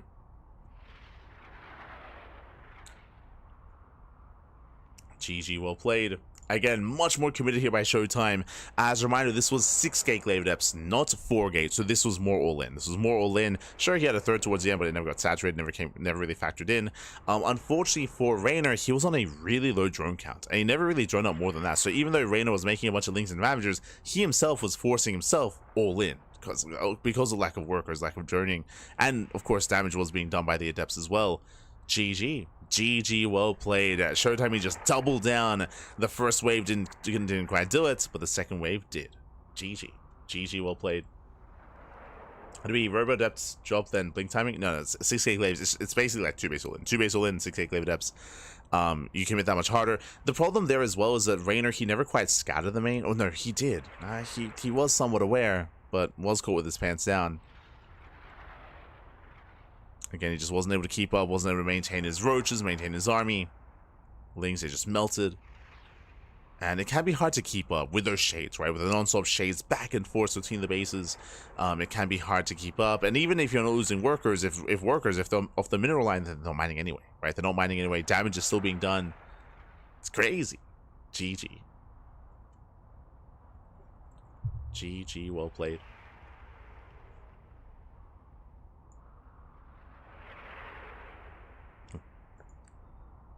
Here we go. So far, again, Reynor, he has been having a hard time against these adepts. I mean, game 1 wasn't an all-in. Game 1 was just an adept follow-up into a macro game. But here in game 3, alas, did catch him off guard. Did pull him apart. And up next, we have a map of choice, Ley Lines. Ley Lines is going to be coming up next. One of the more standard maps in the map pool.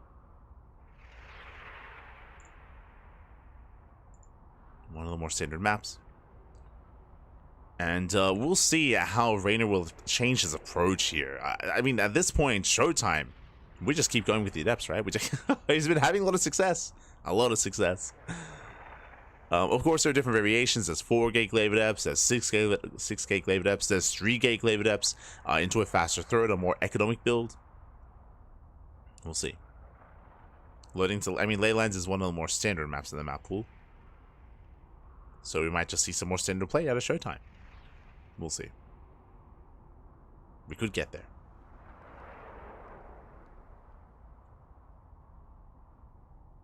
Here we go.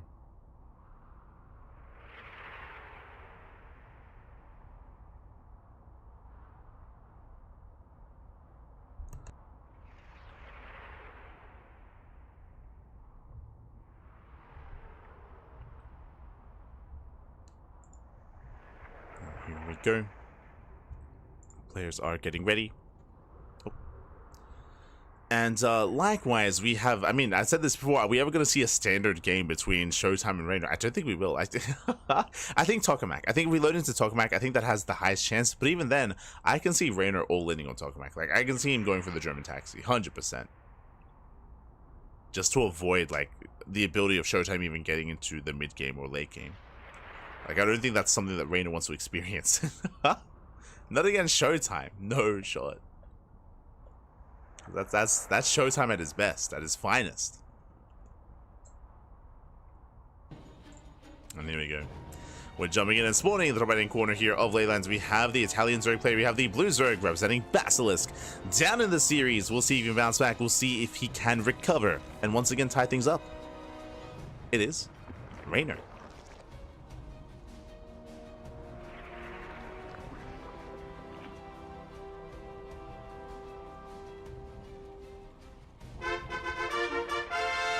And spawning in the bottom right corner, we have the German Protoss player, the red Protoss, representing Sentinels with a 2-1 lead in the series. And can he extend that lead even further? It is Showtime. Oh, they barely spend time with Showtime. They just go straight for the zoom. Oh my god. But early on, we do see the unnatural natural out of Reynor, forced to expand elsewhere. Forced to be a little bit more uncomfortable, just a little bit. But really, my eyes are going to be on Showtime here. Like, he has been the one that's been mixing it up. I mean, they both have in their own ways. We had the attempted Muta out of Reynor, of course, earlier. Attempted Muta.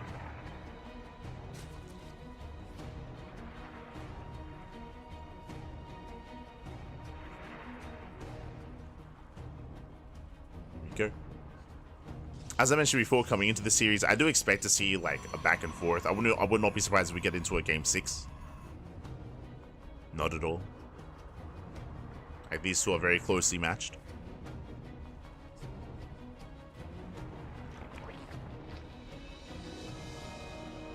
But again, we'll see where this takes us. There's a Stargate open out of Showtime. This time, no crazy Twilight Council, and again, we don't really expect that here. We mentioned earlier that Pylon is known for aggression, and hey, Showtime, he kind of met those expectations. Here on Ley Lines, we expect standard opener, standard play. So Stargate into Oracle into a third base. I would imagine Showtime will open up Phoenix again, so Oracle into Phoenix. That seems to be his go-to preferred style. But then after that, that's where Showtime has been mixing it up. We've seen Charge as a follow-up. We've seen Glaives as a follow-up. We have yet to see Blink as a follow-up. Not yet in the series. Oh, as 3 drones go down. 3 drones and the Lings. Not bad. Does miss a shot, unfortunately, there, and the Adept will fall. So Reynor does clean up. 2 Adepts for 3 drones and 3 Lings.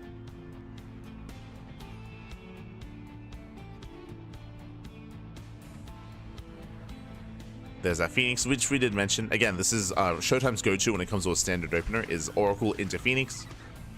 He's not really too concerned with getting too much damage on with the Oracle. He'd prefer to deny vision and also deter spire play.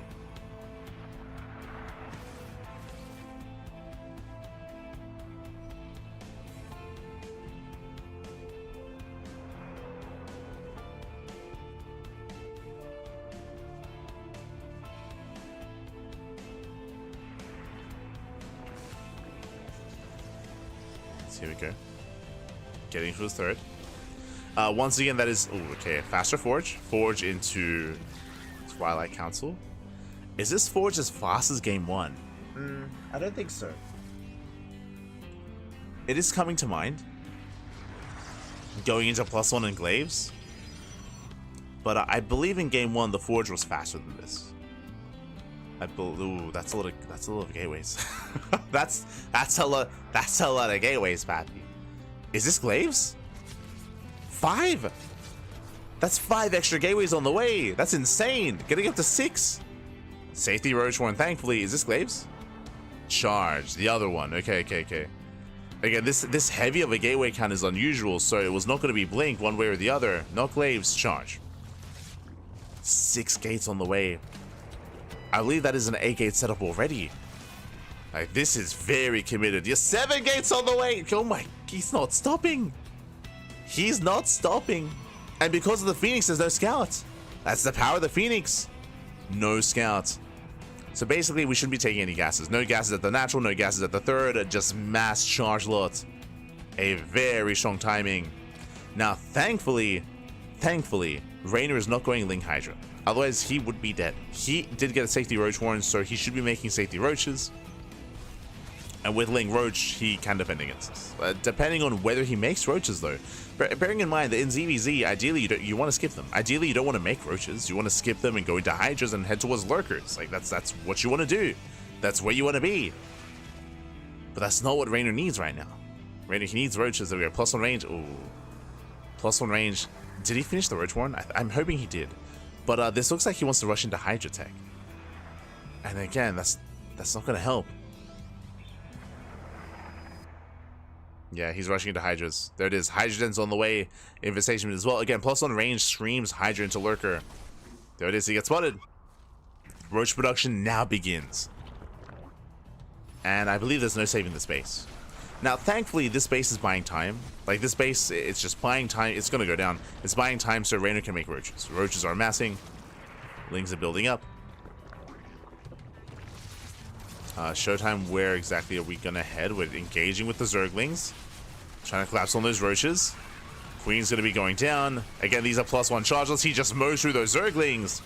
And now we can go for the Queens. Now we can collapse on the Queens instead. And again, Reynor, he was caught with his pants down. Remember, Reynor, he was taking into Hydras, throwing down infestation pits. All things not Roach. And now that they're popping out, it's too late. It's too little too late. So Showtime will just overrun Reynor. Showtime with these very aggressive builds here. He's catching Reynor completely off guard time and time again in this series. Reynor, he's like, I thought you were the Mao, Papi. No, not today.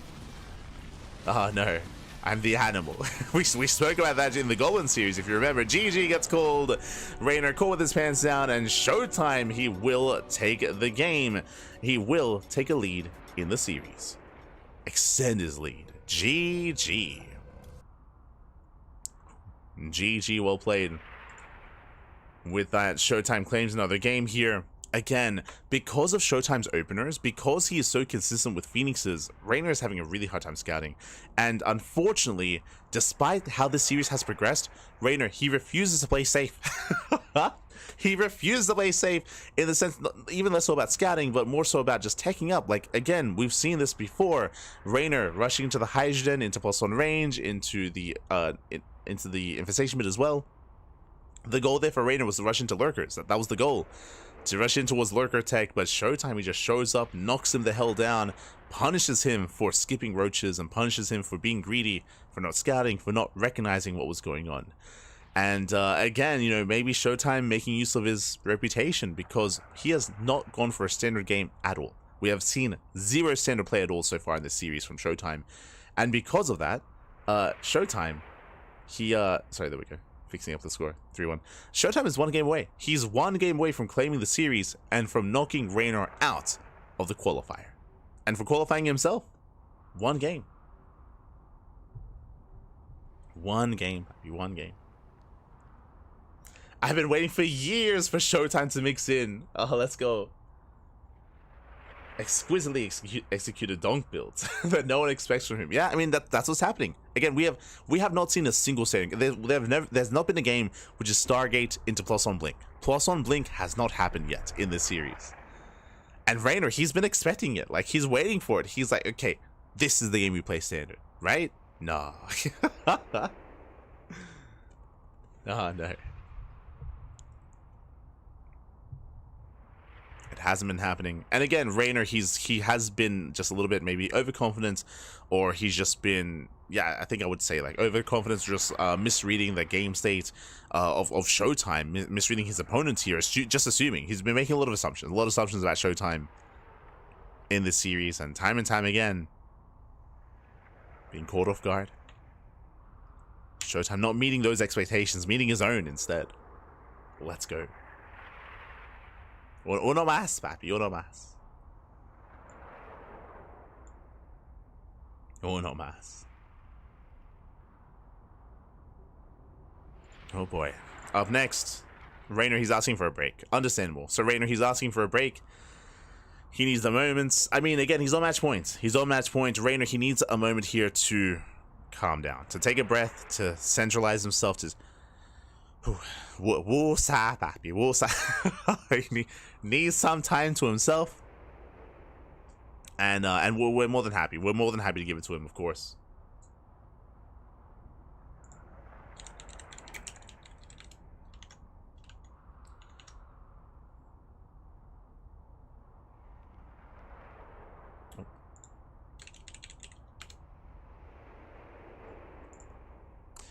But yeah, again, we're more than happy to give Reynor a couple of minutes here, a couple of moments to recover, to ponder his thoughts, and to just kind of get ready here for the rest of the series. Because the pressure is on. Again, one more loss, one more slip-up, that's it.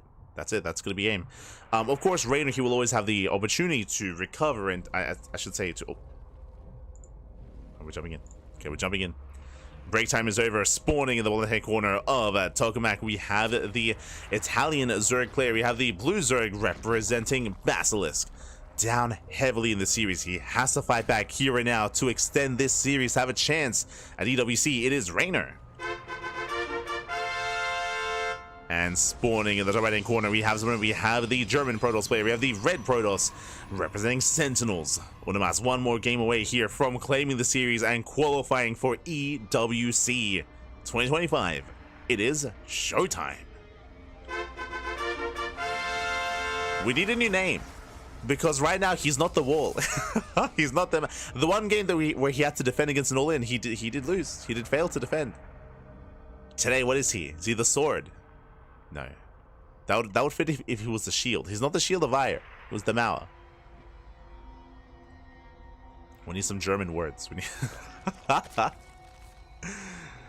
oh my god.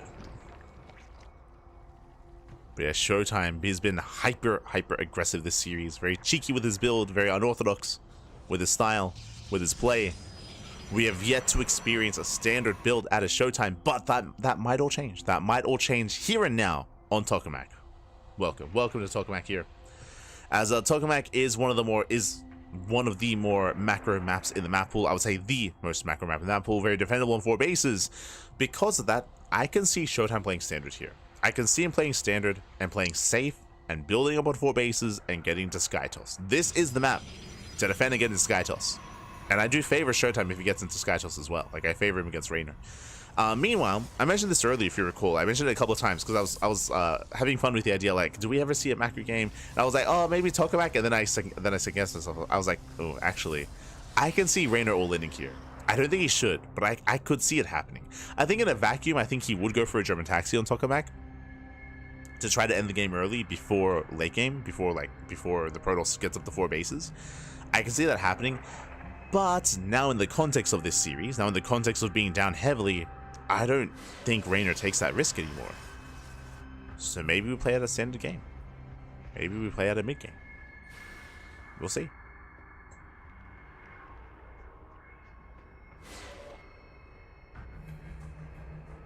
go. Reynor, he needs 3 games in a row. He does. He needs 3 wins in a row to claim the series. Now Showtime does poke in.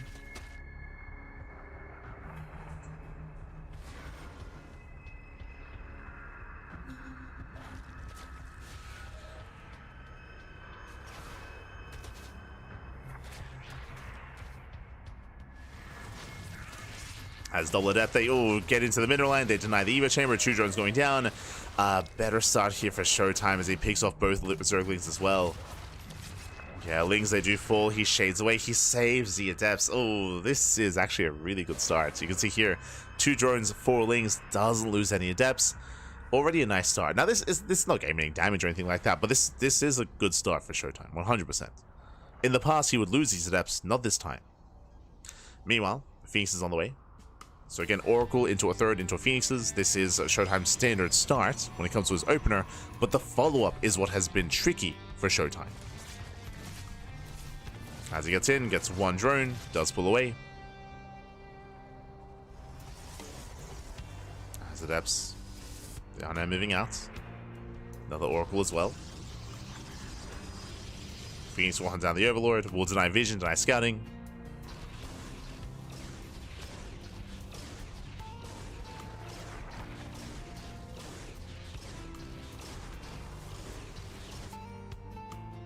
And there's that Twilight Council Forge follow-up. I believe once again that was a faster Forge. Sorry, I didn't quite notice. Adepts 8 bust in. Oracle has to get the hell out of here. 3 more drone kills. 3 more drones going down. Not bad. 6 in total. Almost getting 7. As Oracle does pull away. Does pull away. Forge now done. Extra gateways are on the way. Are we going for Glaze? Are we going for Charge? Are we going for... We are going for not... It's not Blink. No shot. Shots, what you got? Charger Glaives. But okay, never mind. Blink. But that's a 3-gate setup behind this. Okay. Getting into Blink. We'll see if he throws out more gates. For now, I believe it's only 4, right? Not 5.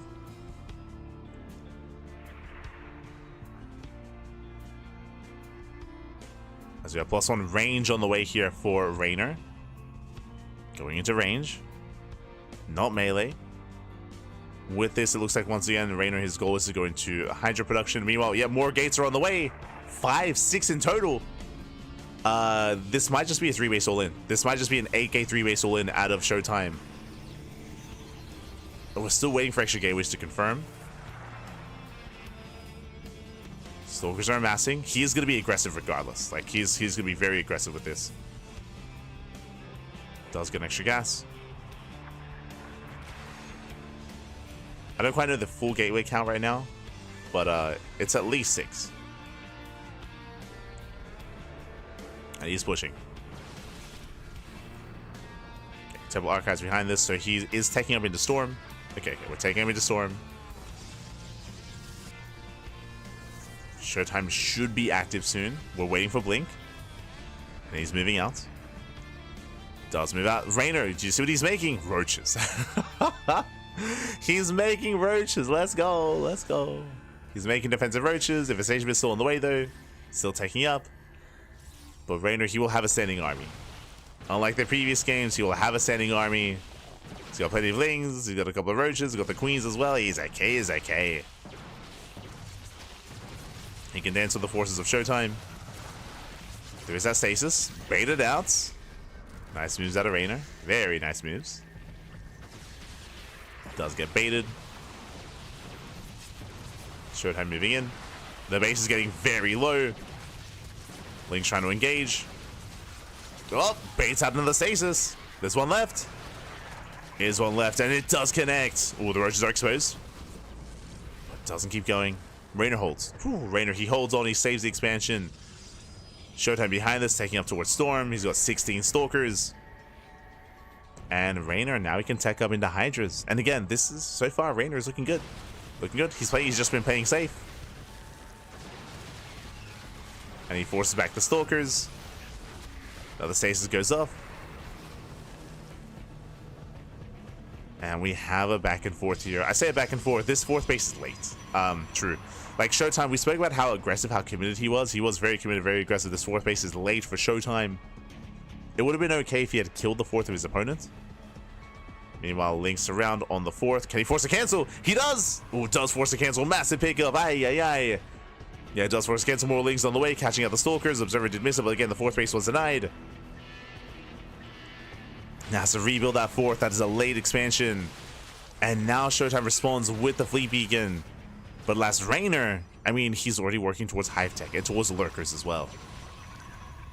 This does confirm that it was a cancel, not a kill. On the Nexus, I mean. Thankfully.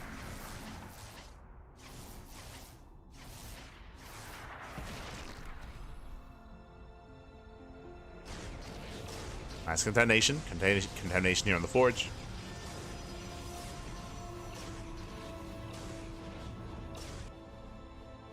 Do you prefer to be observer when you cast or like this? I prefer. It depends. I think I'm okay with Indy. I think Indy's a really good observer. I think.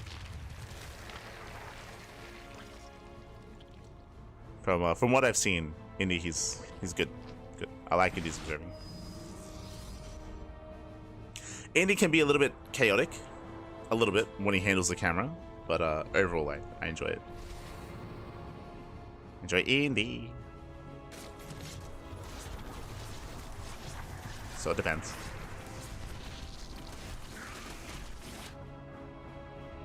Likewise, Showtime pushing forward.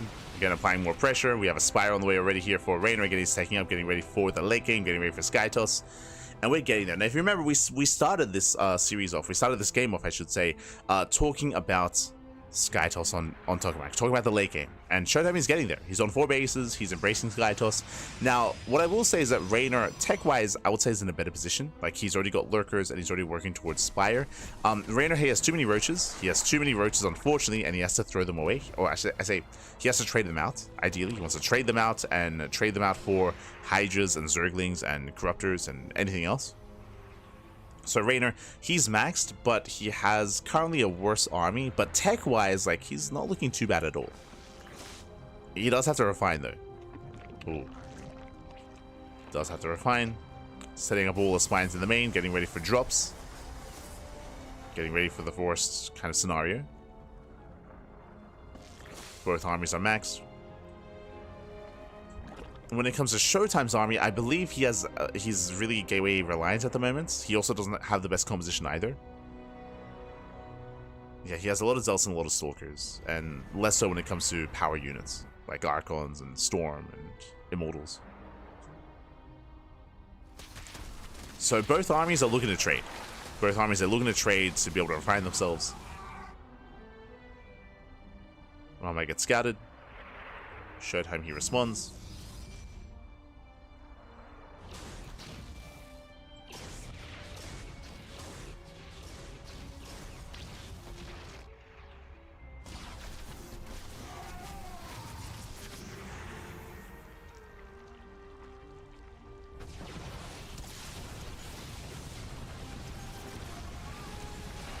Likewise, Showtime just clearing a path through that creep.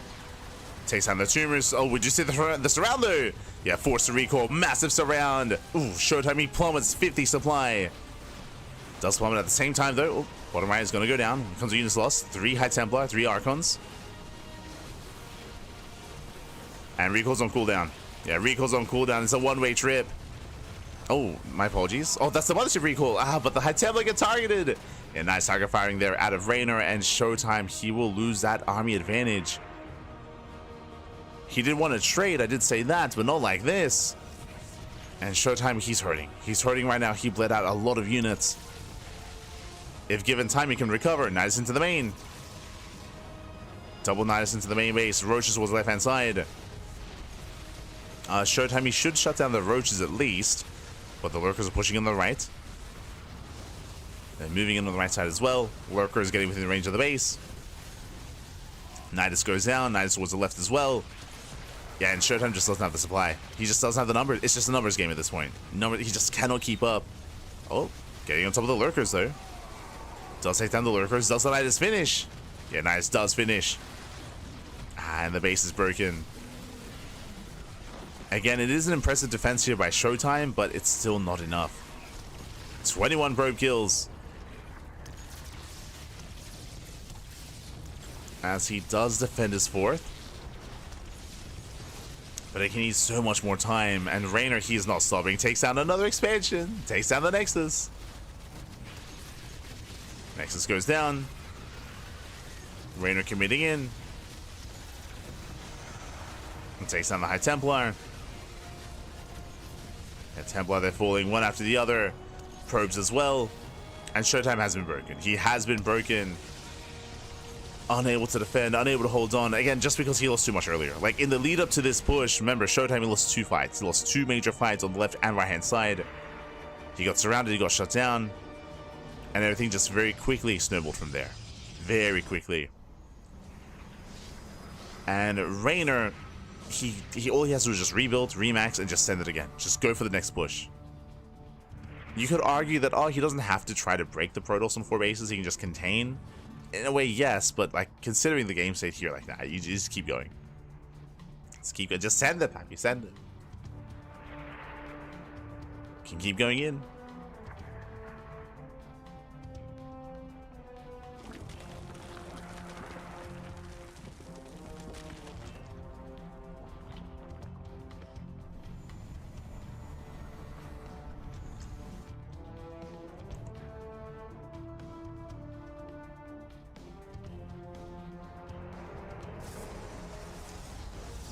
So far, Showtime sending up those cannons.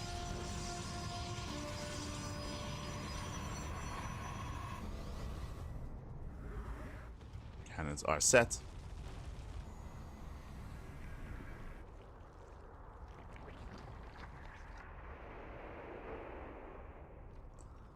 Likewise, going.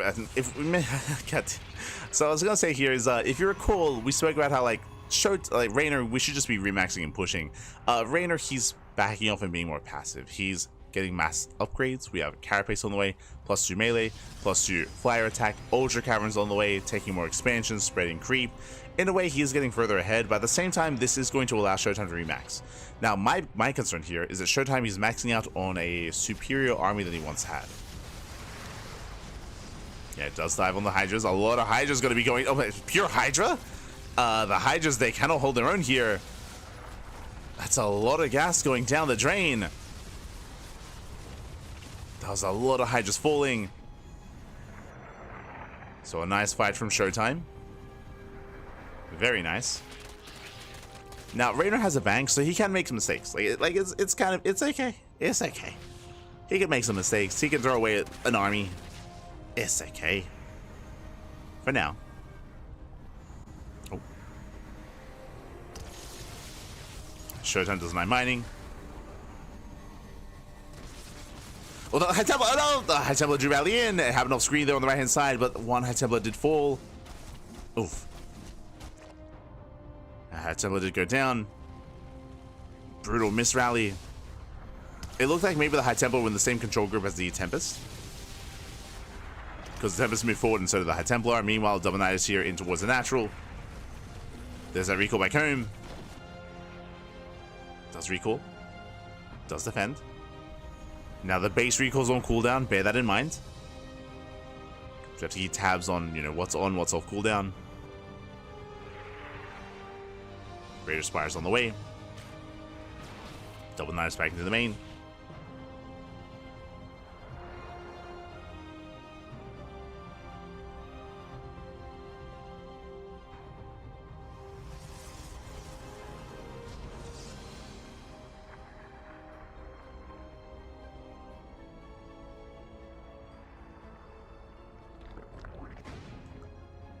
As I believe that was the War Prism.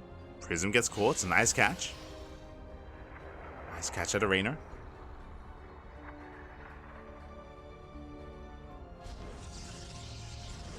Now reinforcing with some Infestors. Ultras are amassing as well. Again, just refining his army. And I believe the Immortal count is non-existent from Showtime. Yeah, he's not ready for Ultras at all. There's 4 Ultras already out. Now he spots them. Now he knows. And again, Ultras, they can tank the storms. Ideally, he wants those High Templar. Oh, speaking of. Soul Zone goes down. High Templar exposed. He gets one, he gets two. Yeah, one High Templar left. No more storms. And with that, Reynor, he should collapse on this army. He should clean this up. There we go. Takes out everything on the ground. And Showtime, he never quite recovered. Showtime never quite recovered here. Showtime will lose everything. And Reynor, he will still close this out. Still close this out. Again, he took a lead earlier when it came to his push, when it came to him punishing his opponents. And now the Night Swarms have completed. Lurkers moving in.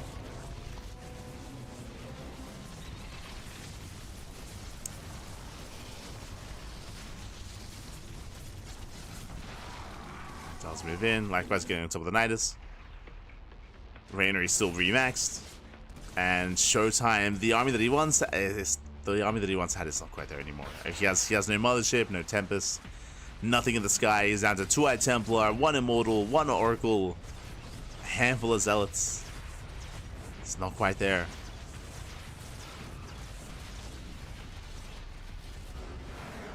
And GG gets called. The last Showtime, he gets overwhelmed, and Reynor, he begins the comeback. Oh, GG. Reynor, he does fight back. He does put a point on the board. We have a series. We had a series already, but now we have a longer series. Let's go, baby. Let's go. GG, well played. With that, we do have still a in favor of Showtime scoreline, but Reynor, he's one step closer to forcing the ace match. One step closer.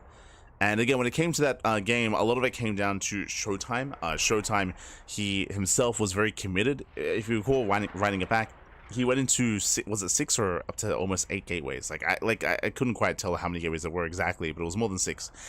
So we had a heavy commitment here into Blink Stalker, but we saw that this time Reynor played safe. This time Reynor played safe. He made plenty of roaches. He was in position, and the aggression of Showtime fell in its face. He was not able to gain any ground, 0 economic damage, and because of that, remember, his 4th was late. He had a late 4th base. He had late tech transition as well.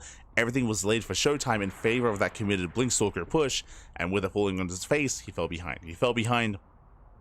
After that moment, he did back off. Both players maxed out, but Showtime had a more inefficient army, and he did make the decision to go for a split push. I do think that for the most part, like, Showtime had recovered after that, but he went for a split push, and he lost both fights. He lost both armies, and instantly, bam! Reynor counterattacked. Reynor counterattacked. He had a beautiful surround on the left-hand side, and likewise he was able to collapse on the High Templar on the right as well. So alas, in the end, Showtime was just torn apart early on, and from there, he just never recovered. He was never able to build up an army, a substantial army comparable to what he once had. GG. GG, well played. We spoke at the time, if you remember, that Showtime needed to trade. He needed to trade out some gateway units, but he lost everything. Like, that's not how we trade out. Yeah. So with that, Reynor did punish. And again, Reynor playing much safer this time. For the first time this series, he made a Roach Horn, and he made roaches. He made roaches. He was very, very safe. He was okay. Brought it all together. GG. And with that, we have a more back and forth matchup here. And the question becomes, now that Reynor is playing safer, at least now, depending on the map, does Showtime play standard? We have yet to see that, and we might see that here and now, because I don't think it'll be wise to commit into Glaive Adepts or Charge Lots anymore, or this committed Blink Stalker play, depending on the map. If we load into, like, Ultra Love, if we load into Torches, then sure, I guess. We'll see. We'll see.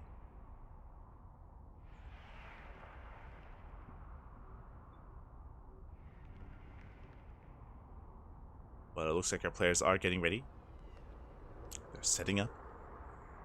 Can we go the distance? Can we go to the ace match? 2 more games. Can we get it?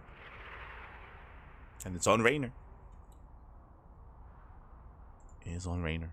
Oh, as it looks like we have our game. Our game is going to be on Persephone. Okay. Persephone is coming up next. If you recall, we have seen a lot of aggressive Blink play here on this map. We saw that earlier from Goblin, if you recall, against Lambo. Tempting. As this is a bit of a smaller map, there are less bases as well. You can cut the map in half. It's a little bit easier to pull that off here on Persephone. We'll see. So players are getting ready. You know, just looking at State's camera, I love the shuttle, sorry, the Reaver on the Zergling. It's beautiful. It's beautiful. It's my favorite. Also, for those that are curious, the sun is rising right now. We casted when the sun was setting, and now we're casting when the sun is rising. Ah, let's go. Let's go.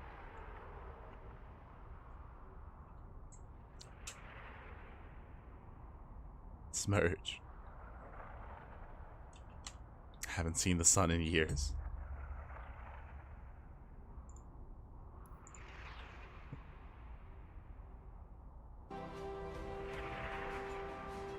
We're jumping into our next game and spawning in the bottom left-hand corner of Persephone. We have our Italian Zerg player. We have our blue Zerg. Ooh, fighting back, putting another point on the board and making a series out of this, or extending the series for Basilisk. It is Reynor. And spawning in the top left-hand corner of Persephone, we have the German Protoss player, the red Protoss, representing Sentinels. And still one game away from qualifying for the Esports World Cup. It is showtime. Almost got there. Casito. No, not at all. Ay.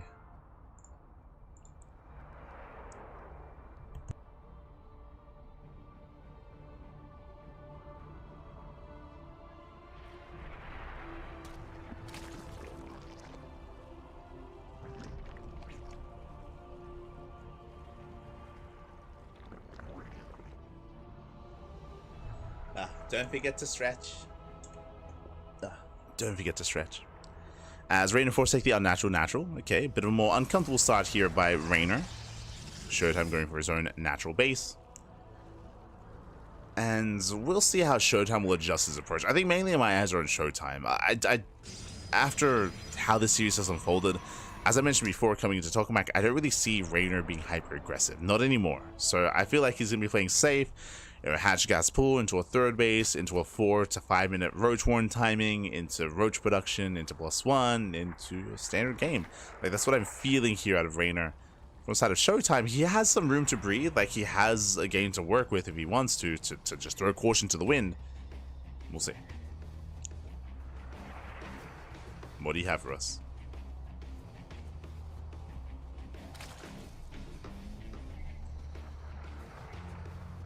Probe does poke in.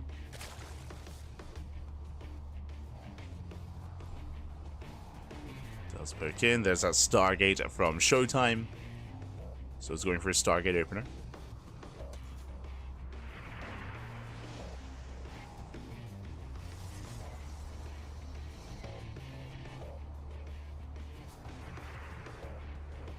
Last does go for the Stargate. With this going into Oracle, into Phoenix, I would imagine what I'm most curious by is the timing of the Forge and the timing of the Twilight Council. Like, that's going to be the big tell here for what Showtime is up to. Meanwhile, a big shout out to Handsmuff666 in the chat. Thank you so much for the $13.37 for the donation. We do appreciate it. Do you hiss at the sunlight? You might be a vampire. Oh, no. I may. It's just what ducks do. They hiss. So here we go. Ooh, as an FC do bust into the main. Getting 1, getting 2 drone kills so far, but looks like only 2 workers. Thankfully, not much more than that. Reynor, he defends nicely, defends well. Lings move out across the map to try to punish the third, and the first Oracle should be staying at home to protect said third base. Showtime is going for the triangular third. Okay, there's the NG overcharge. Lings, they move in. The Oracle's ready. Lings, they dip out. Well, never mind. He wants it. Does want it. Goes to the depth and goes to the probe. And nice big offs. Takes down both. Both units go down. Showtime keeping up. The Phoenix has arrived. And again, my eyes are on Showtime. Show us the Forge. Show us the Twilight show us the Twilight Council. Show us the gateways. What's the plan this time? Okay, there's the Twilight Council. Standard timing.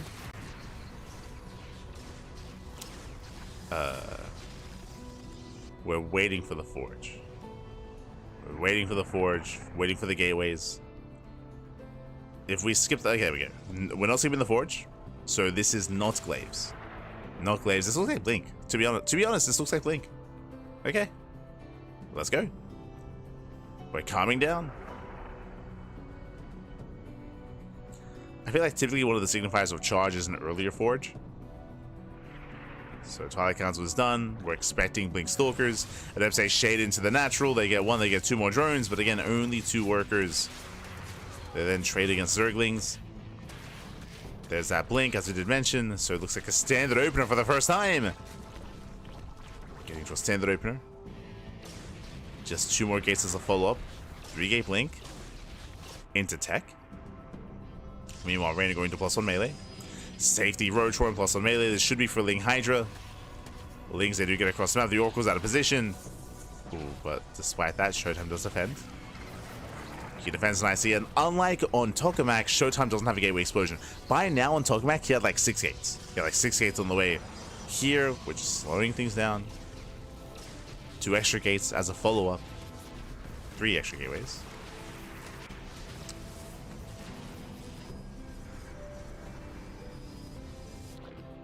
Okay. Premier taking his gases.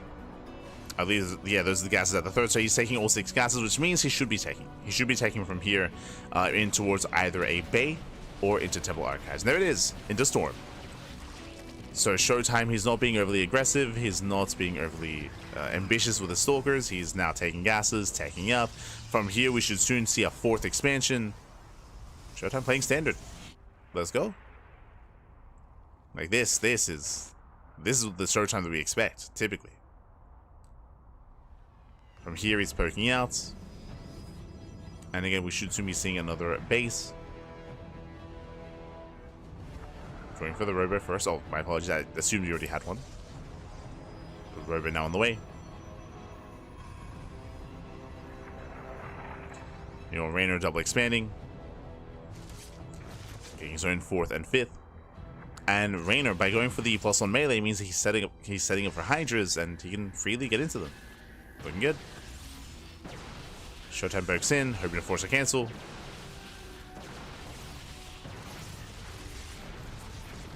Ooh, as Lings, they collapse on forward. There's that recall. Yeah, it does recall in time, does deny the expansion. Nicely done.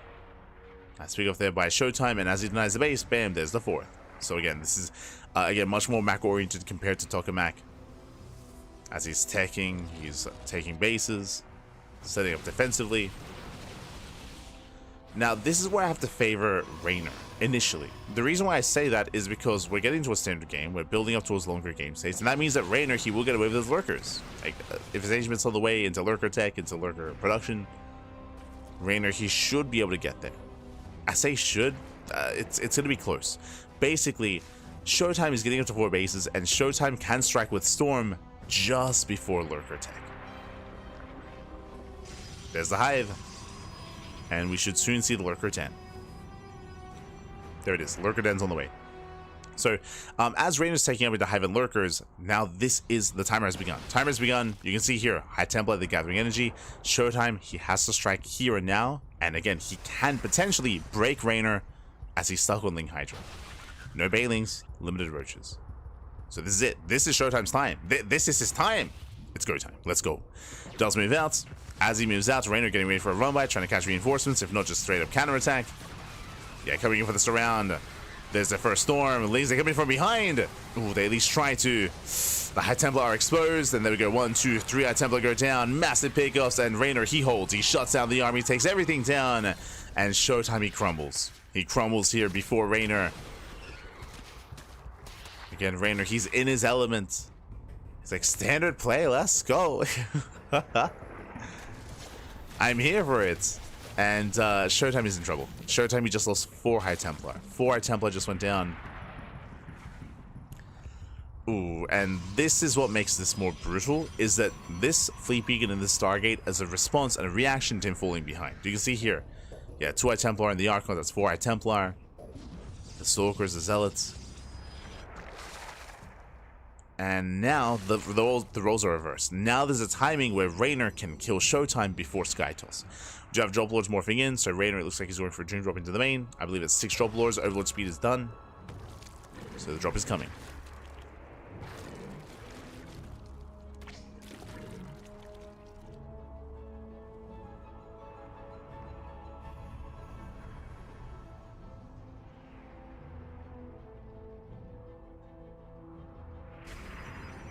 So here comes a drop on the left. Zell say get across the map. They get across. They get into the mineral line. Lings, they will collapse in. They shut down most of the Zealots. Yeah, nice defense here by Reynor. The Spine Crawlers are done. And here comes the Doom Drop. He's going for the kill, going for the throat. If he can get on top of those Stargates, he can end the game.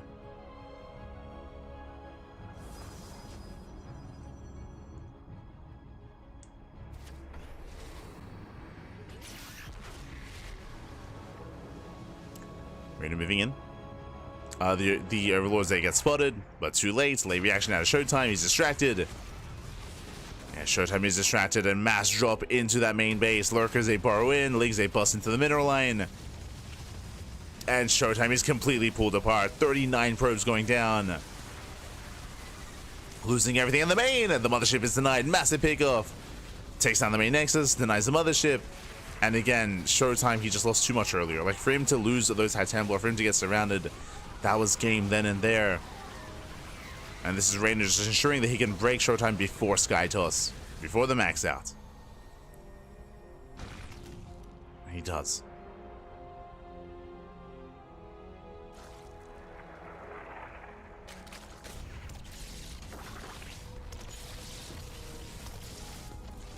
So from there, he does. Would you see that Showtime at this point, he's all in. I would say he's all in. He's got to move out. He has to do something with the army. But the problem is that even though Reynor just lost all of his lurkers, he can rebuild. There we go. 6 lurkers are now done. More lurkers are on the way. The longer this goes on, the better it's going to be for Reynor. That's will be the first to remax. And there we go, going for another drop into the main. Another Ling drop.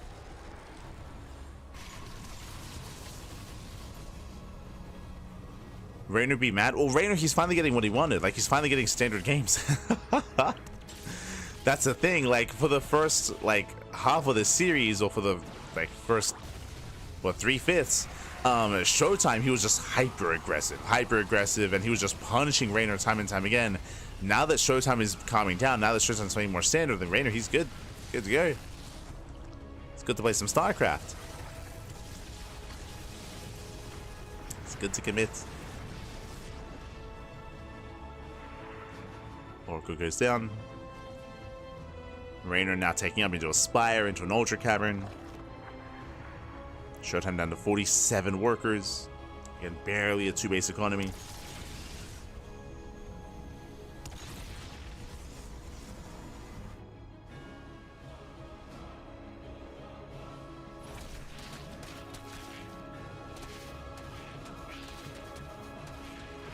Behind this Reynor, he does have, I mean, he's got 83 workers for 85 even.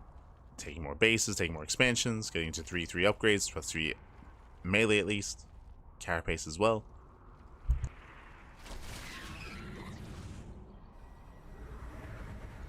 Now, I suppose technically there's a world where maybe Reynor takes a really poor fight.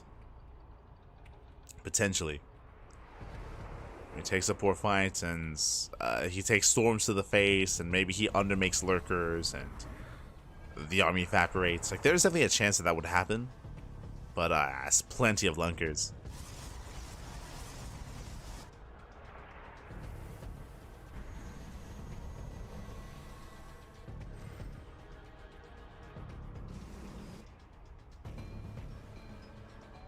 So Reynor, he's ready. He's ready. He has a robust army. Just waiting for those upgrades. Even just clearing up some supply here for more ultras.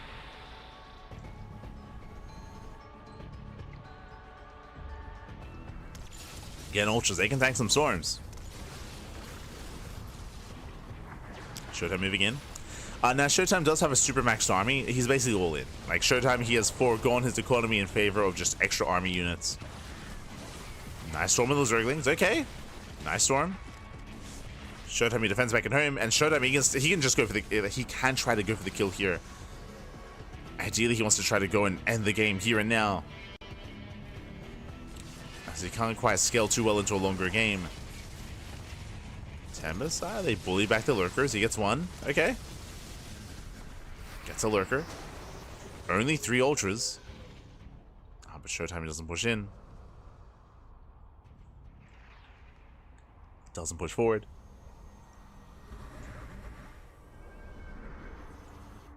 Do the Lings have adrenal? I assume they do, but I have no confirmation.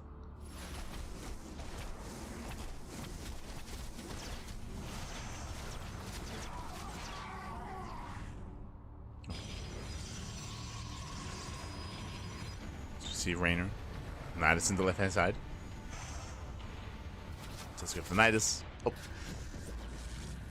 I mean, Showtime, he is turtling up quite well for himself. He's maxed. I'll be honest, I didn't think we'd get here. I thought that Reynor was going to remax sooner and strike sooner. But he has been taking his time. Once again, just securing his lead. But this does give an opportunity here to Showtime. Okay. I mean, that's a lot of Tempest. Showtime's army composition isn't looking too bad.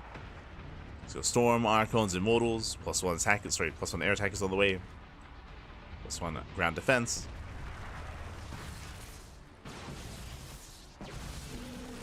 We have a game.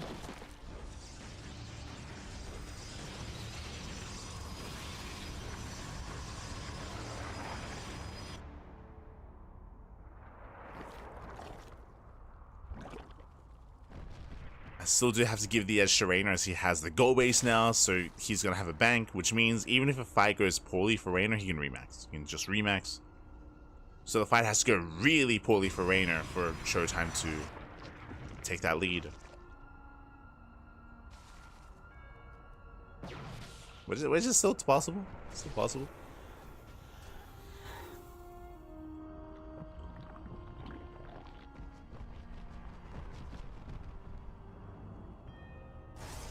Just moving in, looking for the fungal. Zell says deny the expansion, not bad. I believe that was a cancel, not a kill. Hoping that's the case. Meanwhile, Reynor investing into Vipers, getting his spell caches up and running.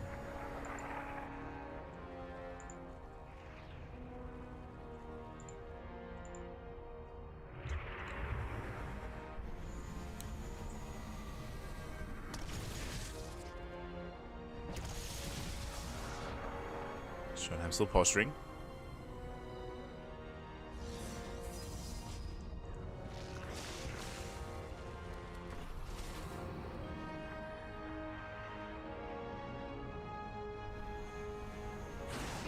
Oh, High Templar! Oh my god.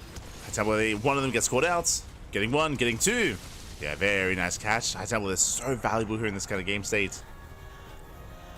I'm losing 2 High Templar. But for the most part, the game is slowing down quite a bit. Reynor, he's lacking creep, as he lost a lot of queens early on, so very few active tumors. The base count isn't amazing for Reynor either. Does have that bank, though. And we do see Showtime pushing right down the right-hand side. Going for the gold. Yeah, Fungal does connect. Nice Neural. Yeah, Neural here on the Archon. On the Archons. Does abduct. Does secure those kills. Not bad. Likewise, we do have Ultra Hydra coming in from the left-hand side as well. Ooh, Storm doesn't quite connect. Yeah, it does miss the Storm. But Showtime, he's not getting ground. He's not getting ground either. Oof. Showtime, he does plummet 50 supply. Has to recall back. Losing another High Templar. Really nice target finding there out of Reynor.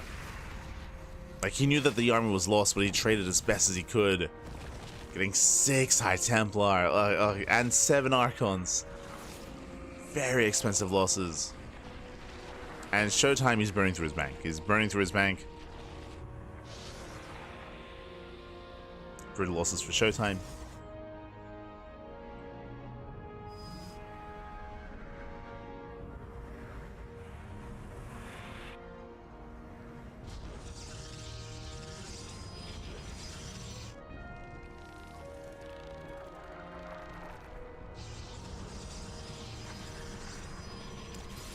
Here we go.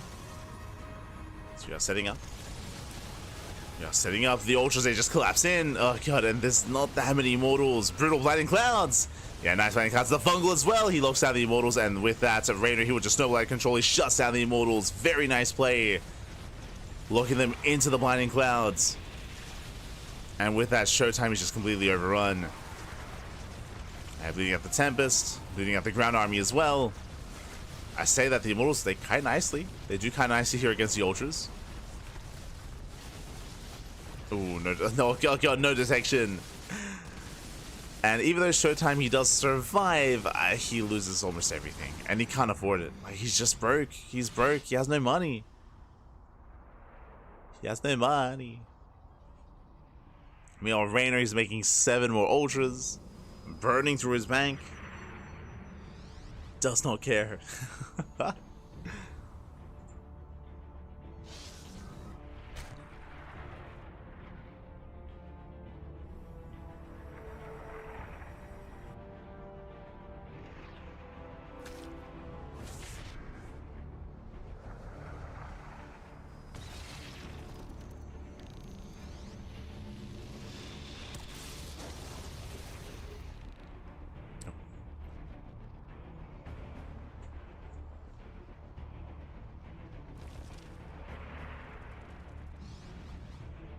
With that Showtime, once again, he's back on the road to recovery. Like, once again, he's just down in army, down in supply.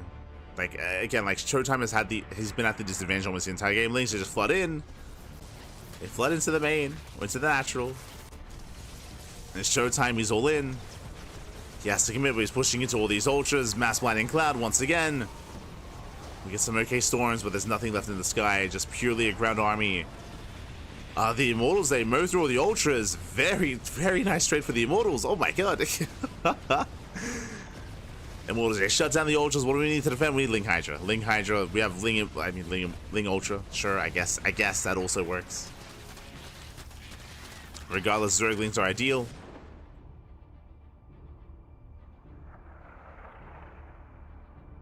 Showtime falling back. The Corruptors are almost dead supply here.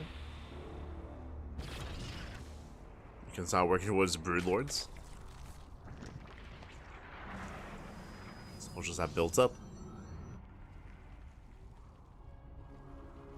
There it is, 5 Broodlords on the way.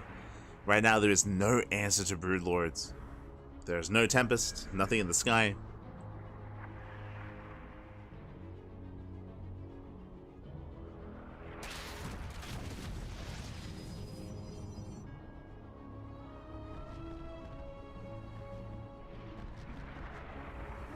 Now Showtime is going to do it all over again. He's got to build back up. I mean, with some storms, you can maybe take a fight. With the ground army, not so much with the Broodlords.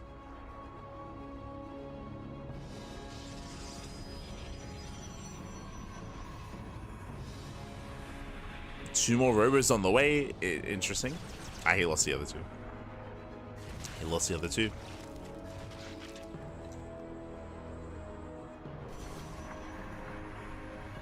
Now it's moving out. Broodlords, they reveal themselves. He starts out 1 Tempest. The 1 Tempest. And he has to cancel.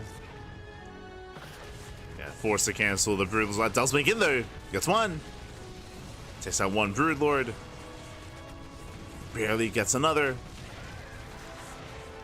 Okay, 2 Broodlords go down. Lings, they flood in. And Showtime, he goes to the base trade. He's going to trade a base for a base. And this is the most important mining base for Showtime. So losing that expansion means that he has no more income. There you go. You see it, 25 probes going down. Gets the gold. There's nothing right here.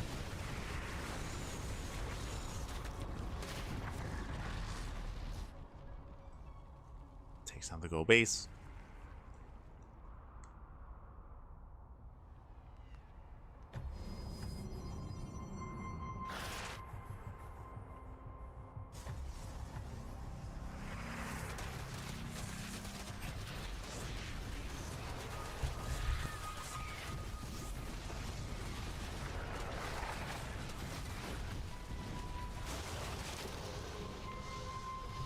Likewise, Brood was holding back the army as well, and there's just nothing here. There's no answer. The Ultras, they break through the right-hand side, takes out another expansion. Now there's no mining, there's no income for Showtime. He lost the mining base on the left-hand side as well. Down to, I want to say, half a base mining. So he has a little bit of income. There, here. 3 patches. 3 patches left. 3 patches to go. On a map by patches, true. Patches in the chat. Good to see you, Pappy. Good to see you. Hope you're doing well. Hope you've been enjoying yourself. Hope you've been enjoying. Again, we've had a pretty intense day of StarCraft. I was hoping that this broadcast would be a little bit shorter, but now we're sneaking up on 6 hours. We're almost there. Almost. Yo, the healing pad though. Okay. Healing pad coming into play. Meanwhile, Reynor, he morphs in more Broodlords. I think almost every Corruptor now is a Broodlord. And unfortunately, without Skytoss, there's no easy answer. You can go Mass Blink Stalker, but there is no Mass Blink Stalker. there's just, nah. Not like this. Oh, nice feedback. Feedbacks on the Infestors. Reynor moving in. Catching out another High Templar. Will tank a Storm to the face. True, I guess if he sacks the Broodlords, I guess Storms can deal with him.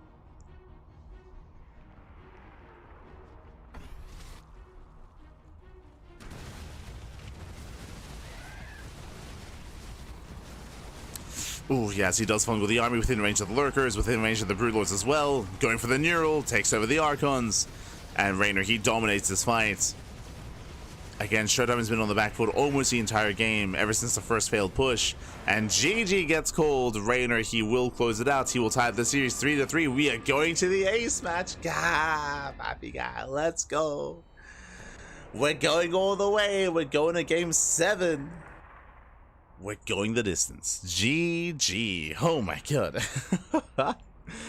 GG, well played. Again, this was the one game where Showtime played standard. Remember, winding it back, he played standard. He went for his initial blink-based opener, took his gases, got his 4th base, taked up into Storm, and he was completely shut down. Reynor, he was having a much more comfortable time getting to his own Hydra Lurker play. He was able to get us around, and Reynor was looking so comfortable this game, more than any other game, because there were no shenanigans out of Showtime. These past 2 games, Showtime has been less chaotic and less aggressive, and as a result, Reynor has been a lot more comfortable over these last 2 games, and with that, Reynor is now 1 game away from claiming the series. Now, the final game is going to be on Incorporeal. Incorporeal is going to be coming up next. This is one of the, I would say it's a relatively large map, that's true, but it has its own unique quirks as well. We'll see how our players do approach this. We have seen a lot of Spire play on Incorporeal, so I'm sure Reynor is tempted. From the side of Showtime, what's the plan, right? He did take a lead early on in this series by being very chaotic and being very aggressive and, again, being very unpredictable. True. But as the series has progressed, he's been relying less on that and, as a result, having less success. But partly because Reynor's been playing safe. Reynor has been playing safer here. He hasn't been as greedy as he was at the start of the series, so Reynor has been respecting the aggressive potential more from Showtime, and as a result, he's been able to just have these more sterner or these more crisper starts, these more cleaner openers and cleaner builds and cleaner early to mid game in favor of Reynor.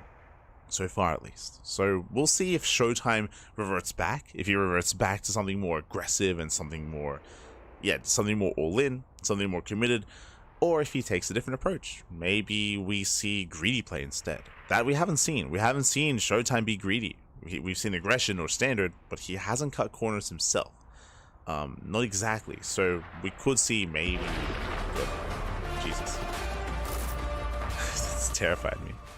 So yeah, we could see something different here, but it looks like the player's asking for a break. Looks like players are asking for a break, so it looks like the clean feed is going on a break as well. Yo, shout out to Turbo Quacker. Thank you so much, Turbo Quacker, for the gifted subs. 5 subs to the community. To Jadens, to Derkazer, to Clava, to Zagreus, and to my Gimli even. Thank you. But yes, we're going on a break here, so we're going to be back in a couple of minutes with the final game of the broadcast. See you soon. See you soon for the ace match. Oh. Lost my mouse.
And spotting in the bottom right hand corner of Incorporeal, we're just jumping right into the game. Oh my god. We have the Italian Zerg player, we have the blue Zerg representing Basilisk. Coming back from the brink here, pulling off a crazy comeback and potentially going all the way. Momentum is on his side. He has found his groove. Is the Italian Stallion. It is Reynor. I took my time with that one as well. What are they talking about? What?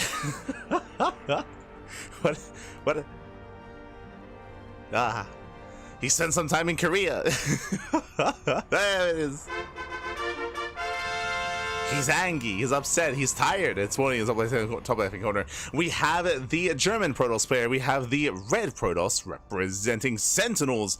He had so much momentum in this series, but alas, that has been taken away. Can he bring it back himself? It is showtime. There's so much faster with showtime. They just go in. They got no words.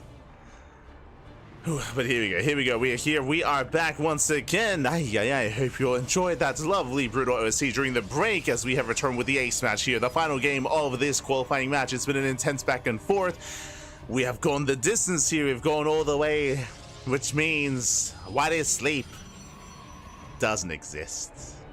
It's a figment of your imagination. It's like... I was gonna make a joke about Showtime playing standard, but he did play standard last game, so... no. No. Regardless, GG, well played. With that, we're going to be settling into our ace match, of course, and we'll see how players will approach this. Of course, the final game is going to be on Incorporeal. Incorporeal is going to be one of the larger maps on the map. Well, not as defensive as Tokamak, not as large as Magnatha, but on the larger side of things nonetheless. So far, Link Speed is on the way, pulls out of gas. We do expect a Stargate, but the big question is Showtime. Showtime, he has been the player that's been missing it off the most so far in the series. He's been at times catching Reynor off guard and having a lot of success with that, but as the series has progressed, Showtime has been less chaotic, less crazy, and Reynor has been having more and more success. So does Showtime have the balls to go into Glaives? That's the question. Does he glaive it up again? That's what I want to see. Give me some Glaives. Give me... Let's go.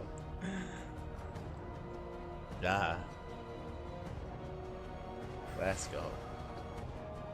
See in the chat. Also appreciate all the casting during EWC. As always, appreciate the quantity and the quality. The quality, of course. See. Thank you. Yes. Unfortunately, it means that my brain is a little bit fried right now. I don't know if you noticed, but especially in that specifically in that last game, I was 100% like slurring my words. I was like, I was not fully there, but you know what? I was able to, during the break, I was able to do some squats. Did some squats with a blood pumping, double adept into the main, 3 drone kills, 4. Not bad. 4 drones go down. Solid start. Solid start there by Showtime. Behind this Oracle opener into a Phoenix. So far, so standard out of Showtime, but the real question becomes, show us that Forge timing, show us the Twilight Council. What are we going for? There's no shot we play standard. No shot. As Lings, they move out across the map. Because both of those went down, that means there's an opportunity here to find some damage. Lings, they threaten us around, but last the Adept does get away, and the Oracle's in position. Showtime, he does defend. He defends, he holds. He holds. Lings, they threaten the base. Showtime, he's there, he's ready. Attack is on the way.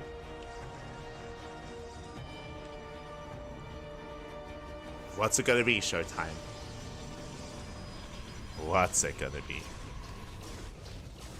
Short game? Thank Ashen. I would appreciate it. Forge first. Forge, Twilight Council. Looks like a standard setup. So not Glaives, doesn't look like Charge either, so it looks like Blink. Looks like Blink here out of Showtime. Looks like we're calming things down and we are playing standard. That's what it looks like for the time being. Now we could throw down extra gateways. Speaking of, we do have a currently 3 gates set up, I believe. Getting up on 3 gates. If he throws down more gates, then we will point it out. We'll be like, then we'll elevate our voices. Until then, we're good to go. I doesn't know what sleep is. I doesn't exist. Your Claves, he's committed. Let's go. We're getting what we wanted. What did we say at the start of the game? We were like, you know what we want? We want Glaives, Happy. And you know what he's doing? He's going for Glaives. Showtime. He's listening to the stream. He's listening to the mainstream. He understands what the people are wanting for. They're yearning for it. Glaive Adepts. 5 gates are on the way, 6 gates up. So 6 gate Glaive Adepts so far here at a Showtime. We'll see if he throws out even more gateways. Meanwhile, Reynor is playing +1 melee, and he is going for a safety Roach Horn. So the Roach Horn is being thrown down. Does Reynor make roaches, or does he skip roach production? He has the tools to defend, but he is with +1 melee. He's tempted to cut he's tempted to cut corners and cut roach production. I am concerned for Reynor. Basically, what's happening here is that yes, he has a roach horn, so if he needs to, he can make roaches. As we almost get the expansion. Oh my god, not quite. So he can make roaches, but because of +1 melee, that tells us that Reynor doesn't want to. He doesn't want to make roaches. He wants to make Ling Hydra. Lair is on the way, so he's saving his gas, he's saving his resources for Lair, for Hydra production, and that means that he has no roaches, he has no banelings. That means he has Ling Queen to defend. This is where Adepts can thrive. We'll see when Reynor realizes what's happening and how late roach production begins. Here we go. We can see Showtime is going the long way around. He's avoiding the Zelnaga. Zelnaga in the center of the map. We'll see nothing, and still 0 roaches. 0 roaches in production, purely Ling Queen. Now with a high enough Ling count, we can pop off, but that's a lot of it. Now, he knows. Yeah, there we go. Spire? Oh no, he's going mutas. He's crazy. 6 roaches have begun. Now they just started. Now 9 roaches on the way. The base is under fire. We do see the, oh my god, he shades into a surround. Does shade into a surround, and with that, the Lings, they get the best trade they get possible here. They will shut down the Adepts. Misread from Showtime. He does get surrounded. He will lose his army, but at the same time does get 1 base. He does 9 mining at the 3rd. This is some danger. This is not good enough. This is not good enough. Again, he's shaded into a surround, and with that, Reynor, he holds. Reynor, he holds. Reynor, he does not take enough damage. This is not good enough for Showtime. He does move out with more Adepts, and he's making 8 Adepts at a time. He's got an 8-gate setup. And things are looking good, things are looking okay until the shade. The first shade was brutal. Does get into the main, but again, he just doesn't have enough firepower. There's not enough Adepts here, not enough firepower. 6 drones go down, that is not good enough damage. The Spire is almost complete. The Spire was scattered, we have Phoenixes on the way. You can see here the trades, only 6 drones. That's all he got, only 6 workers. And with that, Reynor, he does take a lead. Does take a lead here. There was potential for Showtime. There was a lot of potential there. Everything was lining up. It's all lining up Showtime. Glaive time. True.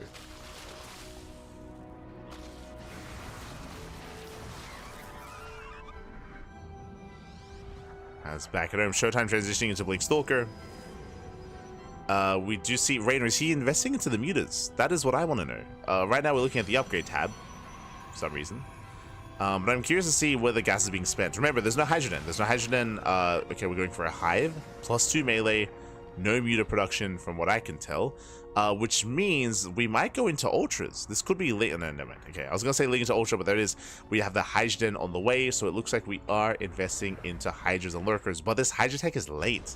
So Showtime, he still has a presence on the map. Like, without there being any tech for Reynor, like, Showtime, he can still hold his own. He's not being outscaled anywhere near as much as he should be. If there was already a hydrogen, different story, but there isn't. So, the investment into the Spire working against Reynor. Showtime, oh, forced back home. Again, Reynor is still ahead, but Showtime still has a chance. He's not out of this.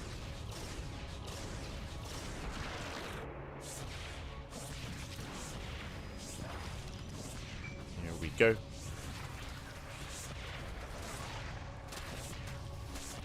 Lings, they go for the, let's go, they go for the surround here on Storm. But Storm, it will finish in time, just barely. Storm is complete, but this also means no High Templar. No more High Templar can morph in. It's a Fleet Beacon on the way. Showtime, he's working towards Sky Toss. He's going to try to slow the game down. But it's going to be a tough couple of moments here for Showtime. Gonna be tough. Lurker then is on the way. Showtime, can he break Reynor before Storm? Sorry, before Lurker with Storm. He does have a decent High Templar count, but he's pushing onto Creep, and this time there's Banelings. Oh, there's a lot of Link Bane. Here comes our first Storm. Gets 1 High Templar, gets 2. 2 High Templar go down. There's 3 High Templar left. Got some decent Storms here. Out of Showtime. Does get some decent Storms. Likewise, Baneling run by here across the map. Showtime, he does react in time. Good reaction. Good response. Pulls away. Saves the mineral line. Nice defense. Devour. He's back. Oh, God. As the Phoenixes do overextend.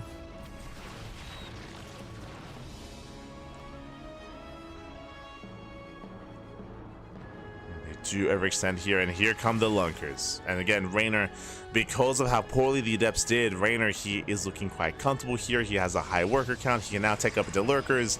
And unfortunately, Showtime just did not have enough to break Reynor before Lurker attack. Now it's up to Showtime to survive. Can he survive the Lunkers? Can he survive?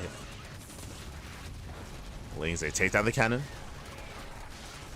Going for the shield battery. Shield battery's gonna fall. Main army moving in. Mining is being denied.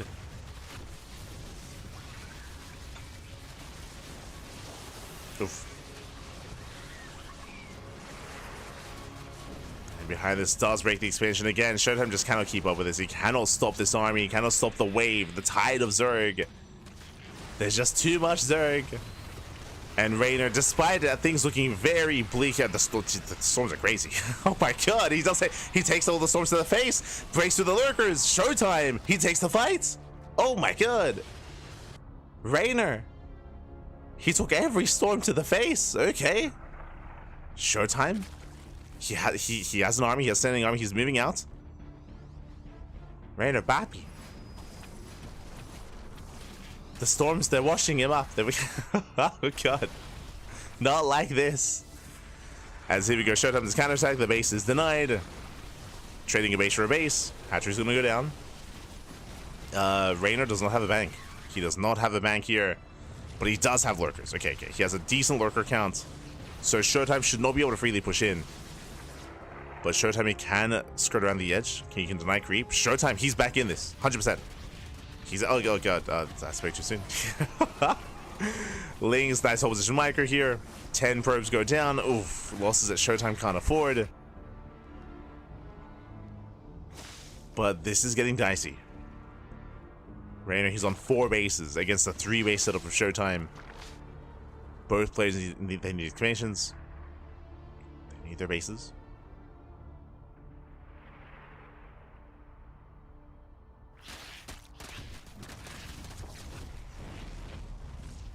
As Reynor, he does collapse on that 4th. Once again, that's a 2nd cancel. Showtime, he needs a 4th. He needs a base. Reynor now getting a 5th. Reynor is stabilizing. Reynor, he is stabilizing faster than Showtime. Showtime needed an expansion. And he's just not getting it. Yeah, Showtime in a position. Is out of position as Showtime gets distracted by these Lings and Lurkers. We do see Reynor once again moving in to deny the 4th. Showtime he's just getting pulled apart. And Showtime cannot expand. This base, well, that's the third cancel. The 3rd denial.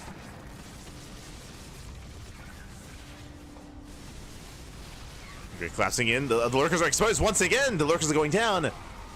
Oh, but he's running out. He's running out of Archons. He's running out of Archons here. It's getting close. Another nice storm, and he will break through every single Lurker. Again, there's just no support for the Lurkers almost ever. We need the Lings. We need the Baileys. We need the Hydras. We need something in front of the Lurkers to buffer, but they just expose every time.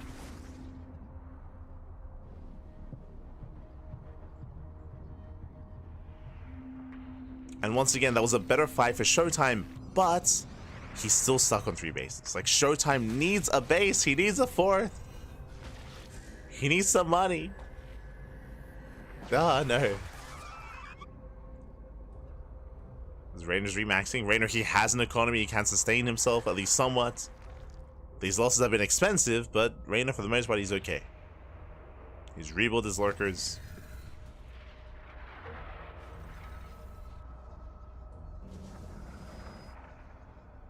He has rebuilt. Oh, Lings are somewhat getting called out. Meanwhile, Reynor going for another run by. 3 more probes. Lings moving in once again. This time with Banelings.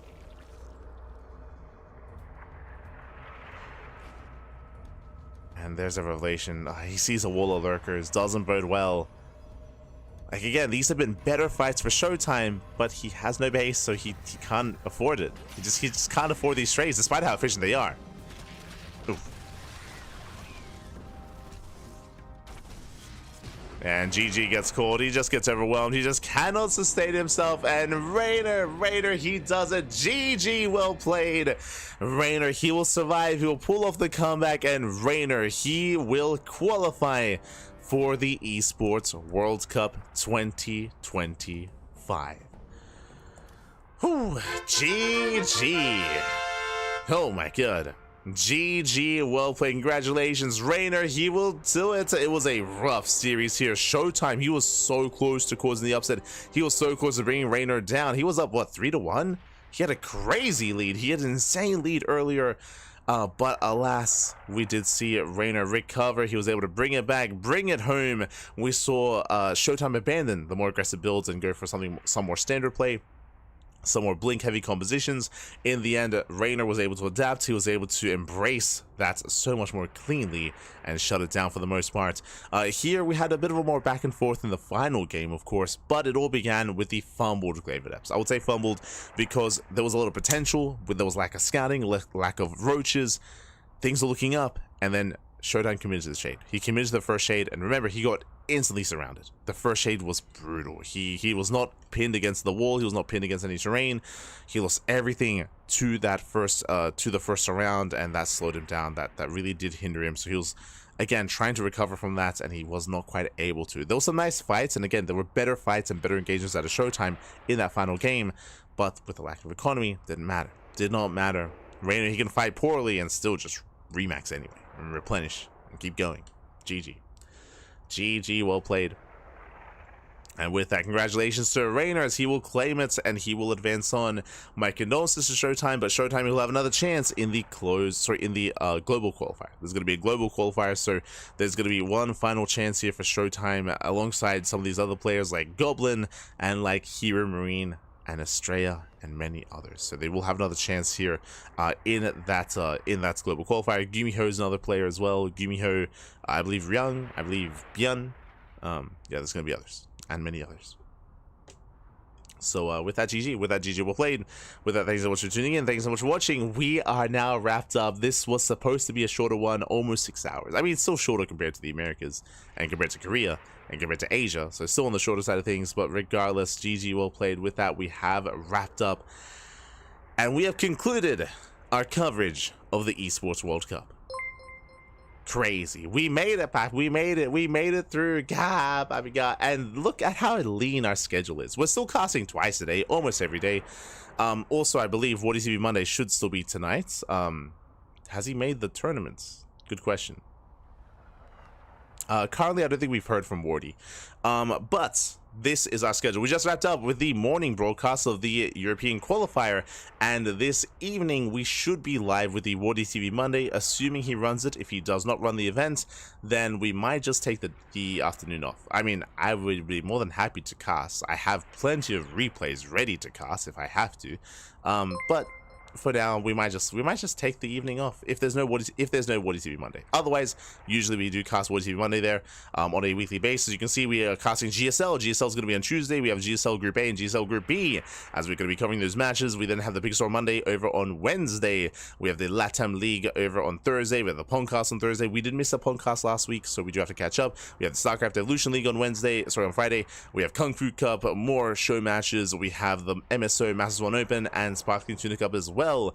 We're going back to our regular scheduled programming, GSL, weekly open cups, all things StarCraft, StarCraft Evolution League as well. So do check it out. Do consider following us here. Again, we cast more StarCraft than anyone else in StarCraft, more than anyone, papi. Aye. Even without EWC. Fun fact, we did cast the most. The only EWC qualifier that we didn't cast, unfortunately, was the Korean Qualifier 1. Very unfortunate. I'm very upset, very sad. If you remember, that's because we were locked out because we were patching. We were patching the game for 2 hours, and by the time we finished patching, we just couldn't cast. So it feels bad, man, when it comes to the first Korean qualifier. But outside of that, we casted everything else, all things StarCraft. And again, this is more or less what our typical weekly schedule looks like, outside of course, the What Is TV Monday, which should be there.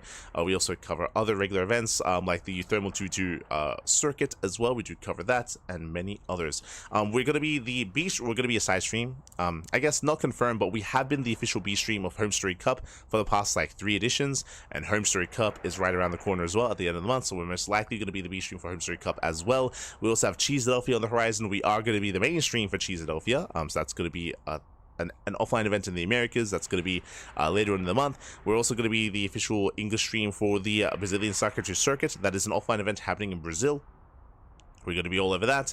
We're going to be the official English stream for the LATAM League. That's going to be Imagine GSL, but for Latino America. We have the quarterfinals here on Thursday, and the semis and finals next week as well. So we have plenty of content, plenty of StarCraft. We have so much. We also have I have to reach out about it, but we have Fire Cup as well, and so much more. With that, GG, well played. Again, we have all the content, we have all the casting, we have all the StarCraft.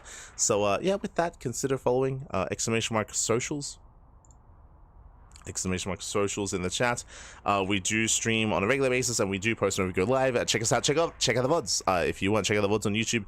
Because we've been casting so much, because our schedule's been so busy, I'll be honest, I have been falling behind when it comes to editing VODs. Typically I have like a 2-week buffer where I schedule 2 weeks ahead of time, but those 2 weeks are running out because I have not been able to schedule properly in quite some time, so I have to go back to work for that. So you may see like a couple of afternoons off there, and it's like, oh, Light, he's not casting. That means he can rest. No, that means I'm just editing VODs. I'm just editing and VODs and scheduling VODs and making thumbnails and doing work in other ways for the CranKy Ducklings. Non-stop here, papi, on the CranKy Ducklings. Aye. Basically, follow me there if you wish. Otherwise, just catching up with the chat. Thank you so much to Stan. Thank you so much for the gifted subs, the 5 subs here. To New for you, to Biadekel, to Really Seth, to Ordi, and to Supernova as well. Thank you so much for the 5 gifted subs, Stan. We do appreciate it. And thank you so much to Booyah in the chat for the 1,000 bits. GG casting. Thank you so much for the bits. Thank you. We do appreciate it. It's bed time. It's time for bed. Oh no. It's over, papi. It's over. Wardy just posted. There you go. So we have confirmation. Wardy is hosting the weekly tonight, so we will be fixing that up, and we are going to be casting the What Is TV Monday tonight. So there you go. There we go. We have confirmation. Kuro just confirmed in the chat. Just confirmed. Otherwise, thank you so much. Until then, hasta luego. Ciao, papi, ciao, hasta luego. Stick around. We're going to be giving another StarCraft stream a raid, so do tune into that. Do tune in.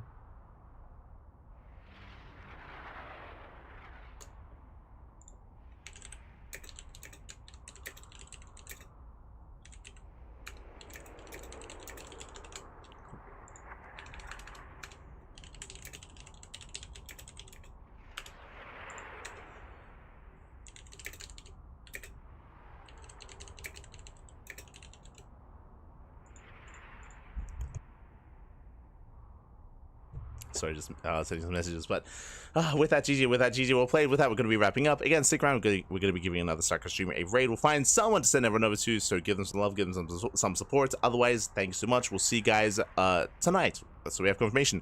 We'll see you guys in around 13 hours, around 13-ish hours time for the Wardy TV Monday. That is, of course, a weekly open tournament featuring players like Clem, MaxFax, Hero, Solar, Cure, Showtime, all players StarCraft basically, except for Serral and Reynor. They don't play outside of them. Everyone else plays. Others, thanks for watching, And we'll see you guys in 13-ish hours. See you then. I'm gonna sleep as much as I can. See you then. Ciao, papi. See you next time. Also, take care. Also, everyone, take care of yourselves. You know, and hope you had a great weekend. Hope you enjoyed the rest of your week as well. Look after yourselves. Likewise, you can also support us on Patreon if you wish. Exclamation mark Patreon in the chat. Shout to Sinistro in the chat. Gah, baby. Este Sinistro. Big shout to Sinistro. For those who do not know, Sinistro, he is one of the big names behind, or big faces, big people behind the scenes, working hard. For StarCraft, you know, running events and making sure that everything runs smoothly, I should say, organizing. Thank you so much, Sinistro, for all that you do. Thank you so much. Este Sinistro. Gracias, gracias. With that, see you next time. Ciao. See you next time.